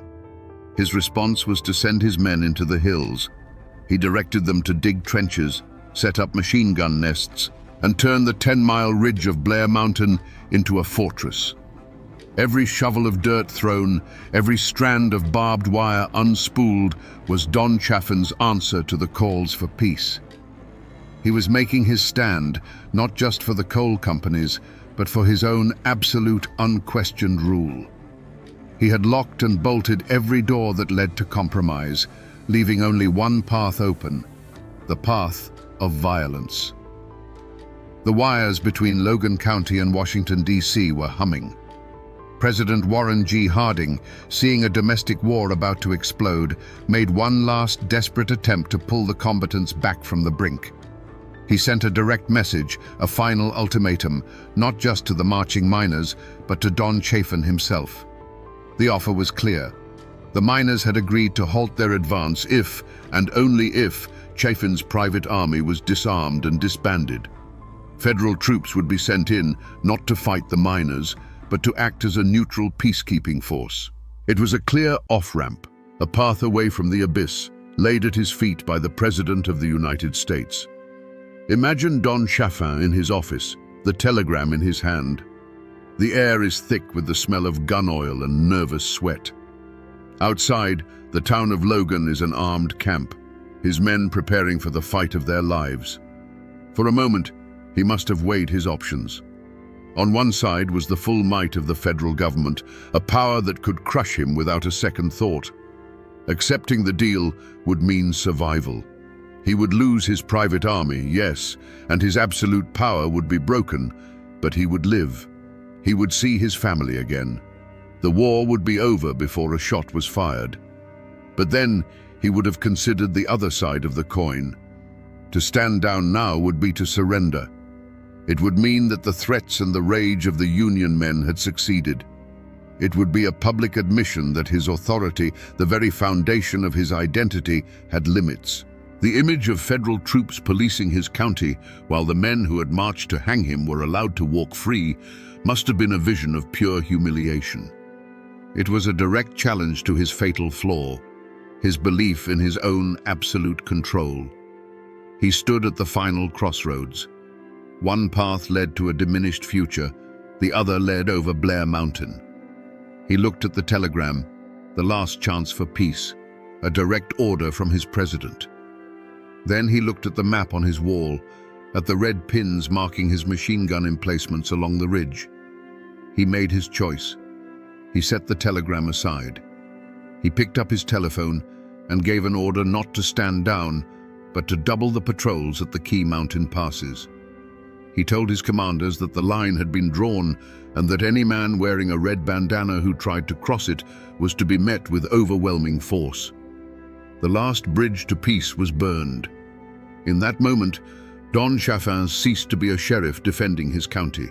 He became a king choosing war over the surrender of his crown. The first report came over a crackling field telephone line, a scout's frantic voice confirming the miners' advance on the Crooked Creek Pass. Don Chaffin took the call, his face betraying no emotion. He put the receiver down, walked to the porch of his command post, and looked towards the green, silent ridge. He gave a single nod to his waiting runner. That nod traveled down the line, from man to man, until it reached the machine gun nest, hidden in a stand of timber. A moment later, the mountain spoke for the first time. It was a sound like a giant tearing a sheet of iron in half, a sound that rolled down the hollows and announced that all negotiations were finished. From his vantage point, the battle was not a scene of chaos, but a grim and terrible piece of machinery that he had designed. He spent his days with maps and binoculars, a general directing his forces. He didn't see individual men fighting for their lives. He saw patterns, movements, and objectives. Through his field glasses, he would watch a line of men attempt to advance through a thicket of trees on a distant slope. He would pick up his telephone, speak a few calm words directing fire to that coordinate, and moments later, the advance would simply cease. The patterns would break, dissolve back into the forest, and the hillside would grow still again. The steady, mechanical rhythm of his machine gun nests became the heartbeat of the battle. It was a cold, efficient, and impersonal sound. Each burst was an argument being made, a final answer to the miners' demands. For 5 days, that sound was relentless. The world shrank to the borders of Blair Mountain. The sun rose and set on the constant thunder of gunfire. Chaffin barely slept, fueled by coffee and the cold adrenaline of a man watching his life's work hang in the balance. On the 3rd day, he unleashed his most terrifying weapon. An unfamiliar sound began to drift over the mountains, the low drone of an airplane engine. From the miners' perspective, it was a horror they could have never imagined. Chaffin's private air force, a pair of rickety biplanes, began making passes over their lines. The explosions in the trees below were often small, the homemade bombs crude and inaccurate, but their purpose was more psychological than physical. It was a message from Don Chaffin. There is nowhere to hide. I rule the land and I rule the sky. He authorized the use of everything at his disposal. Reports from the miners' side would later speak of bombs that didn't just explode, but released clouds of sickening gas, surplus munitions from the Great War. Chaffin had brought the industrial slaughter of the European trenches to the hills of Appalachia. He was not just defending his county, he was attempting to annihilate the will of his enemy. The battle raged on, a brutal war of attrition. An estimated 1 million rounds were fired. The mountain itself seemed to groan under the assault, its trees shredded, its soil soaked in the conflict. Chaffin's fortress held. His lines did not break. He had met the largest armed insurrection in American history with a wall of fire and steel. Then, as suddenly as it began, it started to quiet. The federal troops were coming, and the miners knew they could not fight their own country. The last shots echoed and then faded, replaced by a profound and chilling silence. The war was over. The argument that had raged for a generation was, for now, permanently settled. Don Chaffin stood victorious on his mountain, the undisputed king of a silent, smoking kingdom. The silence that fell over Blair Mountain was heavier than any sound that had preceded it. Don Chaffin stood in the quiet, the acrid smell of burnt gunpowder still hanging in the air like a ghost. There was no joy in his victory, no triumphant celebration. There was only the cold, hard satisfaction of a man who had met an overwhelming force and had not broken. He had drawn a line, and the world now knew that he would hold that line, no matter the cost. His kingdom was secure. His mind, sharpened by 5 days of constant high-stakes command, did not rest. It immediately shifted from the tactics of war to the politics of the aftermath. His first orders were not to celebrate, but to consolidate. He sent his deputies fanning out across the ridge, their task no longer to fight, but to collect weapons and round up stragglers. He was transforming his private soldiers back into lawmen and the battlefield back into a crime scene. He knew the world was watching, and he needed to control the narrative. This was not a battle, he would claim. It was the quelling of a violent insurrection. The real test came a day later, with the arrival of the United States Army. A column of dusty trucks carrying uniformed soldiers rolled into Logan County, their federal authority absolute. An army colonel, a man accustomed to giving orders and having them obeyed without question, stepped out to meet the sheriff of Logan County. For a moment, two commanders faced each other, one representing the power of a nation, the other the power of a single man's will. This was the moment Chaffin's reign as an independent warlord came to an end. But Chaffin did not surrender his authority. He merely transferred it. He met the colonel not as a defeated man or a renegade, but as a fellow officer of the law. He was dapper, calm, and cooperative. He presented himself as the beleaguered hero who had single-handedly held back anarchy until the cavalry arrived. He offered maps, intelligence, and the full cooperation of his office. He smoothly transitioned from the man who had waged a private war to the loyal local official assisting the federal government. He had won his battle. He had stopped the march. He had broken the miners' army. Now, standing before the might of the United States, he holstered his authority and stepped back into the role of Sheriff Chaffin. His active part in the shooting was over.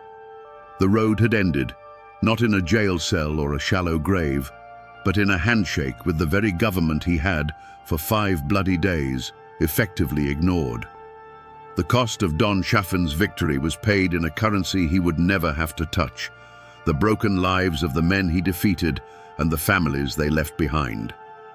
The war on Blair Mountain was over, but the war on the miners had just entered a new, more insidious phase. As federal troops disarmed the miners, Chaffin's deputies and the state police moved in behind them, armed not with machine guns, but with lists of names. Hundreds of miners were arrested and indicted on charges ranging from conspiracy to murder and even treason against the state of West Virginia. For the families in the coal camps, the silence that followed the battle was not one of peace, but of dread. A knock on the door of a company shack in the middle of the night meant a husband and father being dragged away to jail. It was followed, almost inevitably, by an eviction notice nailed to the flimsy door. Fired, blacklisted, and homeless, the families of the Union men were cast out, left to fend for themselves in a world where every official, every company man, was now their enemy. The defeat on the mountain was a single event.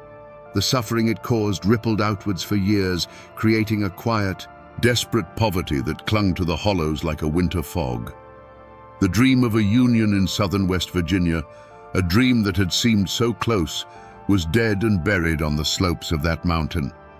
Chaffin's victory didn't just crush an army, it crushed a spirit.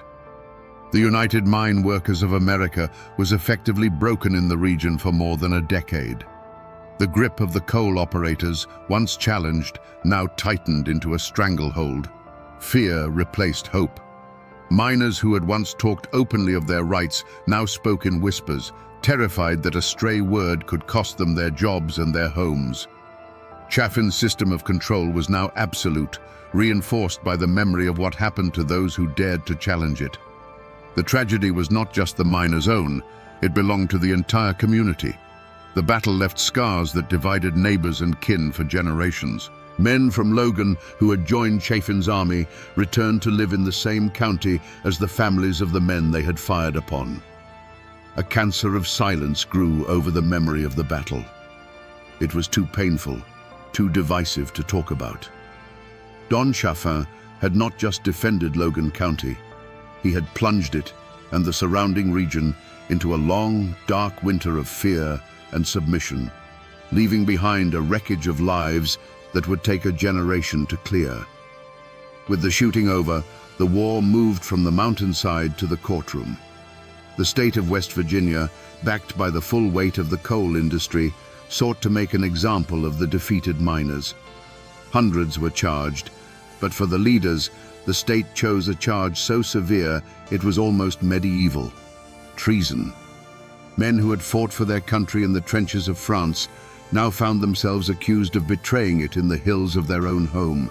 It was the ultimate clash of cultures, the state's formal written law against the unwritten mountain code of honor and retribution. The trials were a spectacle. The prosecution painted a picture of a Red Army, a Bolshevik mob bent on overthrowing the government and seizing private property.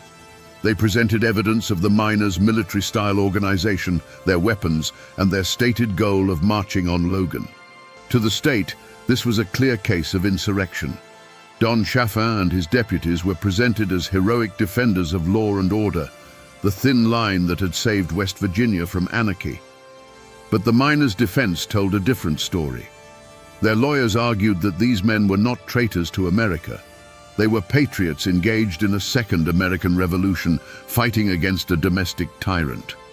They hadn't marched against the government. They had marched because the government had failed them.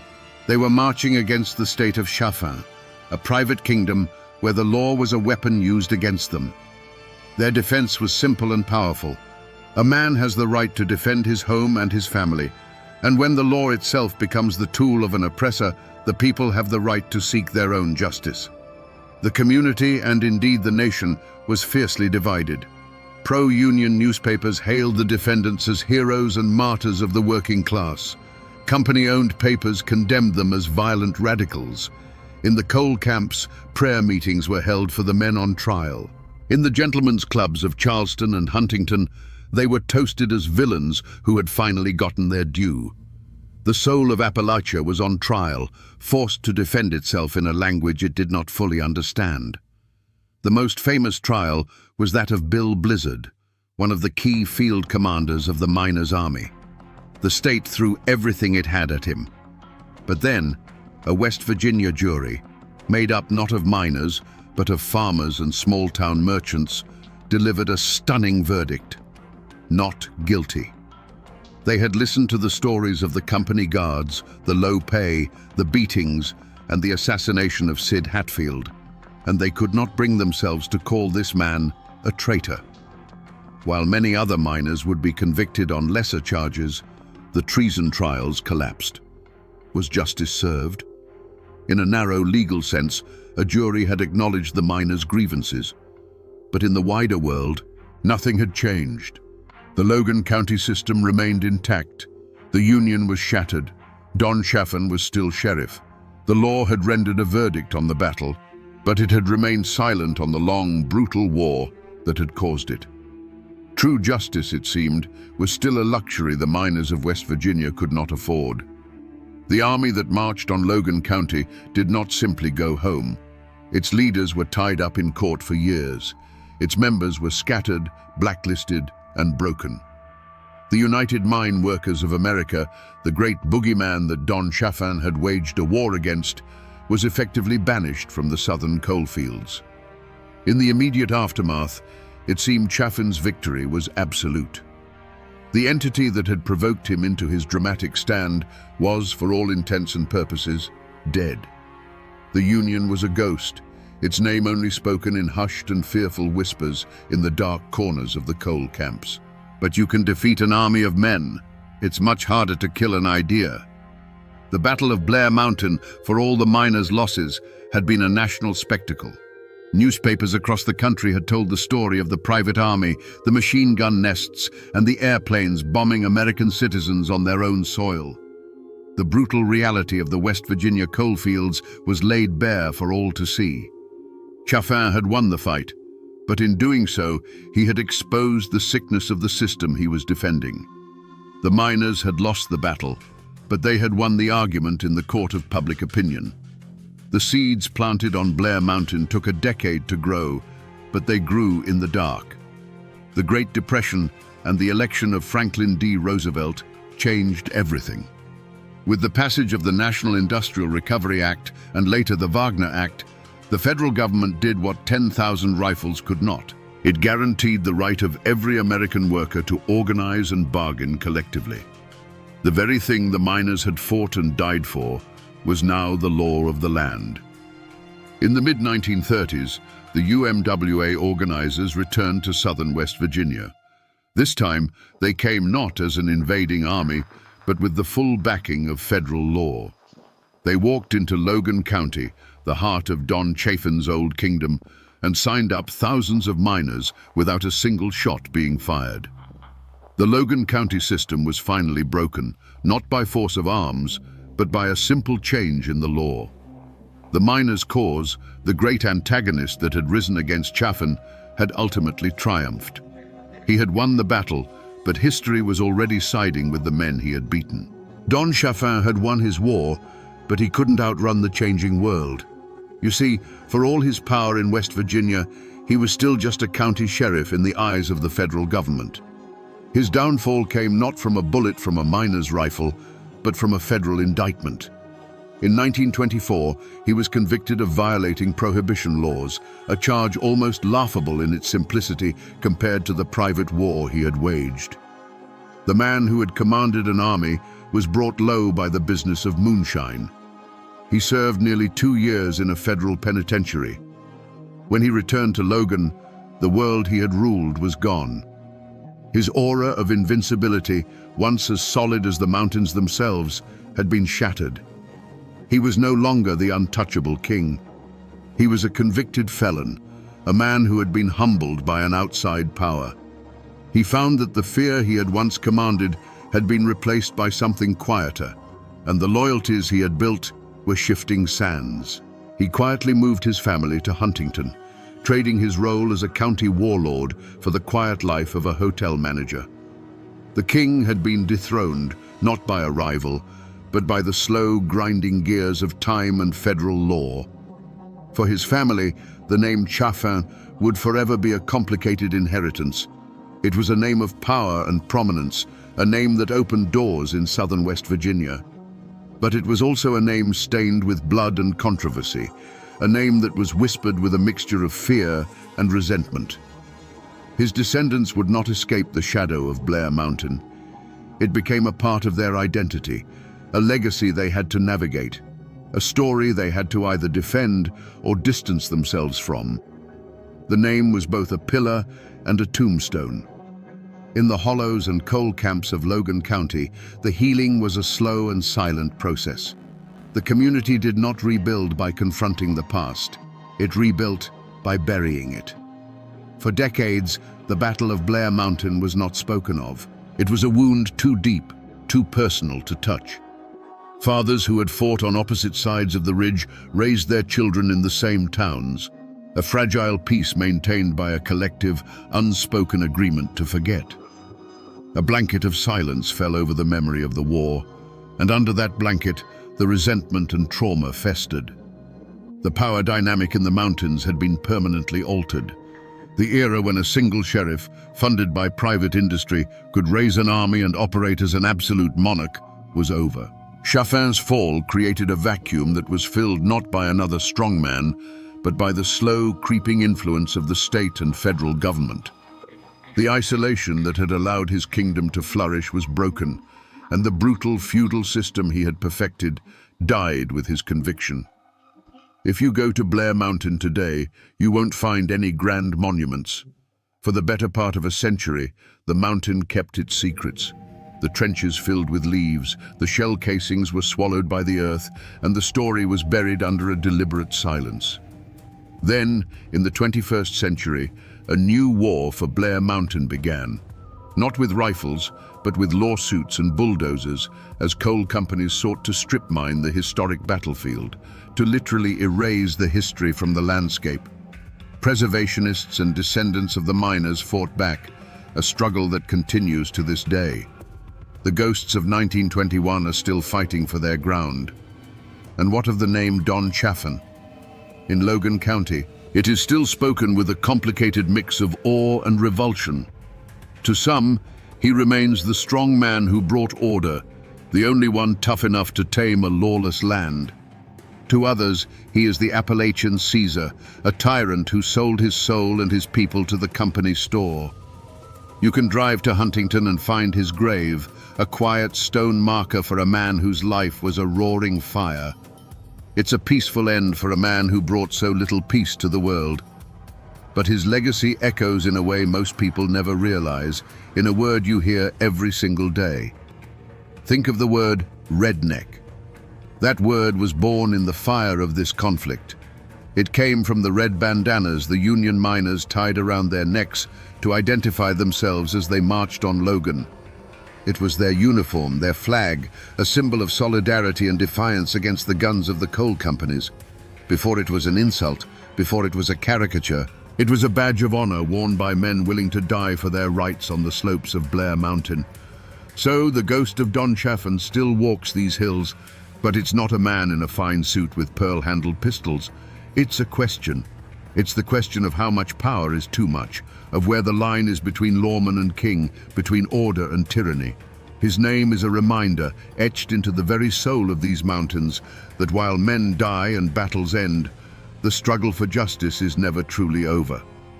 So we come back to the question we asked at the very beginning.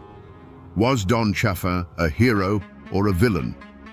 The easy answer is to call him a monster, a corrupt tyrant paid to crush the common man. And he was certainly that. But the more unsettling truth is that he was the perfect, brutal instrument of his time and place. He was a product of a lawless system that demanded a strong man, and he played the part better than anyone. He was a king who ruled a county as his personal property, and like any king, he saw a rebellion not as a plea for justice, but as an act of war against his very person. In the end, this is a story about how a man's greatest strength can become the engine of his own tragedy. Chaffin's unbending will, the very quality that made him the undisputed master of Logan County, was the same quality that made compromise impossible and bloodshed inevitable. He was a man who could command an army, but could not comprehend a changing world. He won his battle on Blair Mountain so completely that he ultimately lost the war against history itself, a feudal lord swallowed by the tide of the 20th century.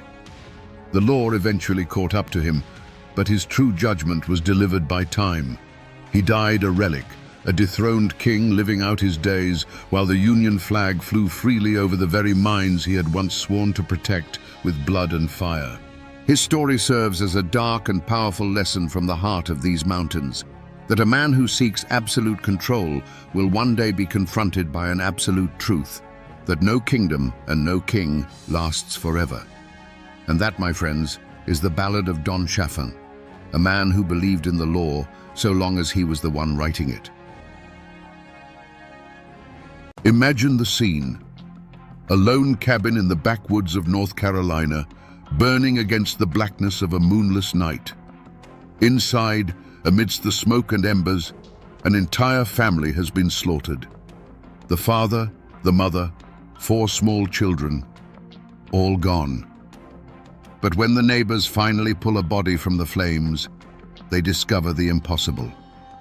The mother, Polly Weston, is still breathing, but a fire of pure vengeance is keeping her alive just long enough to whisper 2 names. The newspapers called it the Weston House Massacre. But those who lived in these mountains knew the official version was just the tip of the iceberg. It was a story of a fatal glance, a blood oath, and a question that still hangs in the air today. What truly brought the wrath of the Adair brothers down upon that little family? Today, we will sift through the ashes of that cabin, separate the facts from the folklore, and find out what really happened on that fateful night. To understand the tragedy, you first have to understand the world it destroyed. This was Rutherford County, North Carolina, in 1871. The scars of the Civil War were still raw and weeping across the South. In these hills and hollows, the official law was a distant whisper, easily drowned out by the crack of a rifle or the sizzle of a moonshine still. It was a land of breathtaking beauty and brutal hardship, a place where good men tried to carve out a life while monsters roamed the shadows. In this world lived Silas Weston. He was not a hero of legend or a man of great wealth. He was a man of the earth. His hands were calloused from the plow, his face weathered by the sun, but his heart was full. His treasure wasn't gold. It was the sound of his wife Polly singing in their small cabin and the laughter of his 4 children playing in the yard. Their life was a simple one, governed by the seasons and the sweat of their brow. They were humble people, asking for nothing more than what they could earn from the soil, a small island of warmth and light in a cold, uncertain time. But this land was also home to a different kind of man, men like Grover and Columbus Adair. They were not men of the earth, they were predators of the forest. Where Silas saw a field to plant, they saw a place to bury a body. They were the dark reflection of the Appalachian spirit, fiercely independent, but twisted into something malevolent by greed and a thirst for power. Their names were spoken in hushed tones, a local plague that everyone knew about, but no one dared to cure. They were the kings of the backwoods, their throne built on fear. Grover was the mind of the operation, cold and sharp as a winter wind. He planned the robberies, managed the illegal whiskey trade, and passed judgment on anyone who crossed them. Columbus was his brother's fury made flesh, a brute of a man, quick to anger and terrifying in his rage. Together, they were a perfect engine of destruction. They didn't just break the law, they considered themselves to be the law in the dark corners of the county where the sheriff's authority couldn't reach. These two worlds, the simple sunlit life of the Westerns and the violent shadowy empire of the Adaires, existed side by side, separated by only a few miles of woods and a moral chasm as wide as the ocean. They were two forces of nature bound to collide. For Silas Weston, a man who lived by honesty and hard work, was unknowingly walking a path that led directly into the heart of the Adair's darkness. And he was about to learn that in this fractured land, a single glance could be a death sentence for an entire family. The spark that ignited this hellfire wasn't a land dispute or a family feud. It was something far simpler and far more terrifying. A man taking a wrong turn on his way home. Silas Weston, weary from a day's work, took a little used path through the woods, a shortcut he thought might get him back to his family a few minutes sooner. But that path led him straight into the heart of the Adair's world. There, in a secluded clearing, he saw them, Grover, Columbus, and their accomplice Martin Bernard, unloading barrels of illegal whiskey from a wagon. It was the lifeblood of their criminal enterprise, laid bare under the dappled sunlight. For a long, terrible moment, no one moved. The world shrunk to the space between them. It wasn't just a glance, it was a conversation without words. In Silas's eyes, the brothers saw a flash of recognition, followed by the cold bloom of fear. And in the Adair's eyes, Silas saw something far worse than anger. He saw a calm, dead-eyed calculation. He had stumbled behind the curtain and seen the monsters for who they were. He was a witness. In that silent clearing, a judgment was passed and a death sentence was signed. Silas did the only thing a man in his position could do. He gave a slight, nervous nod, turned his back, and walked away, every nerve in his body screaming. He didn't run. He knew that would be a confession of his fear. He just walked, forcing himself to keep a steady pace, feeling the weight of their stare on his back like a physical blow. His only thought was of Polly and the children. He had to get back to the warmth of his cabin, back to the life that suddenly felt so fragile, as if it were made of glass. But the Adair brothers weren't the kind to let a problem walk away. For them, a witness was like a seed of disease that had to be burned out before it could sprout. As soon as Silas was out of sight, a look passed between Grover and Columbus. No words were needed. Grover, the strategist, saw a loose thread that could unravel their entire operation. Columbus, the brute, saw an offense that had to be answered with overwhelming force. This wasn't a matter of if they would act, but how and when. The hunt began immediately. It wasn't loud or dramatic. It was quiet, patient, and methodical. They followed his tracks. They learned the location of his small farm. They watched his cabin from the tree line, observing the simple, happy life within. They were no longer just criminals. They were wolves circling a homestead, waiting for the sun to set. For the Adairs, this wasn't about silencing a man anymore. It was about making a statement, a brutal lesson written in blood for anyone else who might dare to look upon their secrets. Night fell on the Western homestead like a shroud. Inside the small cabin, a family slept, warmed by the embers in the hearth, dreaming simple dreams. That peace was shattered in an instant by the sound of splintering wood as the cabin door was kicked from its hinges. The cold, dark air that rushed in carried with it the stench of whiskey and raw violence. Two hulking shadows filled the doorway, their forms monstrous against the faint moonlight. Silas Weston was on his feet before he was fully awake, a father's instinct his only weapon. He moved to stand between the invaders and his family, a final, desperate act of defiance. There was a brief, furious struggle, a man's desperate cry cut short by a sickening, heavy thud. When the screaming started, Silas was no longer standing. He had fallen face down onto the dirt floor of the home he had built with his own two hands. Polly's world became a whirlwind of terror. She tried to gather her children, to shield their small bodies with her own, but the shadows were on her in a heartbeat. She didn't see the blades as much as she felt them, a series of sharp, blinding impacts that stole her breath.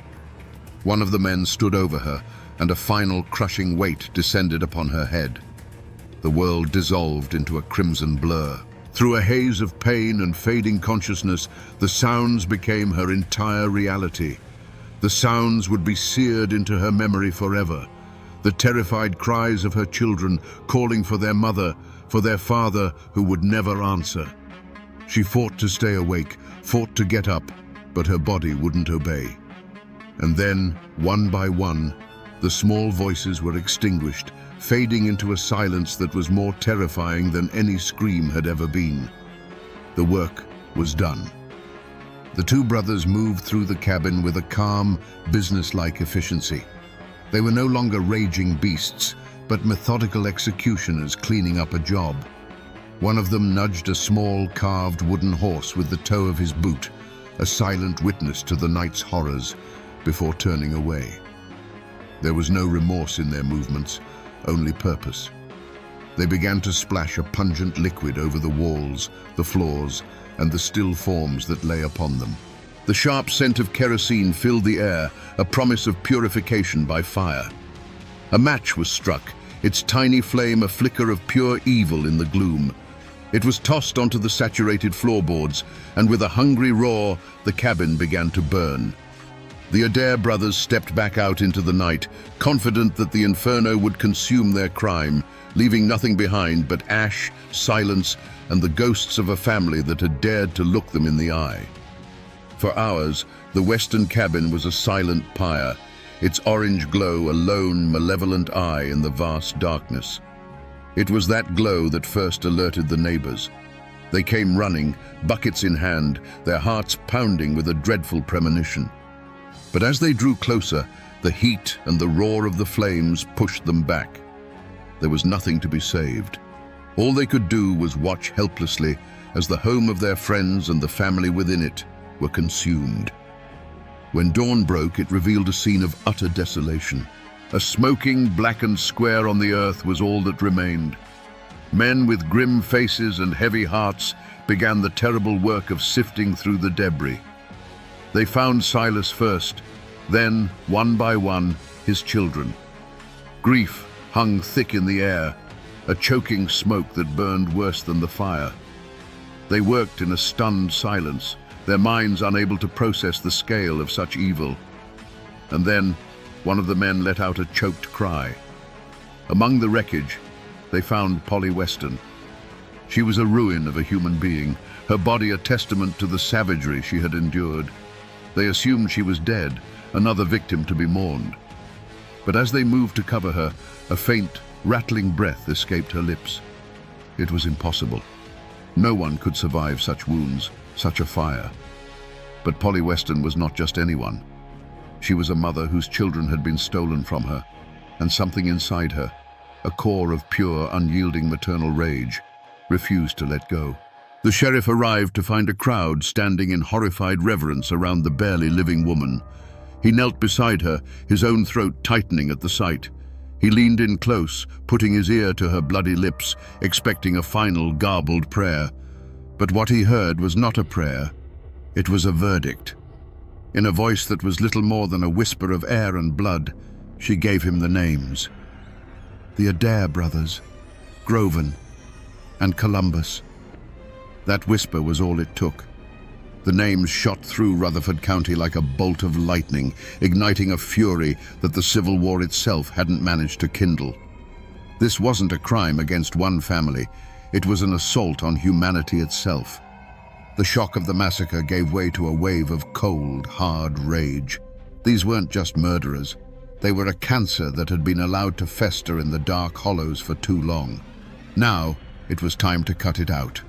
Within hours, the county transformed.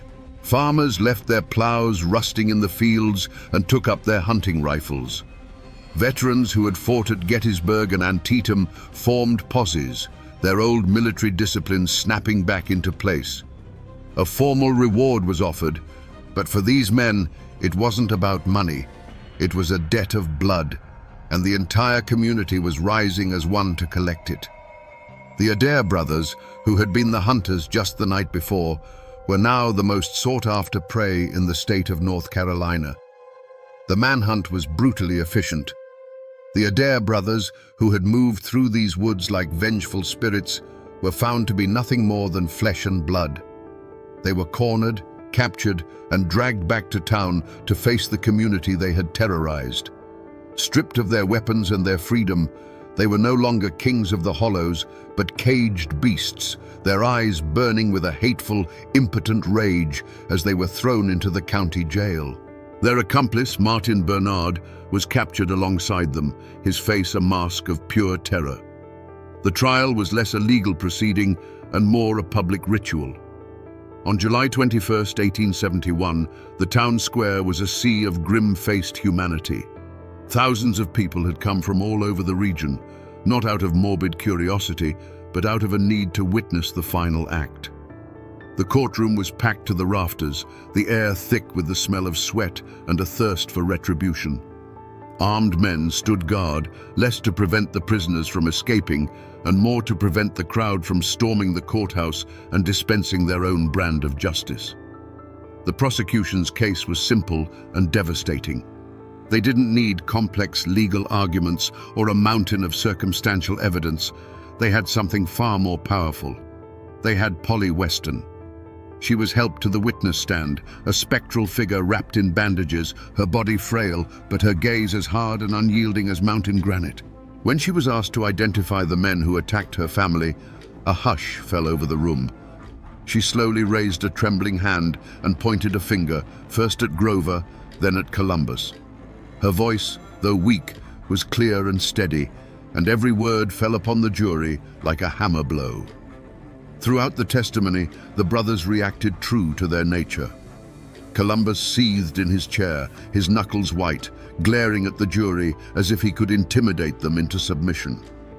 Grover sat with a cold, defiant stillness, a faint, contemptuous smirk playing on his lips. There was no remorse in their eyes, no flicker of regret, only a profound arrogance, an unshakable belief that the world was theirs to break. They seemed offended not by the accusation of murder, but by the sheer audacity of these simple farmers daring to hold them accountable. The jury barely needed to deliberate. The evidence wasn't just what they had heard, it was the living, breathing proof of the Adair's evil sitting right there on the witness stand. They filed out and returned in what seemed like minutes. The foreman stood, his face set like stone, and delivered the verdict that everyone in that room already knew was coming. Guilty. The sentence followed swiftly. Death by hanging. A great cathartic roar erupted from the crowd both inside and outside the courthouse. It wasn't a cheer of celebration, but a deep, primal sound of relief, of a fever finally breaking. Justice had been served. But looking at the sea of faces, filled with a righteous and terrible satisfaction, one had to ask, was this the justice of men, carefully weighed on the scales of the law? Or was this the justice of the mountains, ancient and unforgiving? The law had provided the rope, but it was the community's fury that had tied the knot. The hangman's noose silenced the Adair brothers, but it couldn't silence their story. In fact, their deaths were just the beginning.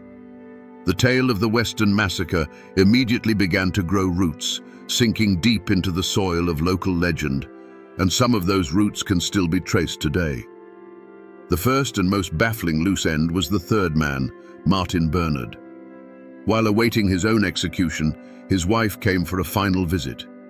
In an act of incredible daring, they swapped clothes. Bernard, hiding his face behind a woman's veil, walked calmly out of the jail while his wife remained in the cell. He was never seen again, vanishing into the mists of history and leaving a question mark that hangs over the story to this day. Bernard's mysterious escape gave birth to another enduring legend, the Adair treasure. Like so many outlaws of that era, the brothers were said to have buried their ill-gotten gains somewhere in the rugged hills of Rutherford County. Many believed Bernard didn't just flee for his life, he fled to reclaim a fortune in stolen gold and cash. To this day, there are those who comb the forests and search the old caves, guided by faded maps and local rumors, still hunting for the blood money of the Adair brothers. But the most powerful echoes of that night are not of treasure, but of tragedy. The patch of land where the western cabin once stood is considered hollow ground, a place forever scarred by grief.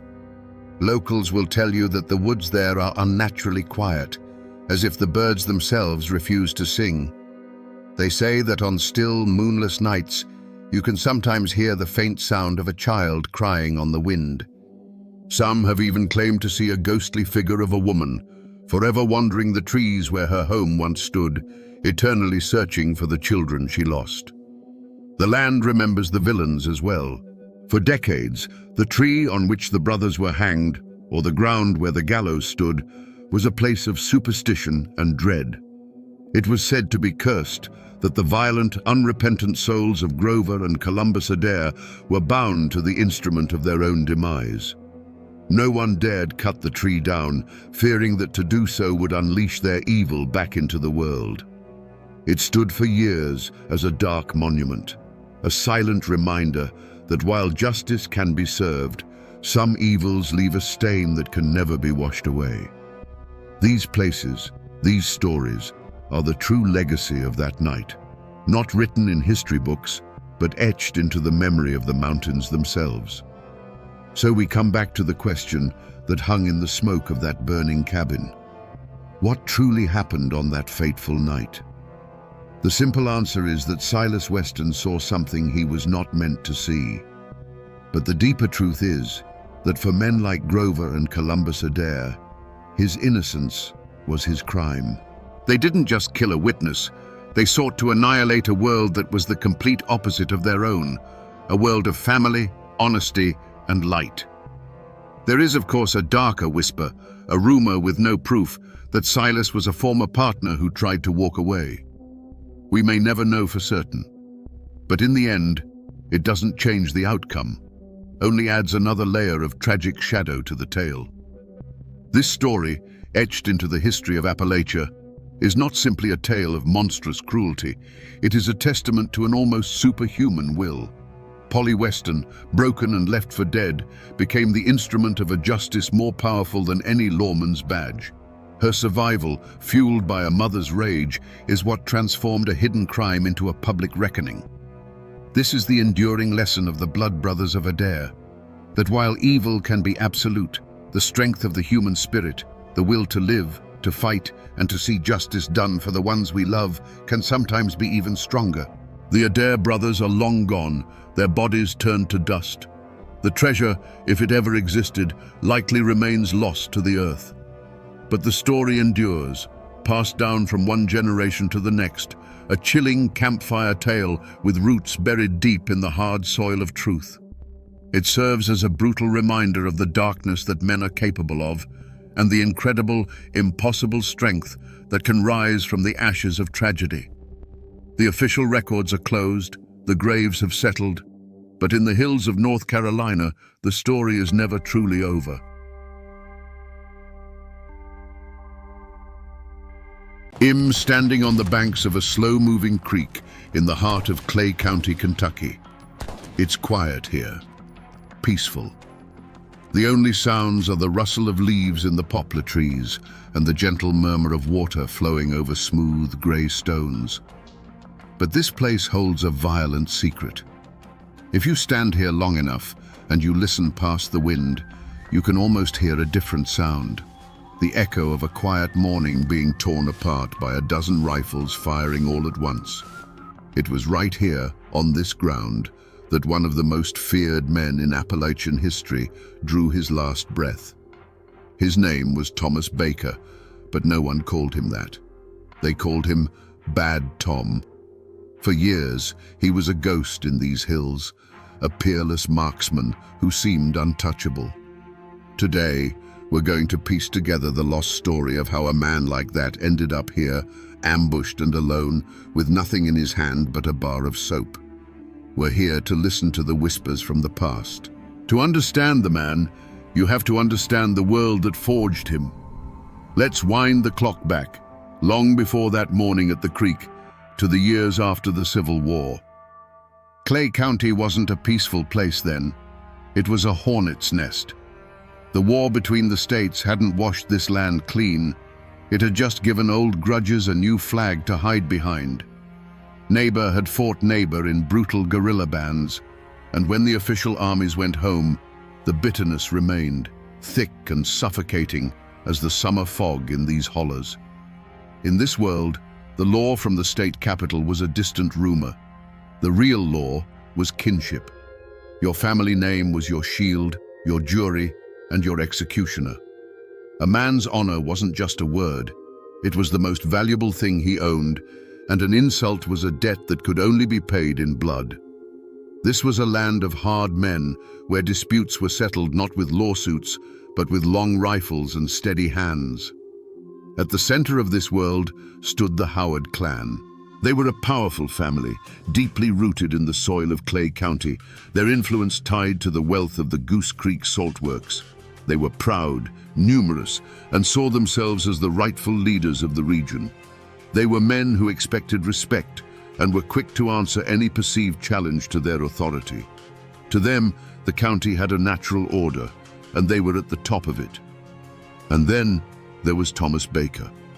He was a different kind of force, a Union veteran who had walked through the fire of the war and come out the other side harder than mountain stone. He wasn't loud or boastful.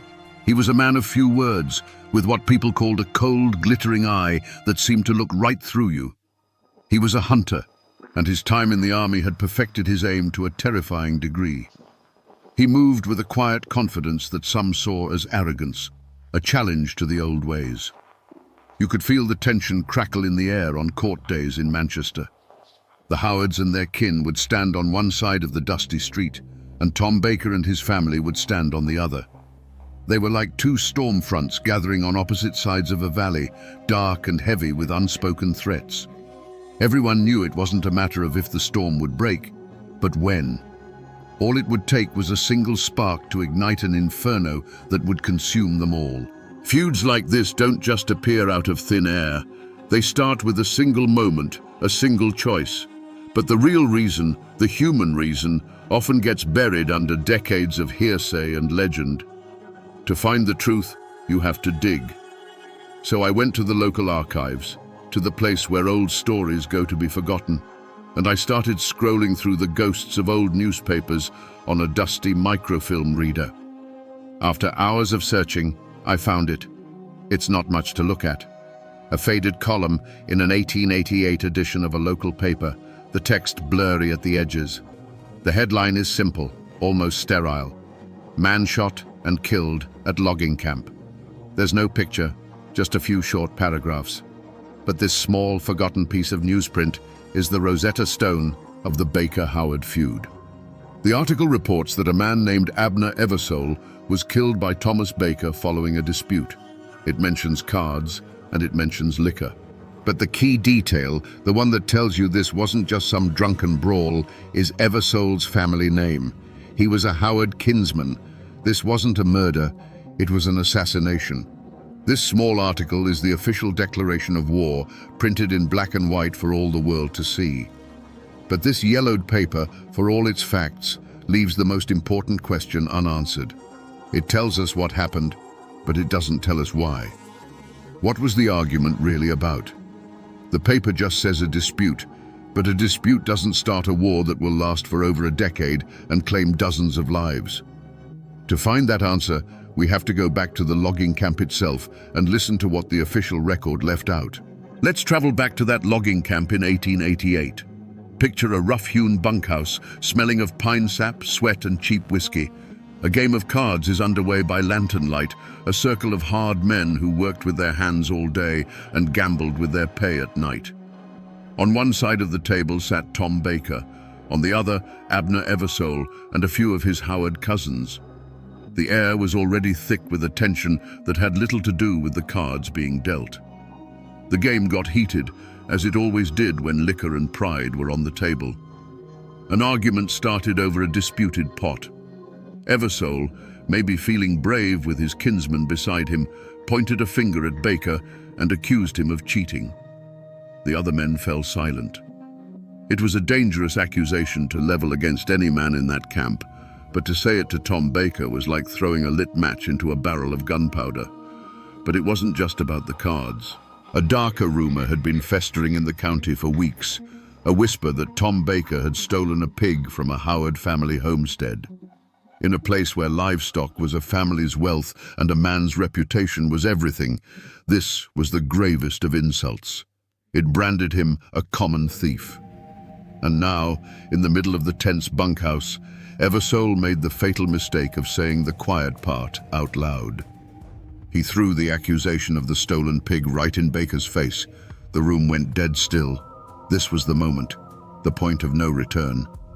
Tom Baker didn't shout. He didn't curse. He simply pushed his chair back and stood up. In a voice that was low and steady, a voice colder than a winter creek, he looked Eversole in the eye, denied the charge, and demanded he take it back. For a long second, Abner Eversole had a choice: swallow his pride and live, or stand his ground and die. Emboldened by his friends and the whiskey burning in his gut, he made his choice. He refused to apologize, and his hand went for the pistol at his belt. He never cleared the holster. Baker's draw was a single fluid motion, a flash of steel and a deafening roar that shook the tiny bunkhouse. Abner Eversole crumpled to the floor. The card game was over, and the story behind that brief newspaper article was written in blood. Paper records and newspaper clippings can only tell you so much. They give you the bones of a story, but not the heart. To find that, you have to talk to the people who carry the story in their blood. I found James Baker sitting on the front porch of his small house, tucked away on a ridge overlooking the same hills his infamous ancestor once roamed. He's a man in his 80s now, with his great-grandfather's clear, steady eyes and hands weathered by a lifetime of working this land. He offered me a seat and listened patiently as I explained what I was doing. He'd heard it all before, from reporters, from authors, from curious outsiders. He nodded slowly, a tired smile playing on his lips. "You've been reading the books," he said, his voice a low Appalachian drawl. "They all talk about a stolen pig. They make my great-grandfather out to be a common thief who killed a man over a card game. That's the story the Howards wanted everyone to believe. It's cleaner that way." Then he leaned forward in his rocking chair, his eyes locking onto mine with an intensity that spanned a century. "But the story my father told me, the one his father told him, is different. There was no stolen pig. That was a lie, a slander cooked up by the Howards because Tom was becoming too well respected, and they couldn't stand it. They wanted to tear down his name. My great-grandfather," he continued, his voice dropping, "was not a man who started fights, but he was damn sure a man who finished them. In that logging camp, Abner Eversole didn't just accuse him of stealing. He'd been drinking, and he got mean. He looked Tom square in the face, and he said something vile about his wife, Mary. An insult so foul that in those days, for a man to say that about another man's wife, there was only one possible answer. It wasn't a choice, it was a duty." Hearing him say that, the whole story shifted. The dusty newspaper article felt hollow, incomplete. This wasn't a feud over property or a card game. According to the Baker family, this was about a sacred line being crossed. A husband defending his wife's honor in the only way his world understood. Suddenly, Tom Baker wasn't just a killer. He was an avenger. Let's go back inside that cramped, smoky bunkhouse. The argument over the cards and the stolen pig was just the kindling. Abner Eversole, full of liquor and backed by his kin, decided to throw gasoline on the fire. He looked Tom Baker dead in the eye, and the words that came out of his mouth were not about cheating or theft. They were a vile personal attack aimed squarely at Tom's wife, Mary. It was a poisoned dart of an insult, designed to strip a man of his dignity in front of his peers, to stain the one thing in his life he held sacred. The air in the room was sucked out in an instant. The other men froze, their eyes wide. This was no longer a squabble. This was a line being crossed, a taboo violated. In the code of the mountains, you could challenge a man's strength, his word, even his life. But you did not speak ill of his wife. To do so was to invite death to your door. Everyone in that room knew that Abner Eversole had just signed his own death warrant. Tom Baker's reaction was terrifying in its stillness. There was no explosion of rage, no shouted curses. A deep, cold calm settled over him. He slowly pushed his chair back from the rough plank table and rose to his full height.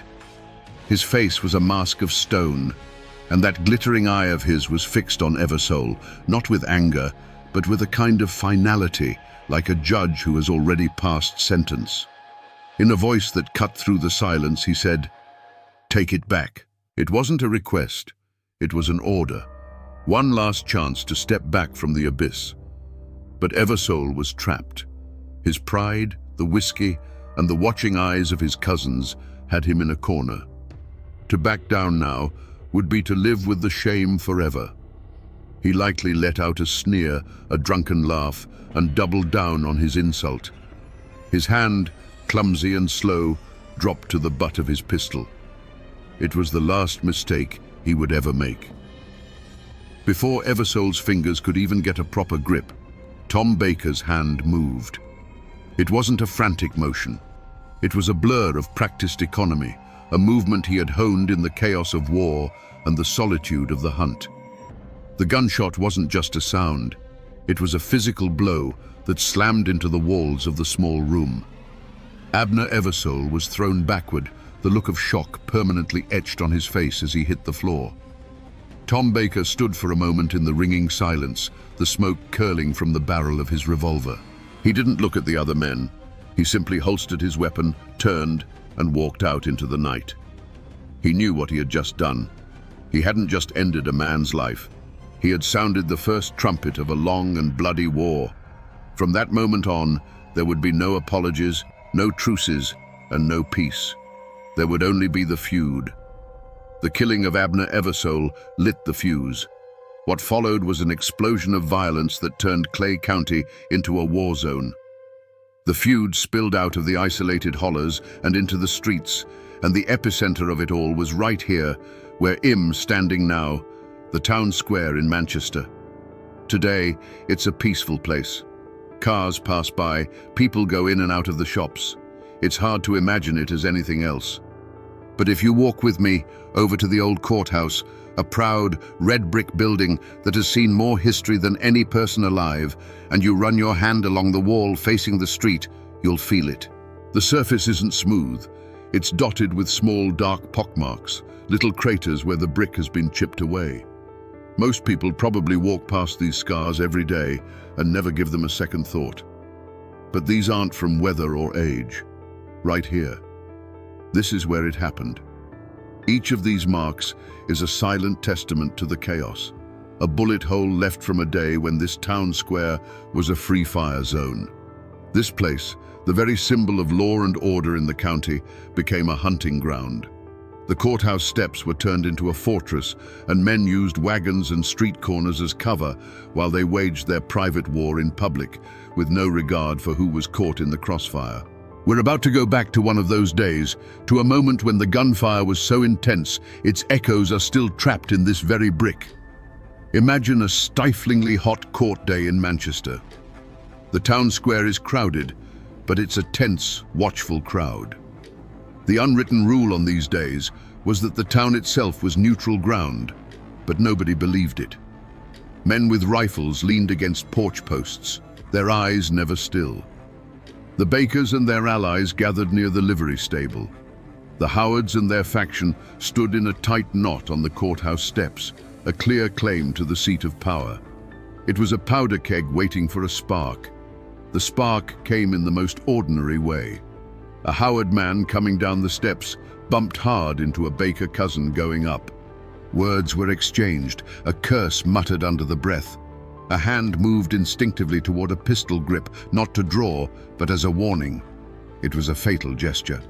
A sharp crack echoed off the brick facade, and the first man stumbled backward, a look of disbelief on his face. In a heartbeat, the square erupted. It wasn't a battle, it was a maelstrom of chaos, the deep boom of rifles mixed with the sharp bark of revolvers. Men who had been neighbors dove for cover behind horse troughs and wooden wagons, which offered little protection. Wood splintered, and the high-pitched whine of ricochets filled the air. Puffs of red dust exploded from the courthouse wall as stray bullets found their mark, carving the very scars we can still see today. The air grew thick with the acrid smell of burnt gunpowder and fear. From the center of it all, Wilson Howard, the patriarch of his clan, tried to bring order to the chaos, shouting directions to his men. He was a commanding figure, a rock in the middle of a violent storm. He stood his ground, a symbol of his family's defiance and power, directing the fire from the top of the stone steps. It made him a leader. It also made him a target. Across the square, from the relative safety of a doorway, Tom Baker raised his long rifle. He was not a man for chaotic firefights. He was a hunter, a marksman. For him, this wasn't a brawl. It was a series of calculations. He rested the barrel, took a breath to steady his hands, and squeezed the trigger. There was no wasted motion. A single, heavier crack cut through the din. Wilson Howard, who a moment before had been a pillar of command, suddenly stiffened. His rifle slipped from his grasp, clattering on the stone steps. He didn't cry out. He simply looked down at his own chest with a look of profound surprise before he folded, collapsing in a heap at the feet of his kin. The sight of their fallen leader broke the Howards' charge. A stunned silence fell over their side of the fight. The firing sputtered and died out as they rushed to drag his body out of the line of fire, their retreat a panicked scramble. The Bakers held their ground, watching them go. The fight was over as suddenly as it had begun.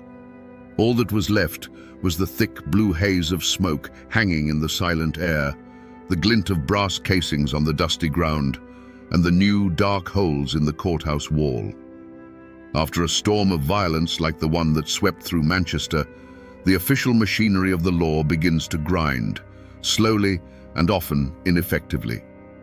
And it leaves behind a paper trail.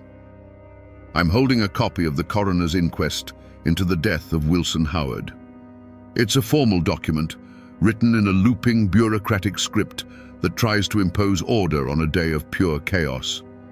You read through the dry, legalistic language, and it feels like it's describing a different event entirely. It lists the deceased, Wilson Howard. It notes the location, the town square. Then you get to the most important part, the cause of death. It simply says, "Deceased came to his end by means of a gunshot wound." That's it. A few simple words to sanitize a brutal public execution. There's no mention of the dozens of other shots fired, of the terror, of the fact that the town's main street was turned into a battlefield. Then you look at the indictments that were handed down by the grand jury in the following weeks. And there, among a list of names from the Baker clan, is the one that mattered most. Thomas Baker. On this piece of paper, he's just another name, a defendant in a murder case. The document doesn't tell you that he was a legend, that his single calculated shot had decapitated the rival clan in broad daylight. It reduces the most dramatic moment of the entire feud to a line of ink on a page. This is the official truth, the version of the story that's written down in the county archives. But it's a sterile, bloodless truth. It's a lie by omission. Because in the mountains of Clay County, an indictment from a courthouse in Manchester was one thing. Getting a man like Tom Baker to stand for trial was another thing entirely. The law had pointed its finger at him, and now it had to come into the hills and get him. That piece of paper, the indictment, was a challenge. And so the law, slow and uncertain, sent a posse into the hills to retrieve Tom Baker. But this was not their world. They were men of the town, sent into a labyrinth of creeks and hollows where every tree could hide a rifleman and every shadow felt like a threat. They were hunting a legend in his own kingdom, and they knew it. Tom Baker wasn't hiding. He was simply gone, absorbed back into the landscape that had made him. The posse would ride for days, finding nothing but cold campfires and tracks that vanished on stony ground. The locals they questioned would meet their eyes with a vacant, unhelpful stare. No one had seen Tom Baker. No one knew anything. But the posse felt his presence everywhere. They felt it in the snap of a twig in the woods just beyond their camp at night, in the unnerving silence of the forest. They weren't the hunters here. They were the hunted, trespassing in a land that answered to a different authority. The manhunt was a failure before it even began. Then, just as the law was about to give up, Tom Baker did the last thing anyone expected. He walked out of the hills on his own. He strode into the center of Manchester, his rifle held loosely in the crook of his arm, and turned himself in to the sheriff.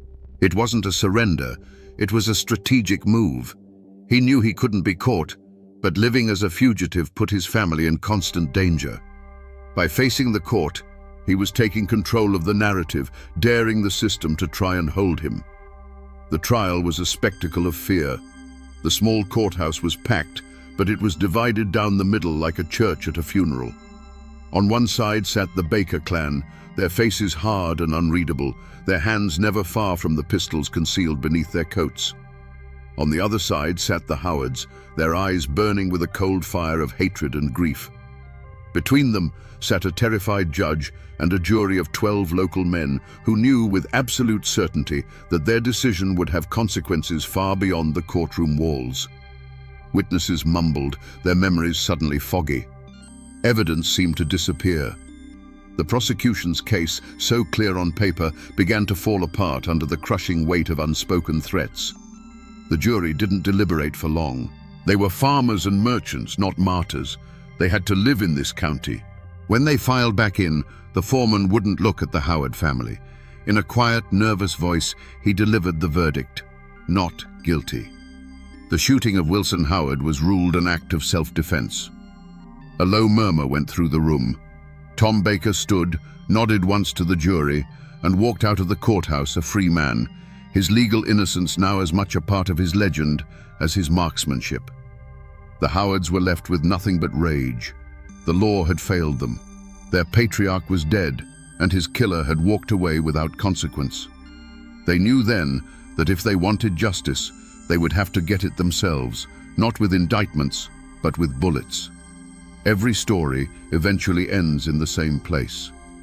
I'm standing in a quiet cemetery on a hillside just outside Manchester.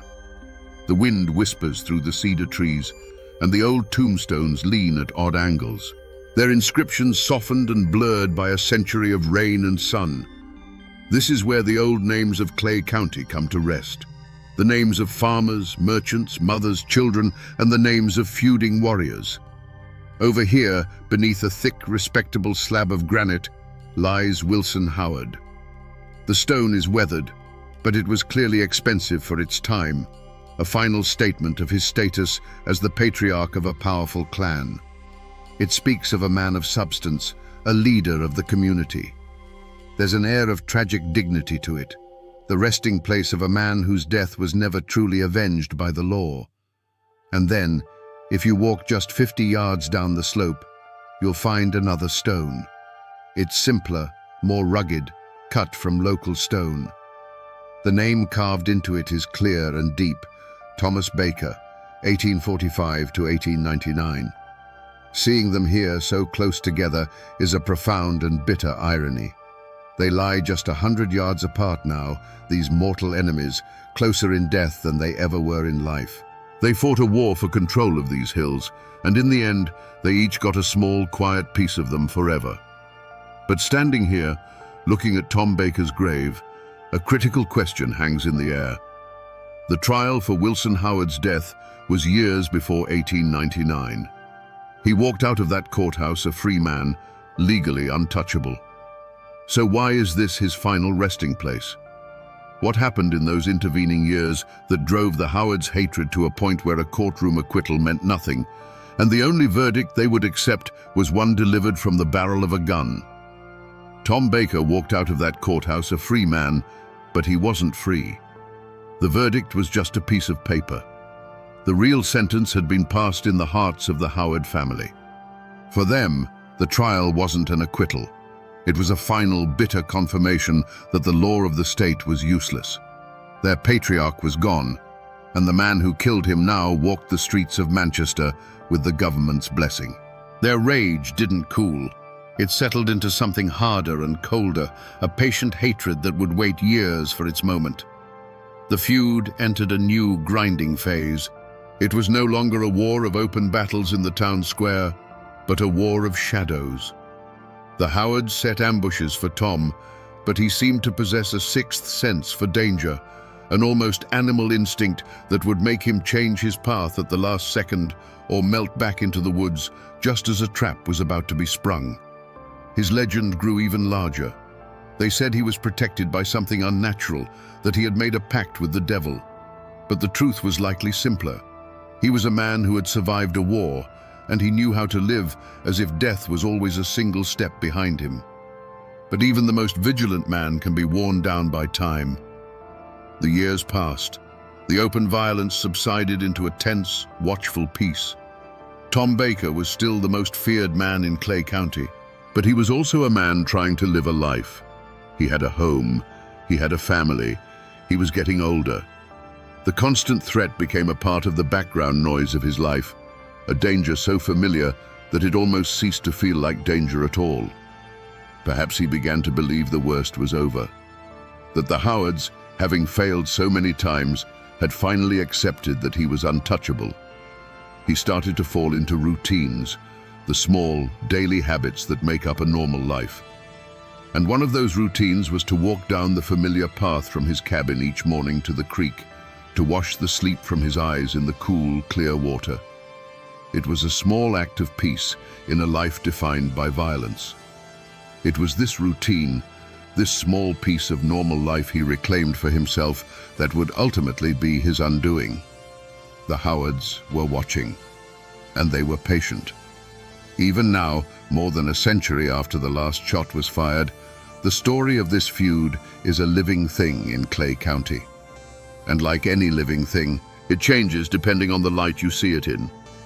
If you bring up the name Bad Tom Baker today, the answer you get depends entirely on who you ask. The war may be over, but the battle for the story continues. To the Baker family and their sympathizers, Tom is a figure of tragic frontier honor. He is the Union veteran who came home and refused to bow to the old powers of the county. He was a man who defended his wife's honor, who killed Wilson Howard in self-defense during a chaotic firefight, and who was ultimately the victim of a coward's ambush, shot down when he was unarmed and vulnerable. In their story, he is a folk hero, a testament to the mountain spirit of defiance. But if you talk to those whose families were allied with the Howards, you hear a much darker tale. In that version, Tom Baker wasn't a hero, he was a menace. A cold-blooded killer with ice in his veins and a hair-trigger temper who used his reputation to intimidate the whole county. They believe he murdered Abner Eversole over a card game, assassinated their leader in a calculated shot, and then used fear to cheat the law. To them, the final act at the creek wasn't a murder. It was an execution, the only form of justice left to them when the courts had failed. It was the necessary, brutal act of putting down a mad dog to bring peace to the community. So which story is the truth? Was he a righteous avenger or a ruthless killer? A protector of his family or a predator who terrorized his rivals? The honest answer is that the real Tom Baker is likely buried somewhere in the grey space between those two extremes, lost to time and loyalties. The facts are set in stone. The men who died, the trial, the ambush. But the meaning of those facts is still at war with itself, a conflict of memory passed down from one generation to the next. When a story is this big, this soaked in blood and pride, it doesn't stay history for long. As it gets passed down around kitchen tables and late-night campfires, it starts to shed its inconvenient facts, like a snake shedding its skin. What's left behind is something harder, smoother, and far more powerful: a legend. The feud between the Bakers and the Howards is no longer just a series of events. It's a foundational myth of Clay County. The character of Bad Tom Baker, in particular, grew larger than life. People needed a way to explain how one man could be so deadly, so seemingly untouchable for so long. And so, they whispered that his skill wasn't natural. The story of his rifle was born, the one that claimed he'd had a gunsmith inlay a silver coin into the front sight. They said the silver gave it an unholy accuracy, that it guided his bullets to their targets. The gun itself became a cursed object, and to this day, people speculate about where it might be, buried with him perhaps, to keep its dark magic from the world. And it wasn't just the man who became a legend. The feud itself took on a life of its own, seeping into the folklore of the mountains. A dark superstition took root in the community, a whisper that before every killing, a hoot owl would cry near the victim's cabin the night before. People claimed it was a death omen, the voice of the mountains themselves passing judgment. It was the community's way of processing the relentless, unpredictable violence by turning it into a supernatural force, a dark fate that could be read in the signs and sounds of the night. These tales are how a community makes sense of a trauma it can't forget. They are the final stage of a story's life, the moment it dissolves from hard history into the misty realm of legend. They serve as a warning, a ghost story to tell children about the price of pride and the darkness that can rise up between neighbors.